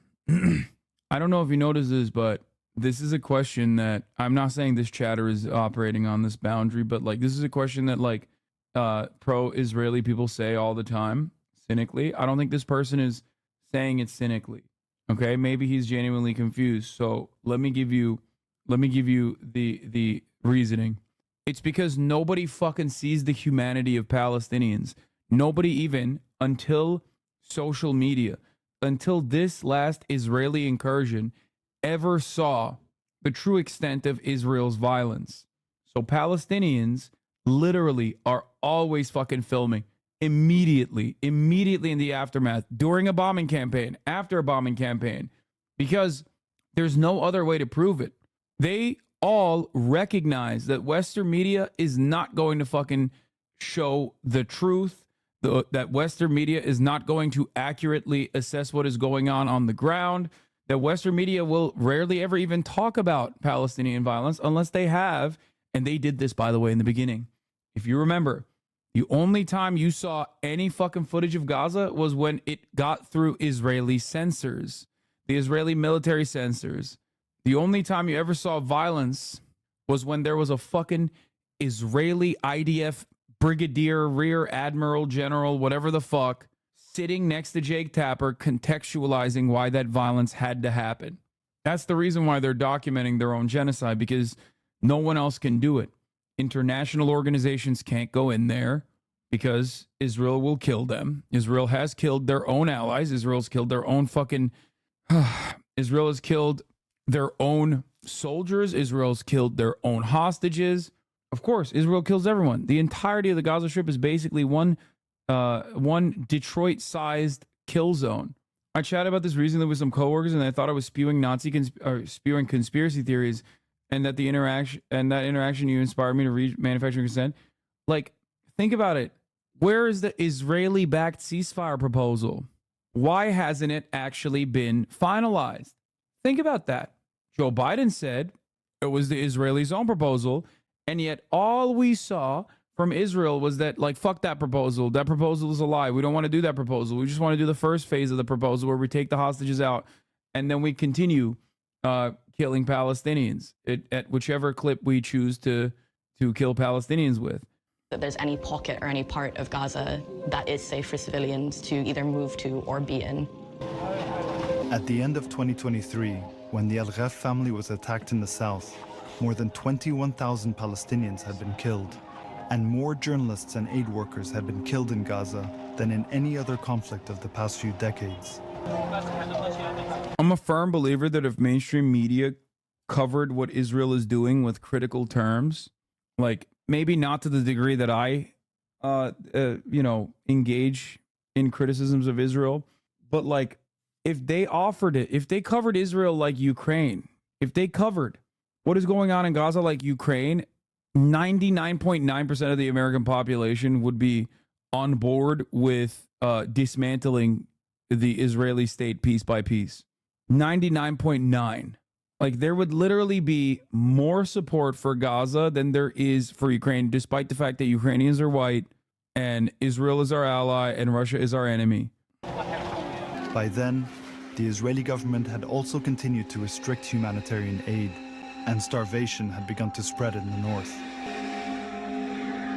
The US administration continued with their support. As Israel's campaign moves to a lower intensity phase in northern Gaza, and as the IDF scales down its forces there, we agreed today on a plan for the UN to carry out an assessment mission. Yeah, that is true. What's his face? Yair Lapid said this. If the media is objective, it serves Hamas. Are you missing the Islamophobia?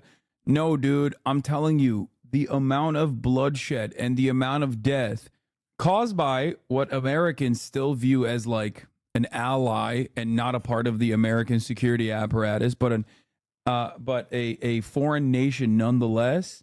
I mean, sure, the evangelicals wouldn't be on board with it, so 99.9% is like actually crazy. But yeah, there would be more support because of the atrocities, because of how unimaginable the violence is, and because of the percentage of the civilian population that's been ruthlessly slaughtered, and the demographics of said civilian population, because Gaza is 50% children before October 7. Okay? Yeah, you would see numbers closer to what you see with the under 35 demographic, who are primarily getting their news from independent outlets like this one, and independent outlets like and independent journalists, and also social media. Okay? The under 35 demographic that sees 3-minute ad breaks at the top of the hour. That demographic knows that if they subscribe for $5 or for free, they won't see the ads at the top of the hour. Here's the Thurman ad break now. It will determine what needs to be done to allow displaced Palestinians to return safely to homes in the north. Despite U.S. words, by the new year, the north was still dangerous for civilians. غزة بالنسبة لنا يعني كثير يقولنا بدكم تهاجروا بدكم تطلعوا من غزة ما يعني ما كناش نفسنا إنه نهاجر لأنه إحنا كنا عن جد حاسين حالنا في بلدنا وقاعدين ومبسوطين فيها يعني أهلنا حوالينا شغلنا حوالينا أولادنا حوالينا بنكبر مع بعض وعايشين كل الظروف كنا عايشينها حلوة مع بعض. With airstrikes in the south, some families who had fled the north went back there, trying to find some form of safety, like Wissam Hamada. After fleeing to the south on orders from the Israeli military, she and her husband were separated. أبويا وزوجي كانوا بسيارة تانية ما قدروش يصلوا للمكان اللي إحنا وصلنا له من شدة القصف. فمن الخوف صارت أمي تحكي لنا اكتبوا يما أسماءكم على إيدكم لو استشهدتوا يعرفوا أنتوا مين. أنا حكيت لها في هذا اللحظة من حد ما حكيت لأمي هذا الشيء حكيت لها أنا يا أمي بدي أخذ أولادي وأرجع على غزة عشان لما أستشهد يعرفوا إني أنا وسام حمادة. She came back to the north with her 2 children, Iyad and her 6-year-old daughter, Hind. They stayed with relatives, including Hind's 15-year-old cousin, Layan. كانت تحكي لها لا أنا بدي أطلع جراحة أنا بدي أحكم أكثر منك يا هنود. بتقولها طب أنت إلا أنت كوني طبيبة جراحة وأنا طبيبة أسنان ونفتح عيادة مع بعض. But in the north, safety was impossible to find. Late on January 28th, there were heavy attacks by Israeli forces in Gaza City, near where Wissam and her children were staying with relatives. أمامنا أحزمة نارية بشكل مرعب جدا لدرجة النار تخش على البيت اللي إحنا فيه.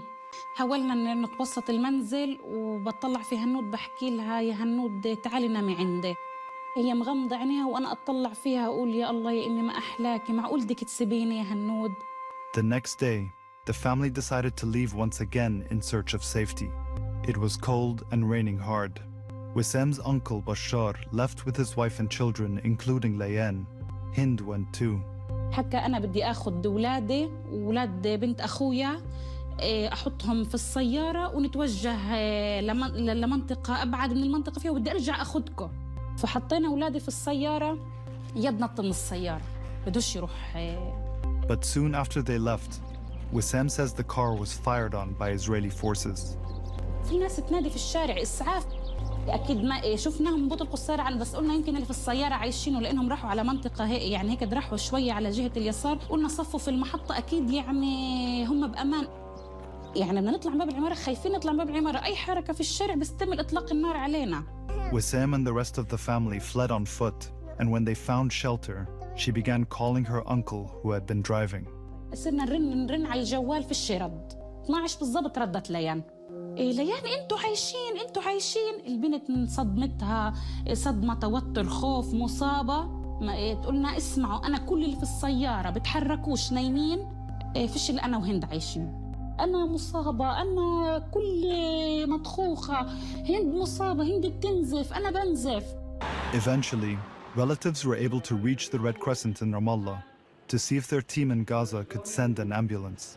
وصلتنا مناشدة إنه في سيارة استهدفت عنكزية فارس في مدينة غزة. When Omar called, it was Layan who picked up. ألو مرحبا عمو. ألو مرحبا. أيوة تدخل علينا.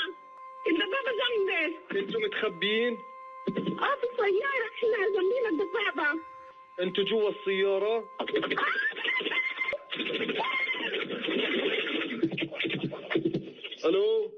ألو بنتي تموت معك على التليفون. أنا فصلت يعني وصلت مرحلة إني أنا صار معي قط.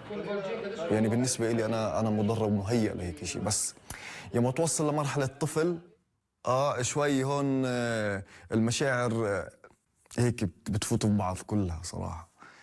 بعد ما رجعت رنيت على التليفون على نفس الرقم اللي ردت علي ليان عليه. ألو هون اختلف الصوت علي.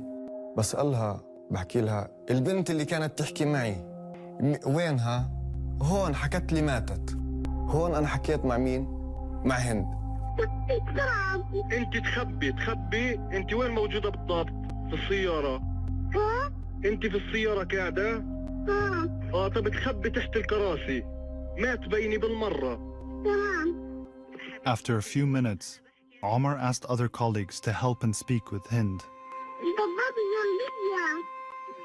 الدبابة وين؟ الدبابة جنبكم؟ ما عم تتحرك ولا واقف؟ نزل حدا منها؟ لا تتحرك؟ طيب هي بتتحرك جنب السيارة ولا هي جاي من ورا السيارة أو من قدام السيارة؟ من قدام السيارة. هي جاي عليكي من قدام السيارة الدبابة؟ نعم. قريب كتير؟ كتير. وعم تمشي؟ نعم. As the Red Crescent dispatchers spoke with Hind, colleagues were trying to get an ambulance to her, something that would require coordination with and approval by Israeli authorities. حبيبتي صدقيني إنه عم نعمل في تنسيق إن شاء الله يزبط. Usually ambulances in the whole world, once they got the call, they directly dispatch the ambulances and send to save people's life. Unfortunately, this is not the case in Gaza. Nor in the West Bank, by the way. Ambulance systems that operate for Palestinians have to engage in what is known as deconfliction, which is what the World Central Kitchen aid organizers also had done. They have to get prior approval from the Israeli military in order not to get fucking slaughtered. Sometimes, or oftentimes, Israel still chooses to slaughter them regardless, as is what happened in this circumstance. Sometimes they offer prior authorization and then will literally block them. The Israeli occupying force will block them in order to stop them from rendering aid to the Palestinians. This happens in West Bank more frequently. Any area that there is Israeli occupation forces, Israel considered as it is a military zone. That means even if there is wounded people, people who... Remember when you listen to the story of Hind, remember that one chatter who said, Israeli tank doctrine. You just haven't read Israeli tank doctrine. Who are killed and need to be evacuated, we are completely denied access to these areas, and if any ambulance try to reach, it will be targeted. That's why, in order to be able to save Hind, we had to coordinate our safe access. While they waited for approval, the team continued to speak with Hind. Hind was screaming for help, was asking again and again to come and rescue her from where she is. Nisreen works in the Red Crescent's mental health department and tried to help Hind keep her hopes up. هنود حبيبتي بس خدي نفس وغمضي عينيك شوي، ريحي عينيك شوي، لا احنا عندك. In the middle of the exercise, breathing exercise or imagination exercise, she will say, Nisreen, when are you coming to take me? And this has continued on and off all the time, trying to take her direction out of the car, out of the victims around her, out of her murdered family around her. The smell of the blood, can you imagine with me that a 6-year-old is afraid, is hungry, is thirsty, smells blood around her all the time. Dark is coming on soon, and only the phone is her hope. My voice, Rana's voice, Omar's voice, my colleagues, was her only hope. Eventually, the Red Crescent was able to connect Hind's mother onto the phone with them. حكي لهند انت يا ماما بالراحه، انت مصابه؟ انا مطخوخه في ايدي من فوق، وانا مطخوخه في ظهري، وانا مطخوخه في رجلي. يعني انت رجلك بتنزل دم، رجلي بتنزل دم، وايدي بتنزل دم، وظهري بنزل دم.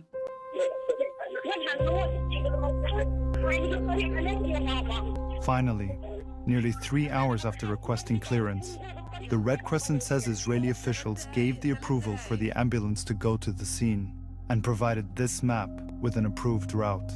We had to wait almost 3 hours until the green light was given. So they sent a map with a route, which means it identifies exactly which route the ambulance should take.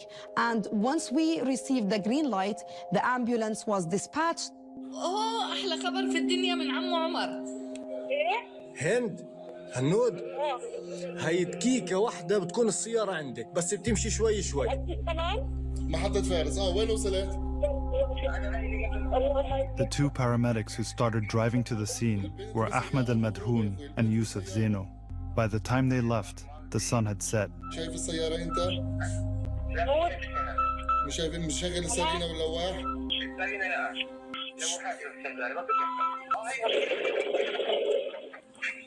The connection to the ambulance was lost right after that loud noise. يا زينو. إنهند أنت بخير؟ الحمد لله الحمد لله بخير هي بخير. They had to ask her, did you hear a bomb now? Did you hear anything around you? And she said, yes, I heard it. Her yes means our colleagues who went to rescue her had died. The phone call with Hind continued, but her voice had started to grow fainter. في هذه اللحظة هنود كانت تقولها هنود ليش انت بتتكلميش؟ بتقولها بتكلمش بنزل من تمي دم. بتقولها مسحيه في ايدك وقولي لي كمان اذا بنزل كمان دم. بتقولها بديش اوسخ بلوزتي عشان ماما تتعبش. قلت لها معلش يا ماما امسحيه وانا بدي اغسل لك يا حبيبتي. قالت لي ماشي. بنت مسحت بكمها زي هيك واختفى الصوت. كانت الساعة 7 بالضبط. اختفى تماما الصوت. قعدنا في المستشفى بيتنا في المستشفى وانه نستنى عدها اجى الهلال عدها اجى الاسعاف. يعني انا اطلع يعني في الليل كذا اسعاف اجى افتح السياره اجى انطنط انه بدي بنتي تكون اللي في الاسعاف ما اجاش الاسعاف. One more parallel to the World Central Kitchen. It took them 4 days to investigate and punish the officers in that bombing. Barely. Punishments. Come on. I think they literally told two people, why was I unbanned? Dude, what? Here, take a day off again, dumbass. They didn't actually fucking punish people. They just pulled them off the front line. And it's been 6 months, and the IDF's latest investigation statement is that they weren't even in the area of Hind. Just outright denial of what everyone knows. Yeah. They lied in the immediate aftermath of it, or they didn't even cover it until it became a big issue. Then they just basically said, no, it wasn't us. And then they investigated. By the way, the American government keeps getting asked about this particular assassination, this murder, okay? And the American government keeps saying, we're looking into it. Israel is actually, we have all the confidence in the world that Israel is actually conducting a serious investigation into itself, into its misconduct. Yeah. Forensic investigation reveals Hind Rajab's car was hit with 355 bullets and finds it not plausible that the Israeli tank couldn't see children inside the car. As you guys know, this famous story comes to mind. IDF soldier sentenced to 20 days in prison for making hot dogs on Shabbat. IDF soldiers have been more seriously punished for working on a Saturday, which would not be kosher, and feeding IDF soldiers food that is technically not kosher because it was made on a Saturday. An Israeli airstrike near the Latin Church in Gaza today slaughtered Palestinian football player Ahmed Abu al-Atta and his family. That was 9 hours ago.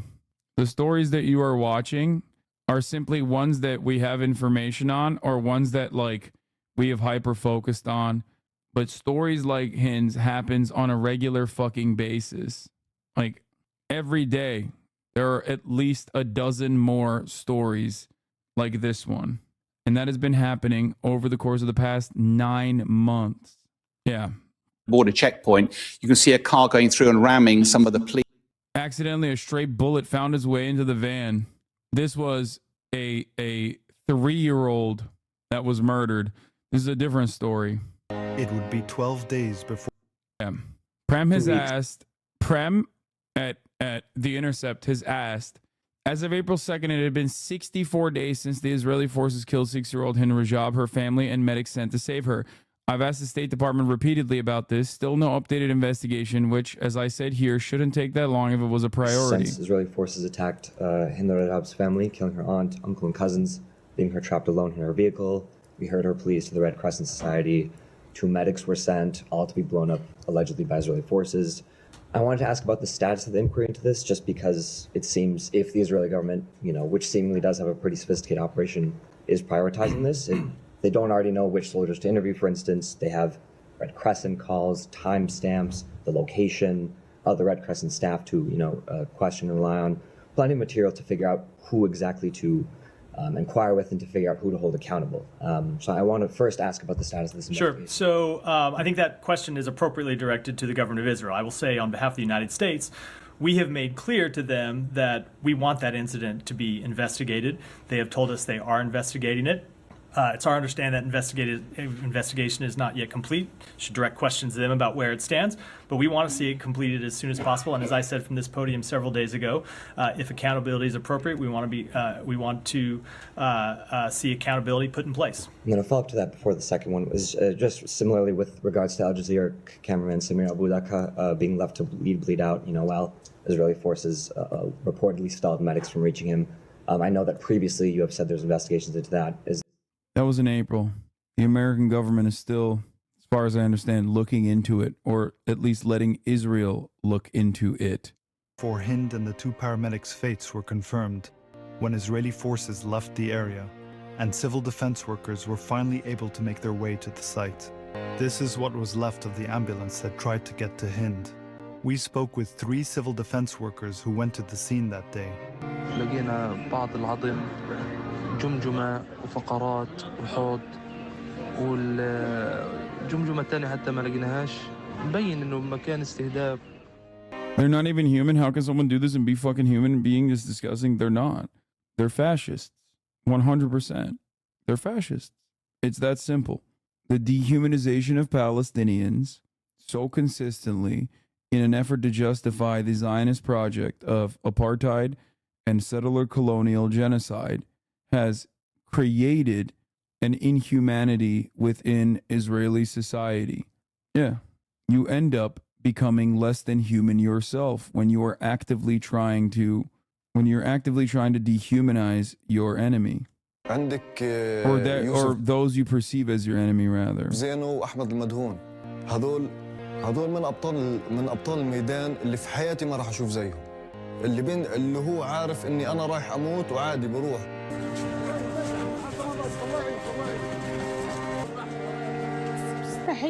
مستحيل حد يكون انحرق قد ما كنت انا اسمع في صوت طويل تحكي تعالوا خدوني مش قادره اصل لبنتي. صعب كتير صعب والله، اصعب شعور في العالم اني اسمع بنتي بتقول لي تعالي خديني ومش قادره اوصل لها. يا حبيبتي يا ماما والله ما قدرت اوصل لك، سامحيني يا حبيبتي، قدرتش اوصل لها. The Israeli military did not respond to our questions regarding the attack on Hind and her relatives, but in previous statements have said that their forces were not in the area that day. This is our 3D model of the Kia. You can see that. To understand what happened when Hind and her relatives were attacked, we worked with forensic architecture. You could hear distinct gunshots there. And the audio research nonprofit Earshot to reconstruct a timeline. So this is a satellite image that was... Satellite imagery taken that day shows Israeli tanks up the road from where the family car was parked at the gas station. This is at 3:31 p.m., about an hour after Layan's call with Omar. We can also see the amassing of Israeli tanks in the area, which are positioned strategic locations, such as the intersections of roads, so that they have lines of sight along the main avenues and streets in the area. Crucial to the analysis is the short call between Omar and Layan. We hear a total of 64 gunshots fired in just 6 seconds. What we heard on the phone call, is there any evidence of any kind of crossfire in the area? No, what we're hearing are 64 gunshots that are all similar in characteristics, similar in loudness.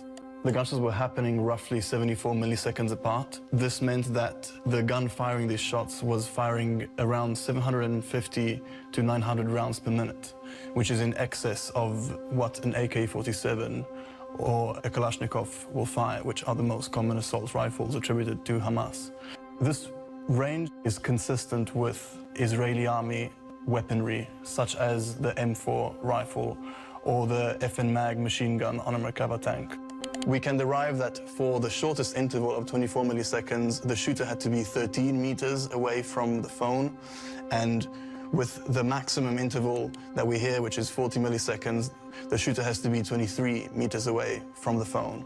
It puts us within a kind of ring around the Kia that's between 13 and 23 meters. Based off that range from the sound analysis, combined with satellite imagery and photos, they could see clearly who the fuck was in the car. Of the area around the car and gas station, they were also able to examine where the shooting could have come from. We marked all of the bullet holes that we could see from those images. There are holes which appear to be exit holes, so larger openings that are flared that we witness more on one side of the car than the other. So this gives us a kind of general direction as to the direction of fire. So there's one very distinct line of bullets that we can see at the back, the rear right-hand side of the car, which is a volley of about 30 or so bullets. Well, remember at the end of Fabio's analysis, we saw this ring, and what we're able to do is to superimpose this ring onto the site of the killing. And so we situate the 3D model of the car inside of the site, and we position it in its resting position outside the gas station. And we're also able to model the Merkava tank, and we're able to direct the weapons on the tank towards the car. And this is important because it allows us to... Basically, they're doing a way better investigation in the U.S. and Israel. Well, this investigation wouldn't be necessary if there was actual investigation from authorities, as in they know exactly down to the fucking name and birth date and residence of the person that was sitting in the fucking Merkava tank that they sent out there who slaughtered this family. It's their operation.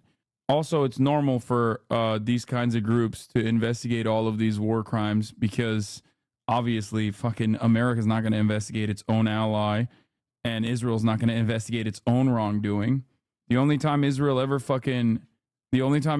does any kind of investigation is, if you recall the famous story, they intercepted the International Criminal Court, the ICC's prosecutor Bensouda's phone, her telecommunications, to figure out exactly what war crimes out of so many, because they're doing so many war crimes and none of it's going to get punished.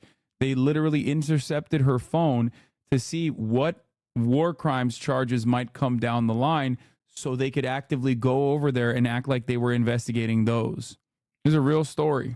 Barely made a fucking dent in Western media, by the way. That was a joint collaborative project by Israeli journalists from Local Call, 972 Magazine, and The Guardian. The Mossad intercepted the International Criminal Court prosecutors' phones specifically to figure out exactly which war crimes that she may bring charges to Israel on, so they could utilize complementarity as a fucking shield. They were like, we do so many war crimes, obviously, on a daily fucking basis. Let's see which war crimes that they're intending to prosecute so that we can at least claim complementarity, as in, we have investigated those crimes that you're talking about, therefore you can't call us into the ICC for those specific war crimes because we're a democratic nation. That's what complementarity is, ultimately, a shield for quote-unquote democratic nations that are within the sphere of American influence, within the sphere of American influence, that investigate their own personal war crimes so that the ICC never has to, or the ICC never can, really. That's the real reason. To draw a line between the guns. Yeah, Yossi Cohen personally flew to the Congo to harass and threaten Bensouda as well. On the tank. And how is that even a thing? Two jurisdictions can't investigate at the same time. The idea is that even though, yes, there is this International Criminal Court, Western nations are democratic. Nations like the United States of America are democratic good nations, as in they prosecute themselves. So therefore, there's no need for a higher authority. This story specifically, the thing that I'm explaining to you, specifically shows that to be a shield for countries like Israel to defend themselves against any sort of legal scrutiny. We have complementarity. We are a democratic nation. We actually look after our own war crimes and investigate our own war crimes, and we punish our own war criminals. The entry holes that we see on the Kia. So based on positioning the tank in hundreds of places within that ring of 13 to 23 meters, we find that there's a position immediately to the south of the Kia, which appears to be the most likely position of the shooter for this recording. So from what you've assessed of the Israeli tank position, at that distance, is it likely the Israeli soldiers would have been able to see who was in the car? We think that it's very likely that they would have been able to see who was in the car, because we know that these tanks are fitted with optical equipment which allows them to see for many kilometers. So yeah, it seems very likely that whatever was going on in the car 13 meters away would have been easily visible. Footage taken by rescue workers and journalists on February 10th and 11th also showed at least 2 different fragments from 120mm artillery shells, including this one made in the US. Due to the possibility of shelling in the area before and after the attack, it's difficult to confirm if these were from the munitions that hit the ambulance. But it appears to have been hit head-on, burning through the front and middle, and pushing the vehicle back. So there's a likely scenario that the anti-tank missile went through the front of the ambulance and then exited through the back and then pushed the ambulance backwards, as indicated by the markings that we can see on the road. The Rajab's case, a 6-year-old child pleading for her life, shocked the world. When the State Department was asked about it, a spokesperson deferred to the Israeli military. We have asked the Israeli authorities to investigate this incident on an urgent basis. We understand that they are doing so. We expect to see those results on a timely fashion, and they should include accountability measures as appropriate. I want to ask you about the case of Hind Rajab. Shouldn't the U.S. itself be conducting its own investigations instead of just relying on Israel to investigate itself? This is one of many very, very troubling reports that needs to be investigated in an objective way. And I do not think that the United States should rely solely on... Guys, stop yelling at him. He's one of the very few people who like openly commissioned a report and has been like unimaginably critical of Israel, like out of fucking nowhere. Okay, calm down. The reason why they went to him is because he was actively critical of the American State Department report that just left a lot more questions than they actually answered in terms of Israel's conduct. The information that's provided to the U.S. government by the Netanyahu government regarding these allegations, whether it be in this particular case or many other cases. Under Biden's own arms transfer policy, the administration is supposed to ensure that its weapons are used in accordance with international law. But 3 months in, when more than 22,000 people have been killed in Gaza, White House officials made it clear they weren't looking into possible violations. Have you taken any action to this day to assess whether Israel is following the rules of war or not? I am not aware of any kind of formal assessment being done by the United States government to analyze the compliance with international law by our partner Israel. Why not? And how can you be sure then that the weapons and resources that the U.S. is supplying is under those guidelines? I would just tell you that we have not seen anything that would convince us that we need to take a different approach in terms of trying to help Israel defend itself. I think it's hard to overstate the extent to which here in Washington it's easy to throw international law out the window and pretend it doesn't matter. The purpose is simultaneously to maintain this idea that the US and Israel are operating in line with international and US law. And the second is to sort of undercut other calls for probes and accountability, right? To undercut the ICJ case, to undercut a potential Geneva Conventions conference. Kids in Gaza are now dying from the deliberate withholding of food. In addition... Like, so much of the bloodshed that Israel has directly been responsible for, you can chalk up to it, even under the auspices of international law, to like mishaps, accidents, or even a miscalculation of the amount of Hamas operatives or high-ranking Hamas operatives in the region of a targeted bombing campaign. All of that, there is a defense for technically under international law. Okay? Not that Israel hasn't violated those principles. Of course they have. Okay? But fundamentally, there is a defense for it under international law. Israel could claim like, oh, well, we miscalculated. We did this. We did that. Right? It just has happened, thousands of fucking times. So obviously it's ridiculous to claim that. But what you have to remember is there's one area that they have no defense for whatsoever. And that is restricting humanitarian aid, specifically food and medicine. That is such a clear, glaring, obvious violation of international law, human rights law, international humanitarian law, that is the reason why so many people who would otherwise be in support of Israel can't help but recognize what Israel is doing as genocidal, including, but not limited to, the dude who created the Human Rights Watch, who, by his own admission, if you remember, said when the ICJ decided to take on the court case, when South Africa decided to sue Israel for genocide at the International Court of Justice, I was against that. That's what the guy who created the Human Rights Watch said, okay?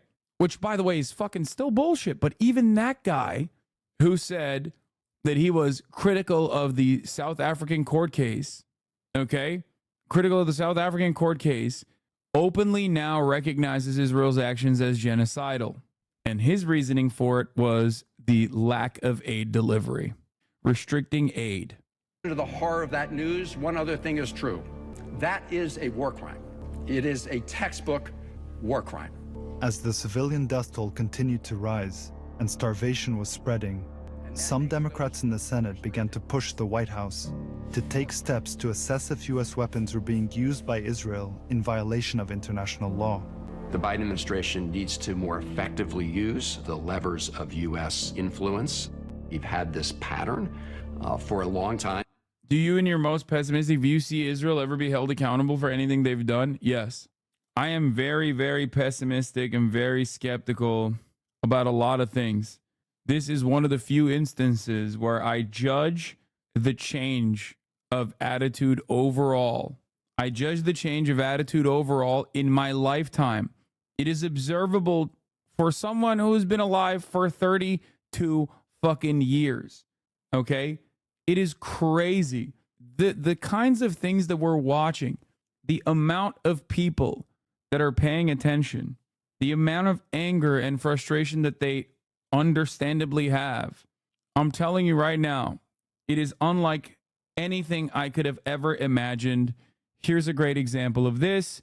If you recall, an attitude that I demonstrated, an attitude that I had, that I talked about on October 8th, that immediately branded me as a Islamist fundamentalist terrorist lover, blah, blah, blah, is now being shared openly and being broadly circulated by the fucking foreignaffairs.com magazine. 9 months of Israeli air and ground combat operations in Gaza have not defeated Hamas, nor is Israel close to vanquishing the terrorist group. To the contrary, according to the measures that matter, Hamas is stronger today than it was on October 7.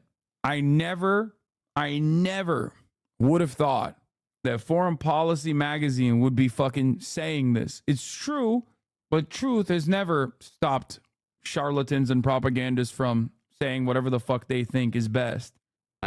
Where the President of the United States makes reasonable demands of the Netanyahu government, that the Netanyahu government then mostly ignores, and that nevertheless the United States sends 2,000-pound bombs.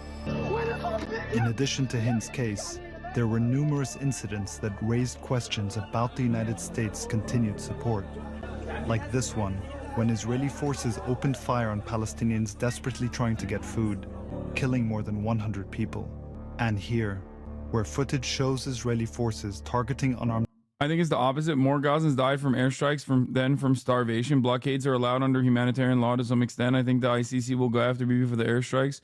Would like to know your perspective. Hi, chat. No, I think like the airstrikes are obviously an open territory for war crimes as well. Make no mistake. Especially deliberate targeting of civilian infrastructure and the deliberate targeting of civilians. Including but not limited to the things that we are looking at right here on the screen. But restricting humanitarian aid is open and shut collective punishment. That's it.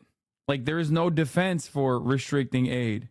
It is not even a thing that you can. I think war crimes are measured in blood. War crimes might be, but we're talking about genocide. Genocide is measured in intent more so than measured in blood. Genocide is measured in intent and action. And you literally cannot, you can't, there's no argument for it. There is no like, oh, they had scissors in the fucking truck. So we created arbitrary restrictions on what kind of supplies can go into Gaza. And we don't even look at most of the trucks. We just hold them off. And then the trucks that we do look at, we refuse to let in because of the arbitrary restrictions that we've made. So these trucks are just fucking sitting inside of Israel. Doesn't matter. Like that is collective punishment. At least for like legal clearance, at least for like for trying to set up a legal defense. You can always make the argument that you had bad intel. You can always make the argument that like you were trying to kill a militant and then you accidentally killed every person in the fucking building, right? Maybe the munitions were stronger than what was necessary, whatever. Not to say that this is actually a good retaliation or a good legal defense. I'm just simply saying that there is like a defense for it.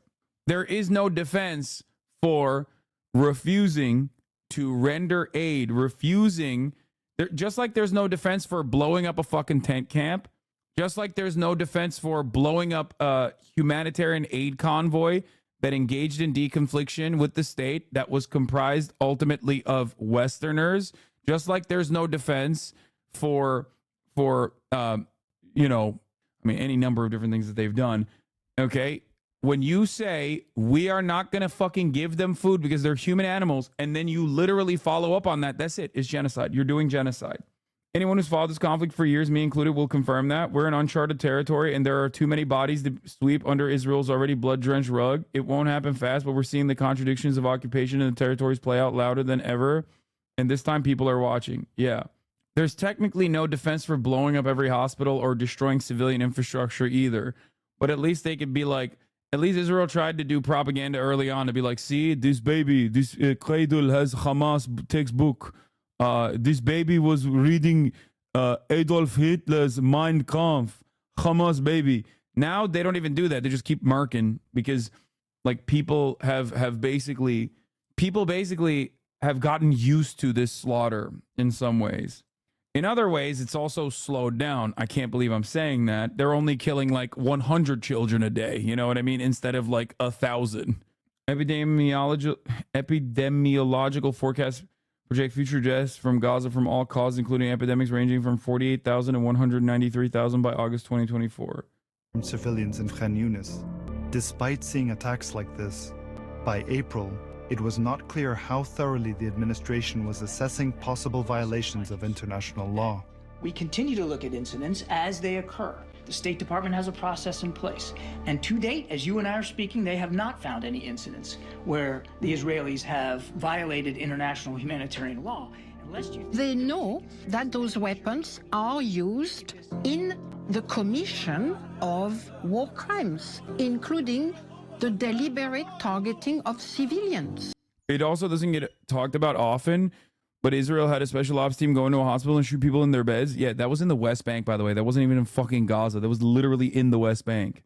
Amnesty has provided evidence that the U.S. administration has not rejected and has not denied. What are we to conclude from the U.S. position here? that they tolerate the Cutting off food and water isn't a genocidal act, especially given that they really haven't cut off food. There are problems getting aid into areas in Gaza, but it's not because Israel has a policy of cutting off food.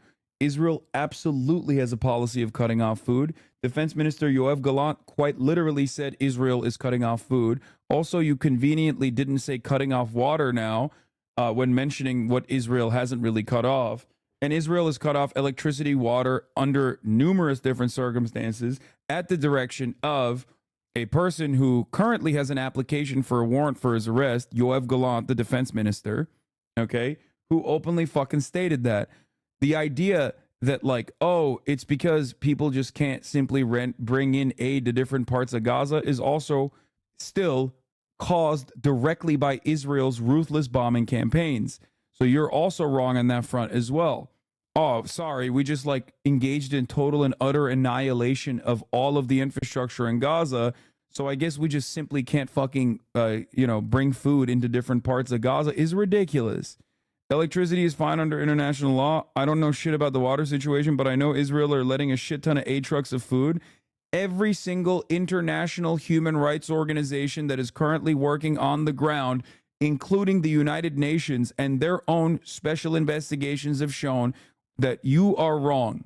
It's not bait, by the way. It's not a top of the hour ad break bait. This person is straight up saying electricity is fine under international law. I don't know shit about the water situation. I know Israel's letting in a shit ton of aid trucks of food. Letting in a shit ton of aid trucks for food, as long as the aid is still not as long as sufficient aid is still not being let into Gaza, doesn't change the dynamic here, does it? Don't they say that trucks have weapons though?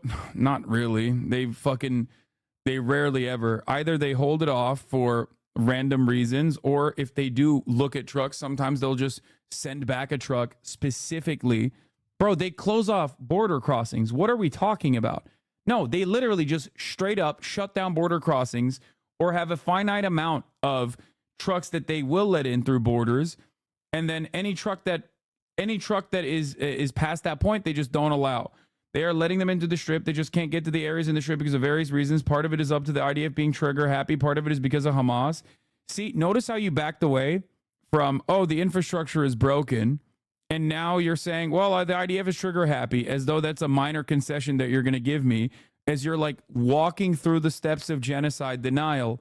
That's bullshit. Part of it is because of Hamas is bullshit. Okay? No, it is all Israel. 100%. I like that you, once again, though, went from, oh, actually, Israel's letting in a shit ton of food to, okay, well, Israel is doing their very best to let in food. It's just that they can't get to certain areas in the strip. And it's sometimes because of IDF being trigger happy, because we're literally looking at a story. We're looking at a documentary that is now covering the Flower Massacre, the famous Flower Massacre, which Israel lied about, by the way. And then I didn't back away from shit. I never said the IDF weren't insanely willing to fire at anything that's causing issues. Hamas do hijack trucks a lot. No, you're literally unwinding the arguments piece by piece and making minor concessions in an effort to still justify the underlying premise that it is not entirely Israel's fault. Okay? That's what you're doing, but you're just not doing a good enough job at it. Okay? There's no proof that Hamas is hijacking trucks. No, you're just assuming a lot of my positions. I'm not assuming your positions. You're voluntarily revealing your positions. You're wrong. You're wrong from the first sentence. Cutting off food and water isn't a genocidal act is ridiculous. Cutting off food and water from an entire population is a genocidal act. The fuck? Especially as the belligerent occupier, Israel has an obligation to, one, create safe zones, which they have not. That's why they call them safer zones or whatever the fuck they call them. And then they still bomb them regardless. Okay? When you control every aspect of life, when you have complete surveillance over an entire strip that you occupy, when you are in control of every single aid route, when you are in control of every single route going into this region that you occupy, because you can't do that unless you occupy the region, by the way. Okay, when you control the waterways, when you control every single border crossing, including now the Philadelphia corridor, which you occupy, and you have literally brought in your military into Egyptian territory now, which is, again, in violation of humanitarian law. I mean, not humanitarian law, sorry, international laws. Except, no one seems to criticize Israel for that, because why the fuck would they? We can't even get this chatter to criticize Israel for doing open genocidal actions. Israel has an obligation under international humanitarian law to provide safety and security to the civilian population. You can't simply say, oh man, it's just too hard, when Israel has not even done the fucking bare minimum. No, cutting off food, aid, and water does not equal genocide. It's collective punishment for sure, but not necessarily genocide. You need more evidence. Oh my God, dude. It's like a bank robber robbed the fucking bank, got caught, was released, and is currently actively still robbing banks. But the police are conducting an investigation, and you're literally like, well, it's a lot more complicated. Maybe the money belonged to the bank robber. You don't know that. That's what you're doing right now, okay? All of the actions involved on top of Israel or Israeli officials openly stating their genocidal intent means that there is enough evidence for it to be considered a genocide. Hassan, he didn't know anything about the water, but he does understand genocide. No, he doesn't understand anything. Also, there would be no reason to even have genocide studies, genocide historians, any kind of international human rights if we can only prosecute genocide after the fact. I hope you understand that. Although the court process will obviously still take a very long time to be concluded, and regardless of what their determination is, I fucking see it with my own two eyes, and you could too if you literally fucking had a semblance of humanity. A chatter said this earlier, and I think is a very powerful statement, okay? You see the images on the ground in Gaza, and you either recognize the humanity of the Palestinians or you lose sight of your own humanity in the process. And it's true. This is a chatter who has lost sight of his own humanity. They haven't been meeting their obligations under international law, but that doesn't mean genocide. They've never met their obligation to provide warning to people about the strike civilian areas, even in prior wars. Has every Gaza war been a genocide? I mean, I think Israel is I know Israel's an apartheid state. Do you? Let's have that conversation. Every single military siege has been an ethnic cleansing campaign run at the behest of the ultimate Zionist project of displacing and making Gaza not habitable. The West Bank is absolutely a system of apartheid. Oh my God, liberal Zionists are so fucking dense. Okay, so you think that the West Bank is absolutely a system of apartheid. Great. Okay.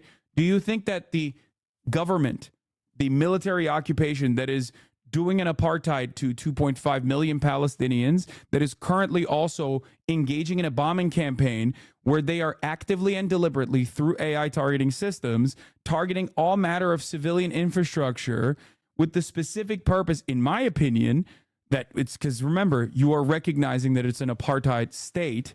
Oh my God, I think this has to be a Destiny fan who literally went to the West Bank and saw the conditions there, and like even his fucking ass couldn't come to terms with the apartheid denial after that. And that's the reason why he's now saying the West Bank is absolutely a system of apartheid. Do you have any opinions of your own, or do you only channel the positions of your favorite online commentator who has been genocidal from the jump? And when he moves on a position, you move alongside with him. Do you think that a government that is capable of doing an apartheid is also capable of engaging in ethnic cleansing, especially when they directly told the world that they are doing that and then followed through on it? Why does it matter if it's officially genocide or not? These are rule perverts. That's why. These are liberal defenders of genocide. That's the reason why I'm trying to meet them in a place that they understand. That's why.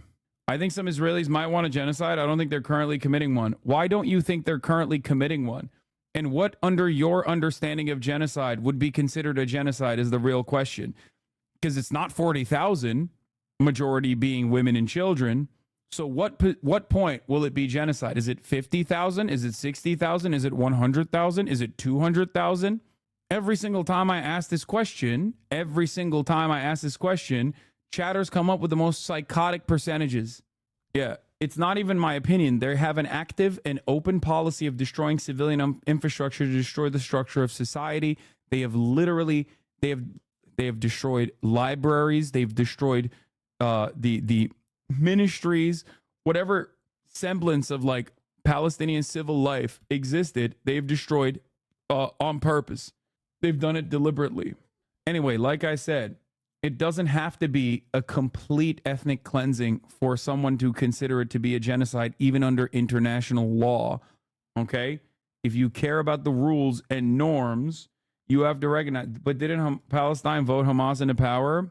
Come on, bro. At the top of the hour, there's a 3-minute ad break, dude. And you fucking think that this was a good enough way to do a debate? You should vote again if you think that that was a good fucking debate. Here's the 3-minute ad break now. Suck my dick. I think a genocide in this context would look like a carpet bombing campaign. They have the power to kill most people in the Strip at this time, but they have let a lot of people flee that they didn't have to. That is insane, brother. That is insane. Israel still has an obligation to be able to get unlimited fucking munitions from the United States of America, and they have done that. They have literally carpet bombed the entire fucking Strip. What are you talking about? You're literally saying, under my understanding of genocide, it would look like a carpet bombing campaign, which they have conducted. Damn near entirety of the Gaza Strip is uninhabitable. What the fuck are you talking about? How do you think that happened? Was it a natural phenomena, or do you think they did that deliberately?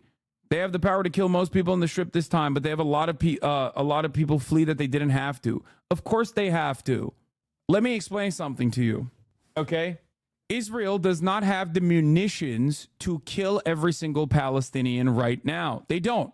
They don't have the munitions to be able to do so. They do not have enough political cover to be able to do so. So what they're doing instead is blowing up as much of Gaza as they possibly can, okay, while engaging in forcible displacement of an entire ethnic population that it is currently the belligerent occupier of. Okay, Israel also has nukes. Why haven't they used it? I guess it's not a genocide. It's like saying Russia didn't invade Ukraine because if it wanted to invade Ukraine, it would just nuke Ukraine. That's not how this works. It's not been like Dresden, like carpet bombings. A lot of the Strip is blown to bits, but there are parts of which aren't. Wait, what? Do you think Dresden was a genocide? What are you saying? You're not making any sense. If people have nowhere to return to because everything else has been flattened, which, by the way, everything has. Look at satellite images, please, for the love of Christ. Please look at something beyond what your favorite debate pedophile streamer has shown you. Please read one fucking singular New York Times article that shows the actual satellite imagery that tells you with clear-cut examples that more than 50% of the Gazan infrastructure is completely wiped out, and close to 70% of the infrastructure in Gaza is uninhabitable. Oftentimes, they don't just completely wipe out the entire city block. They render it useless, okay? Makes it impossible to live in. It is dangerous to go inside of those buildings. Here, look at any number of different before and after videos to get a better understanding of whether you think they have carpet bombed the entirety of the fucking Strip or not. That is crazy. This is from January. At least half of Gaza's buildings are damaged or destroyed, new analysis shows. About 1.7 million people, more than 80% of Gaza's population, are displaced, with nearly half crammed in the far southern end of the Strip, which they are now bombing and invading as well, by the way. Israel has deployed literally multiple nukes at this point in Gaza. Multiple, okay? They should have been far more surgical. But carpet bombing is when you wipe out everything. They are wiping out everything. What are you talking about? Look at the images. They're literally wiping out everything. What are you saying? This is akin to looking at a fucking Holocaust camp, looking at a death camp and being like, they have showers there. They have a pool there. What are you talking about? Look at this. 9 weeks ago, the Gaza Strip was a bustling home to more than 2 million people. But now the entire area, the port of Gaza used to be a lifeline for the Gazan fishing industry with a fish market next to the shore. Entire area gone. Multiple craters can be seen on the pier and waterfront restaurants and hotels that have been destroyed by the strikes. This is what it looked like. This is what it looks like now. And once again, I have to repeat something here. These are older articles at this point. Okay, this is from December. December. They have been at least somewhat discriminate because even by Hamas numbers, they've killed more Hamas fighters than are proportion of the population. No, they have not. You are changing the goalposts once again. You are literally changing the goalposts once again. That is an insane metric. Look at this. This is not discriminate bombing. You think there's there's Hamas militants in every one of these buildings? Like, are you fucking delusional? 6,000 out of the 30,000 is more than 30,000 out of the 2 million is a ridiculous number, especially because Israel has, the IDF has reservists. So their numbers are obviously going to be much fucking larger. What are you talking about? What a cool way to try to massage those numbers, dude. What a cool way to massage those numbers. No, the real fucking number that you're supposed to look at is how many Hamas militants they've killed officially, okay? Not the Israeli numbers, but the actual number of Hamas militants they've killed versus how many civilians they've killed, okay? And guess what? What do IDF reservists have to do with anything here? Because that is the only way that you can try to fucking massage the number in a way that you can make it seem like what Israel is doing is not as damaging or as consequential as what Hamas did on October 7. Okay? Maybe you weren't aware of the reasoning as to why someone gave you these numbers, but that is the only way. Okay? The only way that you can try to massage the numbers in a way that like even makes it remotely, marginally better than the Hamas military operation on October 7, which killed less civilians per enemy combatants than Israel's operations since October 7. Okay? I'm bringing up October 7 because I know the real reasoning behind that percentage is because Hamas and Palestinian resistance, like Palestinian militancy, is much smaller in comparison to the number of Israeli occupying force people, including reservists, versus the overall Israeli population. They're not being discriminate. You cannot say they're being discriminate when by your own numbers, it's 6,000 to 40,000. It's not 30,000, it's 40,000. 6,000 to 40,000 is not discriminate, especially when we were talking about civilian infrastructure and you personally are using now the deaths, the death toll, okay? If you think those numbers imply that they were being discriminate, Israel's being discriminate, if it's 40,000 to fucking 6,000 is discriminate, then Hamas is infinitely more surgical in their military operations. So you are now officially not only a justifier of October 7, but you are a obvious defender of October 7. You're the biggest fucking defender of October 7 I've ever met, as a matter of fact. I'm saying they're being discriminate. Do you also recognize that Hamas was being discriminate and surgical then? Is that what you're saying? Not an act of terror, but a military campaign? Is that what you're saying here? Because they were being significantly more discriminate as far as death of enemy combatants, military members, versus death of the civilian population. Hamas didn't even blow up any fucking, or they weren't able to blow up or starve the Israeli population or blow up fucking all aspects of civil infrastructure inside of Israel. There is a reason why. There is a reason why even motherfucking, even the motherfucking Rear Admiral Daniel Hagari said, there's no way that we can fucking defeat Hamas militarily. We are never going to defeat Hamas militarily. The death percentages on October 7 were because the IDF intervened halfway through and Hamas fighters only really came across IDF fighters on the second day. Excuse me. First of all, that's literally not true. The first military campaign directly was at the 8200 base, the surveillance base in the Gaza envelope. So you're fucking wrong on that front too. God damn, you are so wrong. Holy shit. And secondly, it doesn't matter. Ultimately, it still shows clear-cut definitionally that the October 7 operation is infinitely more precise and more surgical than what Israel has done. You straight up cannot argue against that. If you think that what Israel is doing is discriminate, which I do not, by the way, but if you think that what Israel is doing so far for the past 9 months is discriminate bombing and totally fucking permissible, totally valid, not war crimes, not genocidal. No, as in they didn't come across civilians on the second day. They only came across IDF soldiers, thus the proportion. No, I understood what you were trying to say, which is why I told you that you're wrong. I understand what you're trying to say. Ultimately, doesn't fucking matter. Okay? October 7 and October 8. The number of enemy combatants versus civilians that were killed on October 7 and on October 8. No, you didn't. You took it as they didn't come across IDF fighters on day one. No. Their first targets were military bases, okay? They killed a shit ton of IDF soldiers on day one. You're wrong. Not that it fucking matters. You want to know why it doesn't fucking matter? Because October 7 and October 8 combined, in comparison to the last 9 months, still shows that the Palestinian resistance groups were infinitely more precise and more targeted than Israel's discriminate bombing campaign, in your words. If you think that what Israel has done so far with all of its weapons capabilities is discriminate, okay, then you have to sit here and say Hamas is the lesser evil. I need you to say it. I need you to openly state it. Because, I mean, first of all, I do believe that. I will tell you. I think, yes, Hamas is significantly the lesser evil in comparison to the Israeli military campaign. Okay? 100%. And I need you to understand that too, because you believe it as well. According to your own metrics, you personally believe that as well. You must. You have all the underlying premises for that reality. You just don't want to say it. I mean, I think the death proportion on the first day where they were actually killing civilians was like 1 to 9.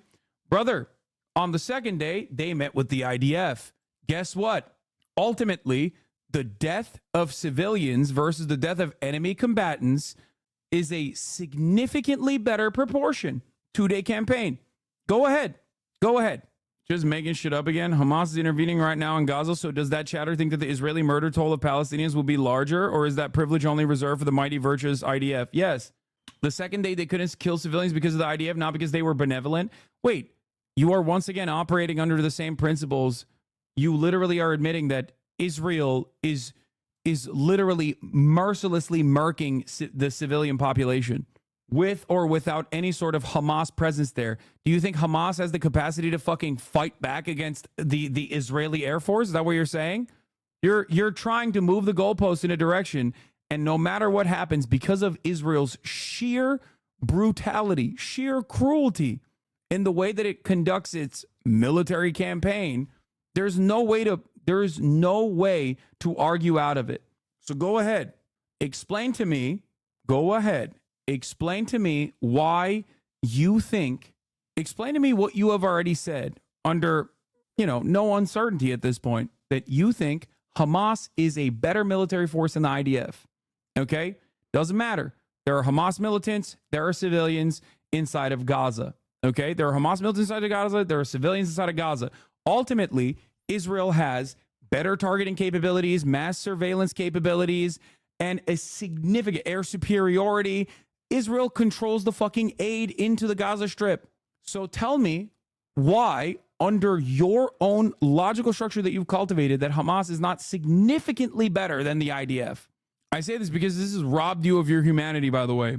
I hope that you can maybe, open your eyes to the reality that you see. I don't know if you will, but this is what it used to look like. This is what it looks like now. This is what it used to look like. This is what it looks like now. An entire neighborhood carved out. I don't know what's happened with every strike, but the ones I've heard are the IDF just disgustingly willing to kill all civilians to get a couple Hamas guys, like when they bombed the hospital to get to one tunnel, or when they bombed an A truck because they thought there was one Hamas guy on there. It's disgusting, but Hamas actively sought out civilians to kill. Yeah. Yeah. No, you think that because you want the IDF to be at least like on accident targeting civilians. That's the problem. Okay?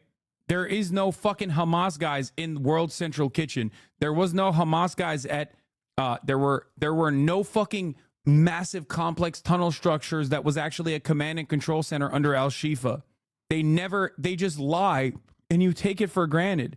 There was no Hamas when Hind Rajab was mercilessly slaughtered by an Israeli tank.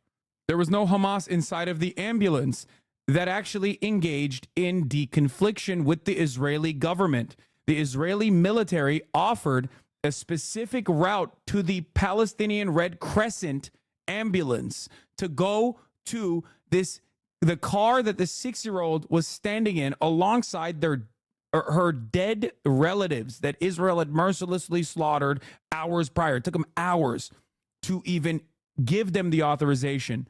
That authorization meant nothing because the Israeli occupying force murdered the people in that ambulance, blew up the ambulance as well.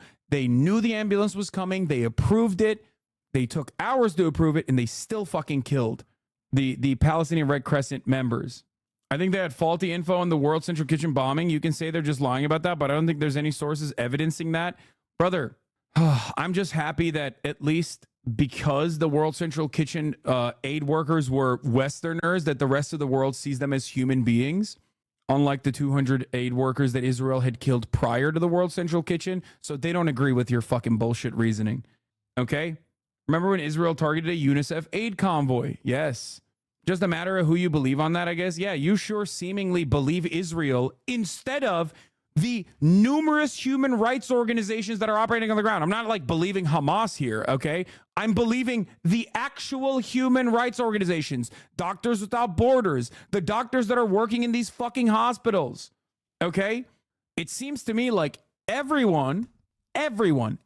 single person that is on the side of the victims of Israel's brutality, every single person that is on the side of Israel's victims of brutality is Hamas or lying, and it's just Israel that's always seemingly telling the truth. Who said that the IDF definitely didn't have faulty info on that? Brother, what the fuck are you talking about? The IDF themselves punished the fucking people that triple tapped the convoy. The only reason why we're having this conversation about the convoy is because white people cared enough about it that it became a fucking problem. Israel does that shit on a daily fucking basis. And even then you're trying to actively defend it. It's also ridiculous because by your own admission, Israel is an apartheid state. The fuck are we talking about? They have an apartheid at the West Bank is your own admission. Why the fuck do you believe them? Yeah, because they were trigger happy and just fired off on a hunch? No, because it's a fucking kill zone, dumbass. That's it. Israel has cultivated an organized, chaotic situation inside of the Gaza Strip because it doesn't matter. Anyone that is Palestinian is worthy of death, okay? And their numbers show that. The percentages that you brought forward, like it was a fucking obvious example of perfect military operations, show that reality. And anyone that helps the Palestinians are Palestinian lovers, they're Arab lovers, and they also deserve death. So they don't care enough. That's the problem. It is not like some random fucking militia, by the way.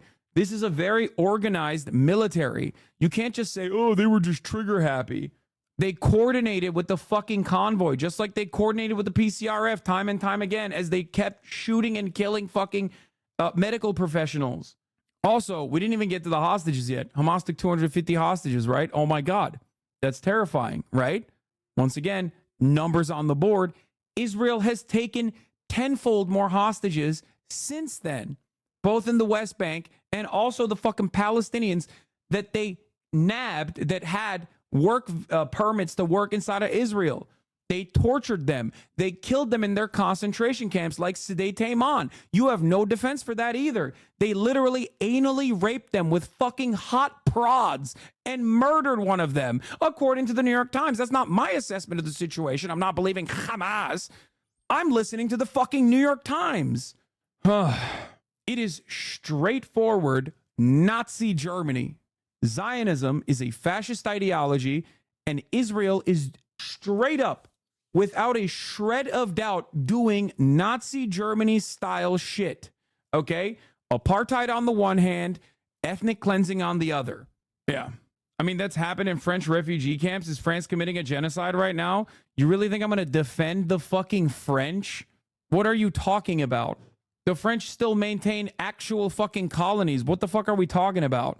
3,600 held in administrative detention as of right now. 900 plus are illegal combatants, also held without a trial or a charge, by the way. That is holding a hostage. It's more than 10, by the way. It's more than 10x. 250 on the Palestinian front, which, by the way, also had prisoners of war, which we're considering hostages now because it's Israel. So obviously Israel is always the victim and never the perpetrators. So even the IDF are technically hostages. Most of the people remaining in Palestinian captivity that haven't been fucking mercilessly slaughtered by Israeli bombs are, you know, for the most part, IDF soldiers. They're not hostages. They're prisoners of fucking war. You got Israeli soldiers repeatedly calling to wipe out the entirety of the fucking Gaza Strip. You have those in positions of power that have said that have expressed genocidal intent and genocidal sentiment. They're so dumb. If the hostages starved to death in the Israeli blockade, I can't wait for them to blame Hamas. That might have even happened by now. Yes, debate lords are very bad at debating, but to be fair to them in this circumstance, This is not a debatable position. It's not a debatable prospect. You are doing Nazi style. You are doing Nazi style Holocaust denial.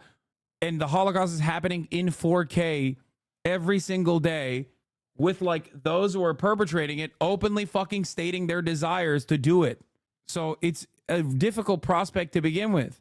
Piece of shit Nazis at least have the benefit of like talking about history. So most people have to do the reading, and you can lie about history.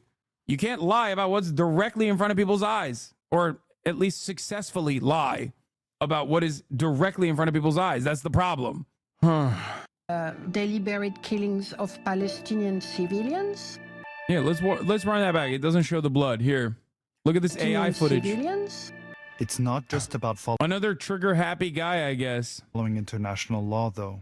There's also a key domestic human rights law that hasn't been enforced, the Leahy Law. It prohibits assistance to foreign military units that commit abuses.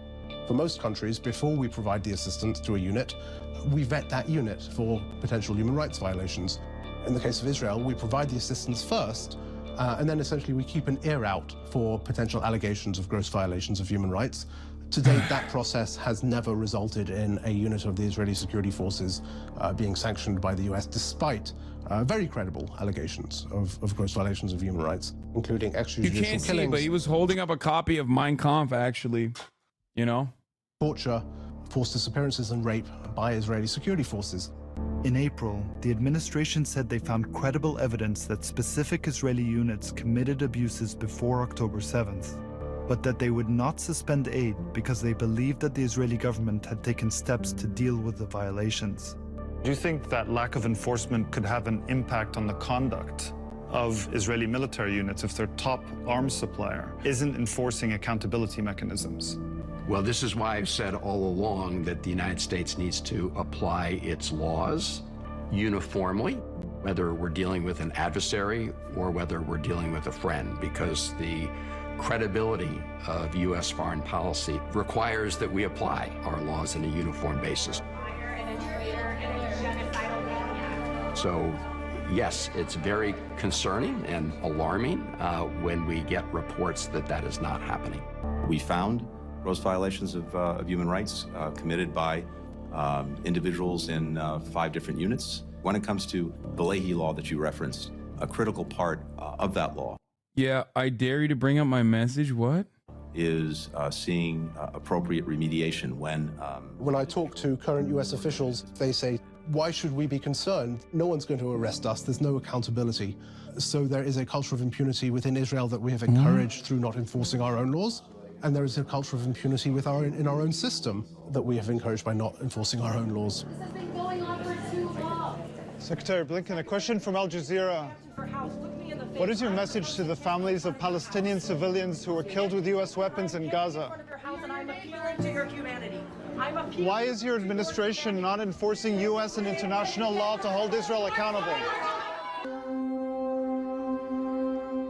Throughout the war, there were numerous allegations of human rights violations by Israeli forces.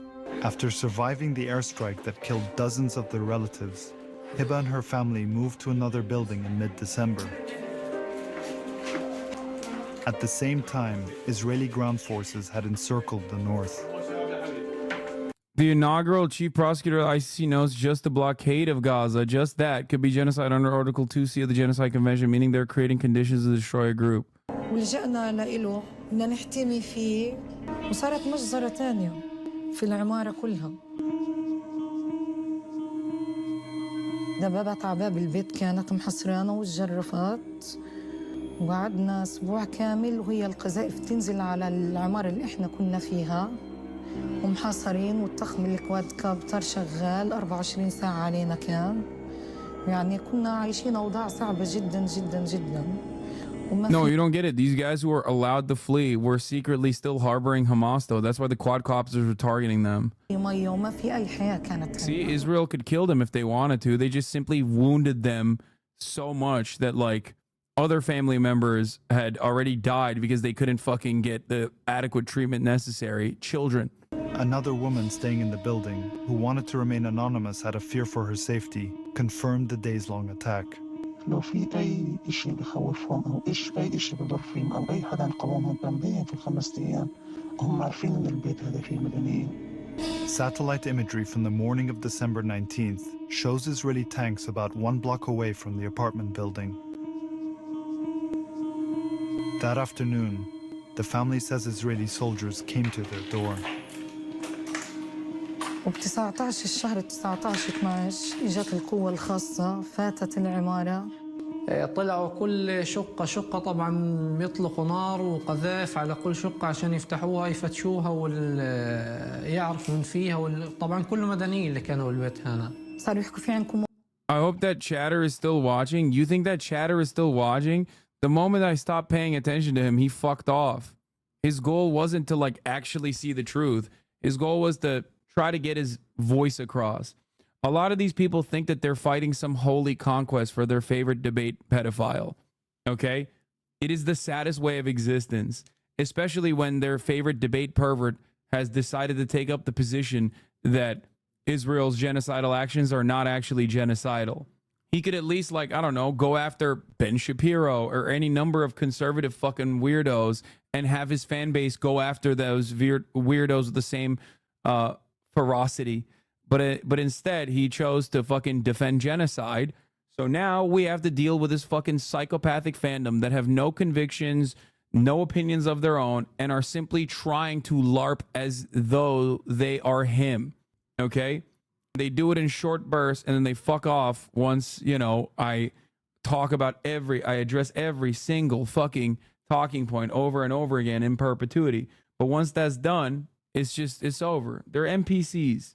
Those opinions will change in the upcoming months. I suspect that like Divorcelli's own personal convictions have changed now that he's seen the conditions in the West Bank. That's why that chatter came in hot and said, no, I absolutely think the West Bank is apartheid. A couple of months ago, he would have said that's not the case. مقاومين حكينا لهم ما في عنا أي حد من المقاومين كلياتنا مدنيين وكله عندي أطفال. أخذوا ابني الشاب على المطبخ وصاروا يضربوا فيه بلشوا يضربوا فيه ببطنه وفي راسه. ضربوا أبوي دبوه عن الدرج ورجع قال له اسجد هنا اركع. There was another family in the building that day, the Anans and their in-laws.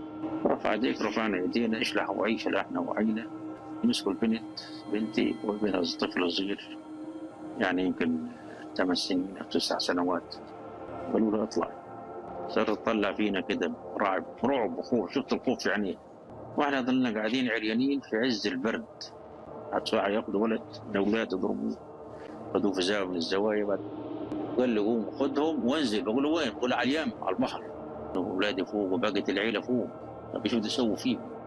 Ahmed says he was forced to leave while the rest of his family was upstairs, including his son Yahya. أول ما خشوا قلنا بصوت واحد إحنا مدنيين مدنيين مدنيين. خشوا طخ عشوائي. أول واحد استشهد زي ما أنت شايف أبو حمدي الغاليين جوز أختي هذه عبايته رحمة الله عليه هيدم طخوه طلق في راسه والثاني في قلبه. الجنود كانوا هون شي بيتكلم عبري شي بيتكلم انجلش بيحكوا مع بعض لانه يعني جيش نظامي يعني بس طبعا لا سؤال ولا ايش اسمك ولا رقم هويتك ولا اي شيء. بعد ما دخلوا عنا الجنود توصلونا عزلوا الرجال لحال والنساء لحال والاطفال. بعد ما طبعا عزلونا احنا النساء والاطفال بدوا طبعا بالشتم الغلط.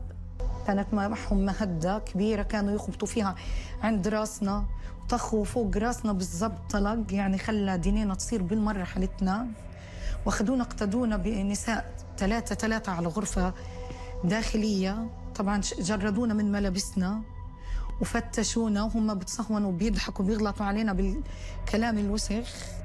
The women had been separated from the men, but Hiba says they could see them from where they were. عذبوهم واحنا قاعدين نتفرج عليهم. كسروا فك جوزي كسروا له هاي الجهة كلها صار عنده نزيف. عذبوه على ايديهم يخبطوا فيه في الكلاشينات على ايديه لحد ما ايدين جوزي كلهم صاروا دم يسيلوا وابني كذلك كسروا له كل جسمه. بعد كده بلشوا طبعا شلحهم كل هدومهم بس بالبكسرات وخلوهم يناموا كده على الأرض. The survivors say the Israeli soldiers then executed the men in front of them. بلشوا في الإعدامات قدام عينينا كنا ما خلوا ولا حد يعني عملوا ساحة دم قسما بعزة الله يوم ما بنتسى ولا حينتسى. At least 11 men were killed, including Hiba's husband, Ayman. Yahya and Odeh were both injured and passed out, but they survived. في شخص جنبي اجى بده يقف يعني بده يطلع صار اطلاق نار بشكل مش طبيعي عليه. طبعا انا كان غير التعذيب اللي عذبونا اياه من كتر التعذيب كان مغمى علي. كلت طبعا باقي اللبلتين كلت الطلقين اغمى علي. اكون بين لحظه والثانيه بين الموت. فايش ما بدي احكي لك ايش ما بدي اشرح لك مش هتكون بنفس الشعور اللي انا عشته. يعني هذا من أسوأ ايام حياتي. بس. According to survivors, after the executions, the soldiers left but were still outside the building. أنا لما أخذت أختي ندى في حضني قعدنا الشقة اللي قبال الشباك. في هذا الوقت قعدنا شوي بعد يمكن تقريبا 3 دقائق بدأوا يرموا القذائف. خلص القذائف لما بدت الكواد الطخ صوتها انقطع. بعرفش إنه هي استشهدت يعني. جتها شظية في عينها وهي مفتحة بنتي استشهدت وهي قاعدة بتطلع. Nada was 4 years old. وهذا بلوزتها إنه الذكرى تمتها منها إلنا. After the soldiers left, the survivors tried to get help. Fault lines reviewed text messages sent by survivors that night. One of Yahya's sisters who survived the attack messaged a group chat that included relatives, telling them what happened. And then one of Yahya's brothers, who was outside of Gaza, sent a voice note pleading for someone to find a way to help his family. أي واحد أي إسعاف صليب أحمر أي حد يروح عندهم بدهم يخلوا بس يطلعوا من الدار مش عارفين يطلعوا واقفين على باب الدار اليهود. The next day, people were able to enter the building. Fault lines obtained 2 videos of the aftermath of the scene, including this one. It was taken the day after by a neighbor. The bodies of several undressed men can be seen here, surrounded by blood and bullet-ridden walls. And Yahya. Someone said the other day, Hassan isn't wrong about Israel-Palestine. I just don't like the way he covers it so violently. Is insane. There is no way to cover this. There's no way to cover this in a non-violent way. What does that mean, violently? Yeah, alive, is seen for a brief moment. After this, survivors were taken to the hospital, as seen in this Al Jazeera report. This is Yahya. أول واحد لطشوه جوز أختي أبو حمدي طخوه وهو بكل مدنيين. Hiba and her children were filmed as well. أنا في إيدي رصاصة بنتي في راسها رصاصة ابني بطل يشوف بنتي الصغيرة استشهدت جوزي عدمه. A video taken just before Hiba's husband Ayman was buried shows the injuries on his face. معهم كل الإمكانيات وأنت مدني أعزل لا تملك إشي وما سويت حاجة وبلحظة إنه ينعدم أغلب قرايبك عمي وابن عمي وكان جوز أختي من الله العشري وكان في برضه اللي هو أولاد أختي اللي هو أولاد الشهيد اللي استشهد فيهم. فقلت أنا أخويا أمين الله يرحمه أكبر مني ب2 سنين ما له أي دعوة لا في مقاومة ولا بضرب طلب. ما ظنيت إن في بني آدم يعني ممكن ينسى موقف زي هيك. The Israeli military did not reply to questions regarding the attack.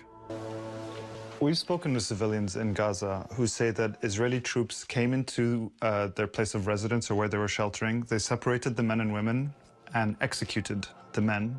Shouldn't this trigger an investigation by the US? Yes, it absolutely should. And I think also relates to the question of Leahy vetting. Had we, for the last decade, 2 decades, been applying the law as it is written, would we still be seeing some of these atrocities by Israeli forces? And certainly would we still be seeing these TikTok videos being made of IDF soldiers documenting their own war crimes? I think it is the lack of culpability that we've provided Israel for decades that has created a culture of impunity within the IDF that has facilitated a lot of these crimes. In May, after being pushed by Senate Democrats, the White House issued a report to Congress, which said that it was likely that US weapons had been used by Israel in violation of international humanitarian law but that they couldn't be sure. The United States will always ensure that Israel has what it needs to defend itself. As Israeli ground troops began to enter Rafah in May, the Biden administration submitted a new weapons package for Israel to Congress. And by the end of the month, Israel escalated its bombardment of Rafah, where Palestinians had been told they would be safe. We have memory. Does the world have memory?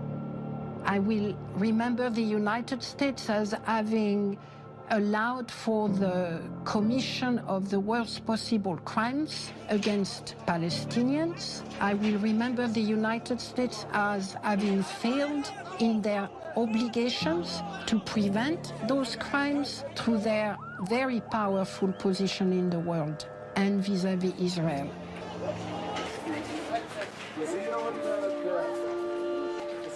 طلعت الشحن.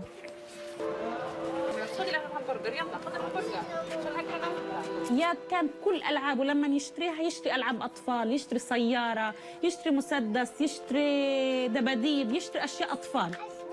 اياد الان ايش بيشتري؟ بيشتري عروسه إلها كروسه بصير يمشي فيها وبيحكي لها يلا يا هنود امشي. امسكي العروسه نامي يا هنود. لما انا بكون حضناه برضاش والله اورجي دموعي. كان بيقول انا حاسك بتعيطي، امانه ما تعيطي. بقول لي انت يا ماما قويه. مش هنود قالت لك انت يا ماما قويه. يعني بتقتلوش، انتوا بتبعتوا سلاح يا ناس اطفال.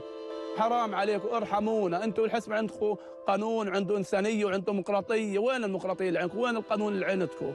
We wanted to speak with the White House and State Department to discuss the administration's role in the war, but they declined repeated interview requests. في هاي الحرب أنا فقدت أكثر ناس مقربة لقلبي، طبعاً جوزي، نور عيوني، بنتي، نبض قلبي، أغلى الناس إلي أنا فقدتهم وراحوا. كل ما أتذكرهم قلبي للأمانة بنفرج. صارت فيهم تهجير، صارت فيهم مجازر، صارت فيهم منهم بالآلاف يطلعوا يمشوا ويتهجروا. فيش مكان آمن، فيش مكان إنه الواحد يروح يخلي فيه. It could take 80 years to rebuild Gaza, according to the UN. But the war hasn't just destroyed Gaza. It's upended the system of international laws that was supposed to prevent these types of atrocities from happening. The rules that were supposed to bind us together to prevent the worst from happening, to prevent us from committing the worst on others because we are capable of doing it, those rules are no longer applicable. And once you justify the violations of those rules, you are basically saying the rules are no longer applicable. And everything we created after World War II, that's up for rewriting. And trust me, it will not just be the United States and their allies who are going to do that. They have opened the door to hell. عمري ما حسيت إنه القوانين الدولية أو المؤسسات الدولية ومؤسسات. At this point, it's like the only thing holding back other countries is their own like lack of interest in conducting affairs like this. الحقوق إنها عملت إشي لقطاع غزة، كلام حبر على ورق. لحموا مسعفين، لحموا صحفيين، لحموا أطفال، لحموا مدنيين. Like, what's stopping China from doing this shit? They're a fucking superpower. Like, it's their own personal convictions that stop countries from behaving like this. There's no way. There's once the supposed international law completely falls apart, and America is just like, America is not doing. They've been doing this to the Uyghurs. Yeah, they have not been doing this to the Uyghurs. You're fucking insane. If someone says the Uyghurs, I'm going to explode. Yeah. As someone who has openly talked about Xinjiang and the re-education facility set up, mass surveillance, and the horrifying conditions that the Chinese government put a shit ton of Uyghurs through, which were collective punishment, you are fucking insane. Like, that is an insane situation to compare. You think that's what they did in Xinjiang? They leveled the entire place? Brother, even during the heat of the worst moments, the American government literally was talking about how China is building high-speed rail to Xinjiang and how that's actually also going to be bad. I don't know where it is. Hold on. There was literally a fucking I remember reading an article.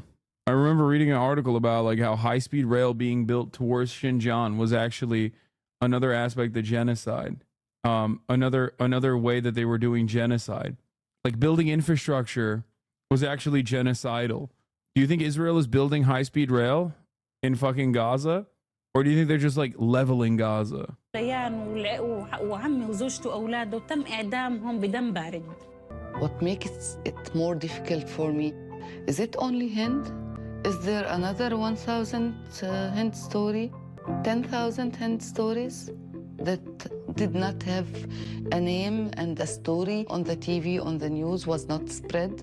عائلة كاملة تم إعدامها، يعني تم محوها من السجل المدني وكأنها يعني لم تكن في التاريخ، مع إنه لهم أحباب وإلهم ناس بتستناهم كانت وناس بتحبهم. العالم كله ما هم شايفين إيه بصير بغزة، يعني وقت بدهم ضلهم هيك عاملين فينا، معي يتموا في الأطفال. كل الحيطان مكسرة، حرقوا قلوبنا، دمرونا، كل اللي حوالينا علقنا. ربنا يصبرنا إن شاء الله. إنا الله وإنا إليه راجعون. هذا كل اللي بقدر أقوله. غير هيك فيش شيء بقدر أقوله. The terrorist dragnet got a lot of innocent people based on only ethnicity, religion, and that is what made it into collective punishment, which is a crime against humanity. Thank you. That's it. It's a dragnet. It's collective punishment. There's no reason to fucking try and defend it. Okay? I can't believe we're talking about that.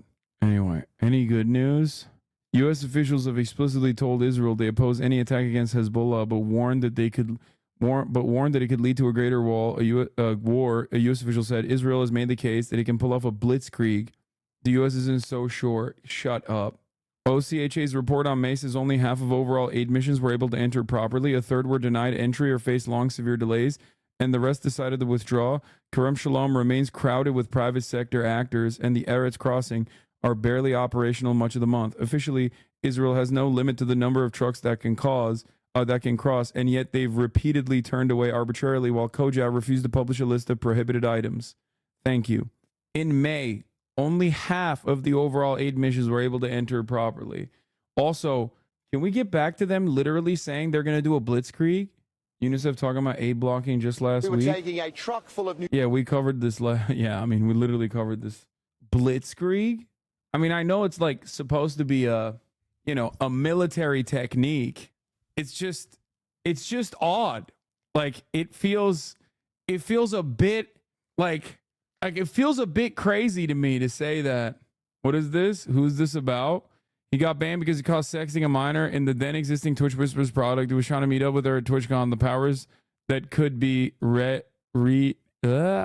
coming out of journalism retirement with the biggest story in gaming of the past few years. I'm so glad that we at ESPN never acquiesced the Dr. Disrespect's PR people's bullshit by giving a softball interview where they requested we not ask about it in summer of 2021. Are they talking about Dr. Disrespect? He got banned because he got caught sexting a minor in the then existing Twitch Whispers product. He was trying to meet up with her at TwitchCon. The powers that be could read in plain text. Case closed, gang. No one made the wrong decision. Fuck him and his boys. Wait, how could they see the fucking... Evola used to work for Twitch. I don't know if he still does. No, I don't think he still does. He says former CPM explainer at Twitch, currently Woodbox with magnets in it. And hey, it's FCC. If the whispers got reported, then Twitch could see it. This is definitely fucking insane. You're stressing out about whispers now? I haven't had my whispers open since like 2018, dumb fuck. You think I would fucking send creepy whispers? You don't know me at all. If you think that I fucking have like creepy ass things that I'm saying in secrecy, you're delusional. My question about the whispers is simply about trying to ascertain the veracity of this information. How could Twitch be able to, see the conversations? Every whisper is in plain text unless it's encrypted. Anyone with a DB access on Twitch can pull anyone's whispers. Plain text means it's not encrypted. If it was beta version, it's probably not encrypted yet, so they could read it all, or at least in some capacity. Why? The messages are not encrypted. They use IRC, so they are stored in a DB somewhere. I'm actually shocked that no one else would have come out before this. If anyone with access could see it, I don't know. I mean, look, it is pretty wild that like Nathan Grayson, without revealing anyone else in order to protect sources, I can say that this is not the first time I've heard this, basically this explanation, nor is it the second or third. A caveat, all the sources I spoke to were secondhand. They were not in the room when it happened, nor could they provide documentation. In other words, this is not confirmation.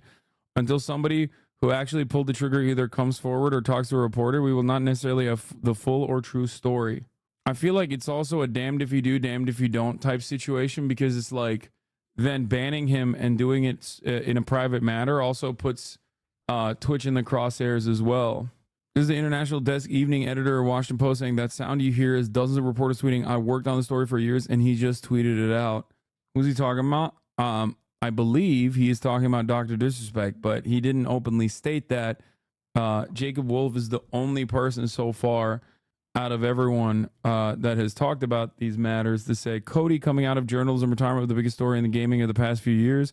I'm so glad we at ESPN never acquiesced to Dr. Disrespect's PR people bullshit by giving him a softball interview where they requested we not ask about it in summer 2021. Summer 2020.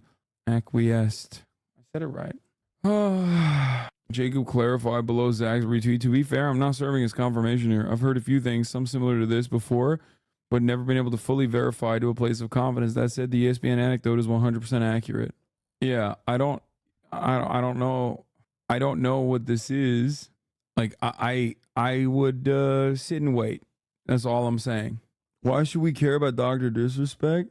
Well, I mean, someone should tweet, they got your man video to Nick Merckx. Oh, yeah, if Drama Alert ain't reporting, then it's not real. True. I need that Keemstar confirmation or a kick contract. If I see Dr. Disrespect get a kick contract, I will use that as confirmation. I mean, listen. There's just no way a story like that just gets dumped out there without any extra confirmation. You know what I mean? All right, we're gonna move on from. We're gonna do a little bit of fun stuff, please. I need to do some fun stuff after that. I do want to talk about A-Rod's very viral, or Reggie Jackson's very viral answer. I was gonna talk about it. This is not fun, for the record. This is not fun. But after this, we'll get to fun. Okay? This is not going to be fun, but this is a powerful statement, and you need to hear it. The baton has been passed for over a century here. We've been talking earlier about if it wasn't for the Willie Mays, the Jackie Robinson, the Reggie Jacksons, the three of us wouldn't have an opportunity to play. How emotional is it for you to come back to a play that you played with one of the greatest teams around? Alex, when people ask me a question like that, it's like coming back here is not easy. The racism that I played here, when I played here, the difficulty of going through different places where we traveled. Fortunately, I had a manager and I had players on the team that helped me get through it. But I wouldn't wish it on anybody. People said to me today, I spoke, and they said, you think you're a better person? You think you won when you played here in Concord? I said, I would never want to do it again. I walked into restaurants and they would point at me and said, can't eat here. I would go to a hotel and they said. By the way, he straight up said it like on television. Now, the reason why this is important, the reason why it was not censored on TV, the reason why I mentioned this, and the reason why I think it's important for you to see and understand is because normally in television, when you say the N-word with a hard R, no matter who's saying it, they will cut away. Okay? They will cut away. But this time on live television, the producer actually let it continue. This is very important to acknowledge. I think that it's, shouts out to the fucking producers who didn't cut away from it. This is on Fox Sports. This is his own personal account. This is his own personal account of like the historic racism that he faced. And he's not holding back at all. When you played here in Concord, I said, I would never want to do it again. I walked into restaurants and they would point at me and said, can't eat here. I would go to a hotel and they say, then can't stay here. We went to Charlie Finley's. No, it wasn't censored live. He just straight up says it. I saw the original video where I watched the original video where he just says it. It's live.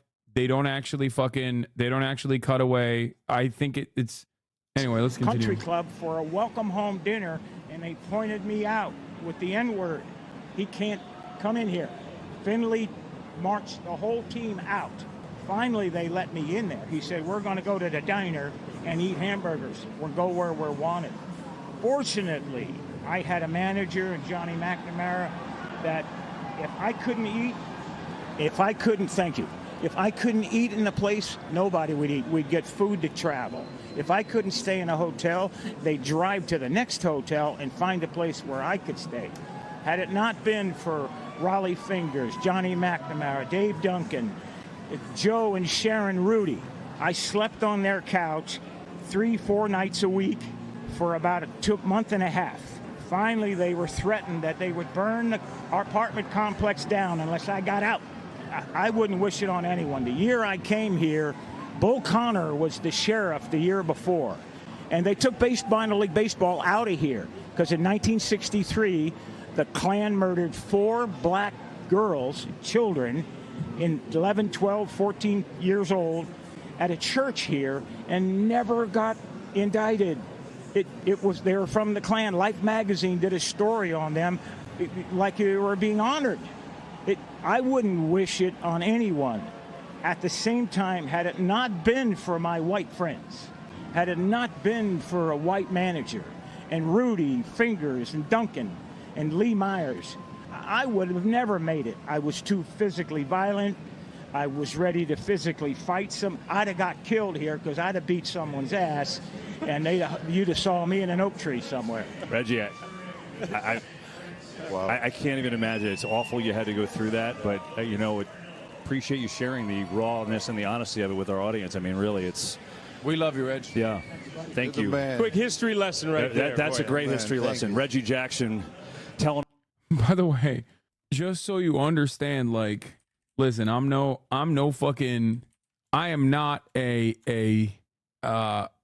exactly super tapped in to the history of baseball, let alone regular old baseball, like current baseball. But you have to understand that this man was fucking playing baseball in 1967 is his first game. Okay? He's not talking about like, he's talking about the 70s and 80s. Okay? Like, there are people in this chat that may have seen him play baseball. Like, that is insane. Also, this seems insane, but apparently Reggie Jackson and Benjamin Netanyahu went to high school together because his father, Ben Zion, was a conservative academic who taught in the U.S. and was teaching in the Philly area. Netanyahu kids graduated from Cheltenham High School, where Reggie was a star athlete. Jonathan, Bibi's older brother, was in the same class as Reggie. That is an insane fact. Another insane fact that you guys are going to be very upset with me on is that I promised both Elden Ring and also fun content, and I unfortunately will not be able to deliver either because I have a merch shoot. There's good news, bad news. Bad news, I have to end early, and the Palestine documentary took up more hours than I thought it was going to take. The good news, however, is that good news lining your pockets. You think I give a shit about merchandise? You think I want to fucking go and do a merch photo shoot? You think I want to fucking sell merch? I don't give a shit. If I wanted to fucking make money selling merch, I wouldn't sell it at the fucking price point with like unionized domestic manufactured labor. I would fucking upmarket to oblivion with like beautiful Chinese labor, okay? The good news is, if many of you have asked over and over again, the good news is you've asked over and over again, time and time again, for new merch. When's merch coming out? When's merch coming out?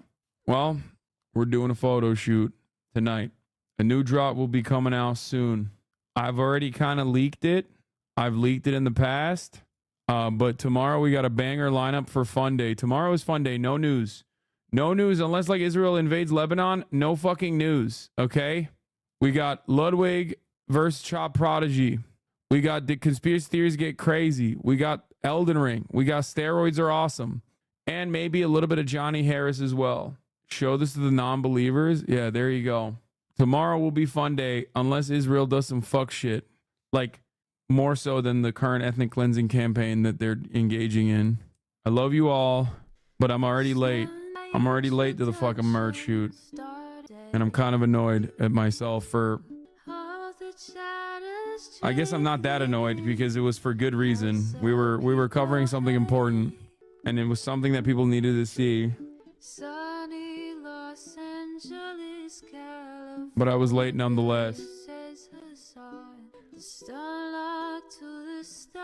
Anyway, love you all, and I'll see you tomorrow for a fun day. I promise. Fun day, I promise. Her sun is streaming, her sun is streaming. There he is again. Her sun is streaming, her sun is streaming. Review in the P.O. box, Uncle Uger's face. Sudden Discord agitprop. Great names take on break. Tiny Bernie Sanders, LGBTQ Air Force. The whole left at your fingertips, Ane at your door. The H3 crowded debate, the Young Turks online show. 3 full fucking years of this. Plenty more to go. 90-day fiance talks of champagne bourgeoisie. A Trump rally live reaction, a mass riot at DC. There he is again, her sun is streaming.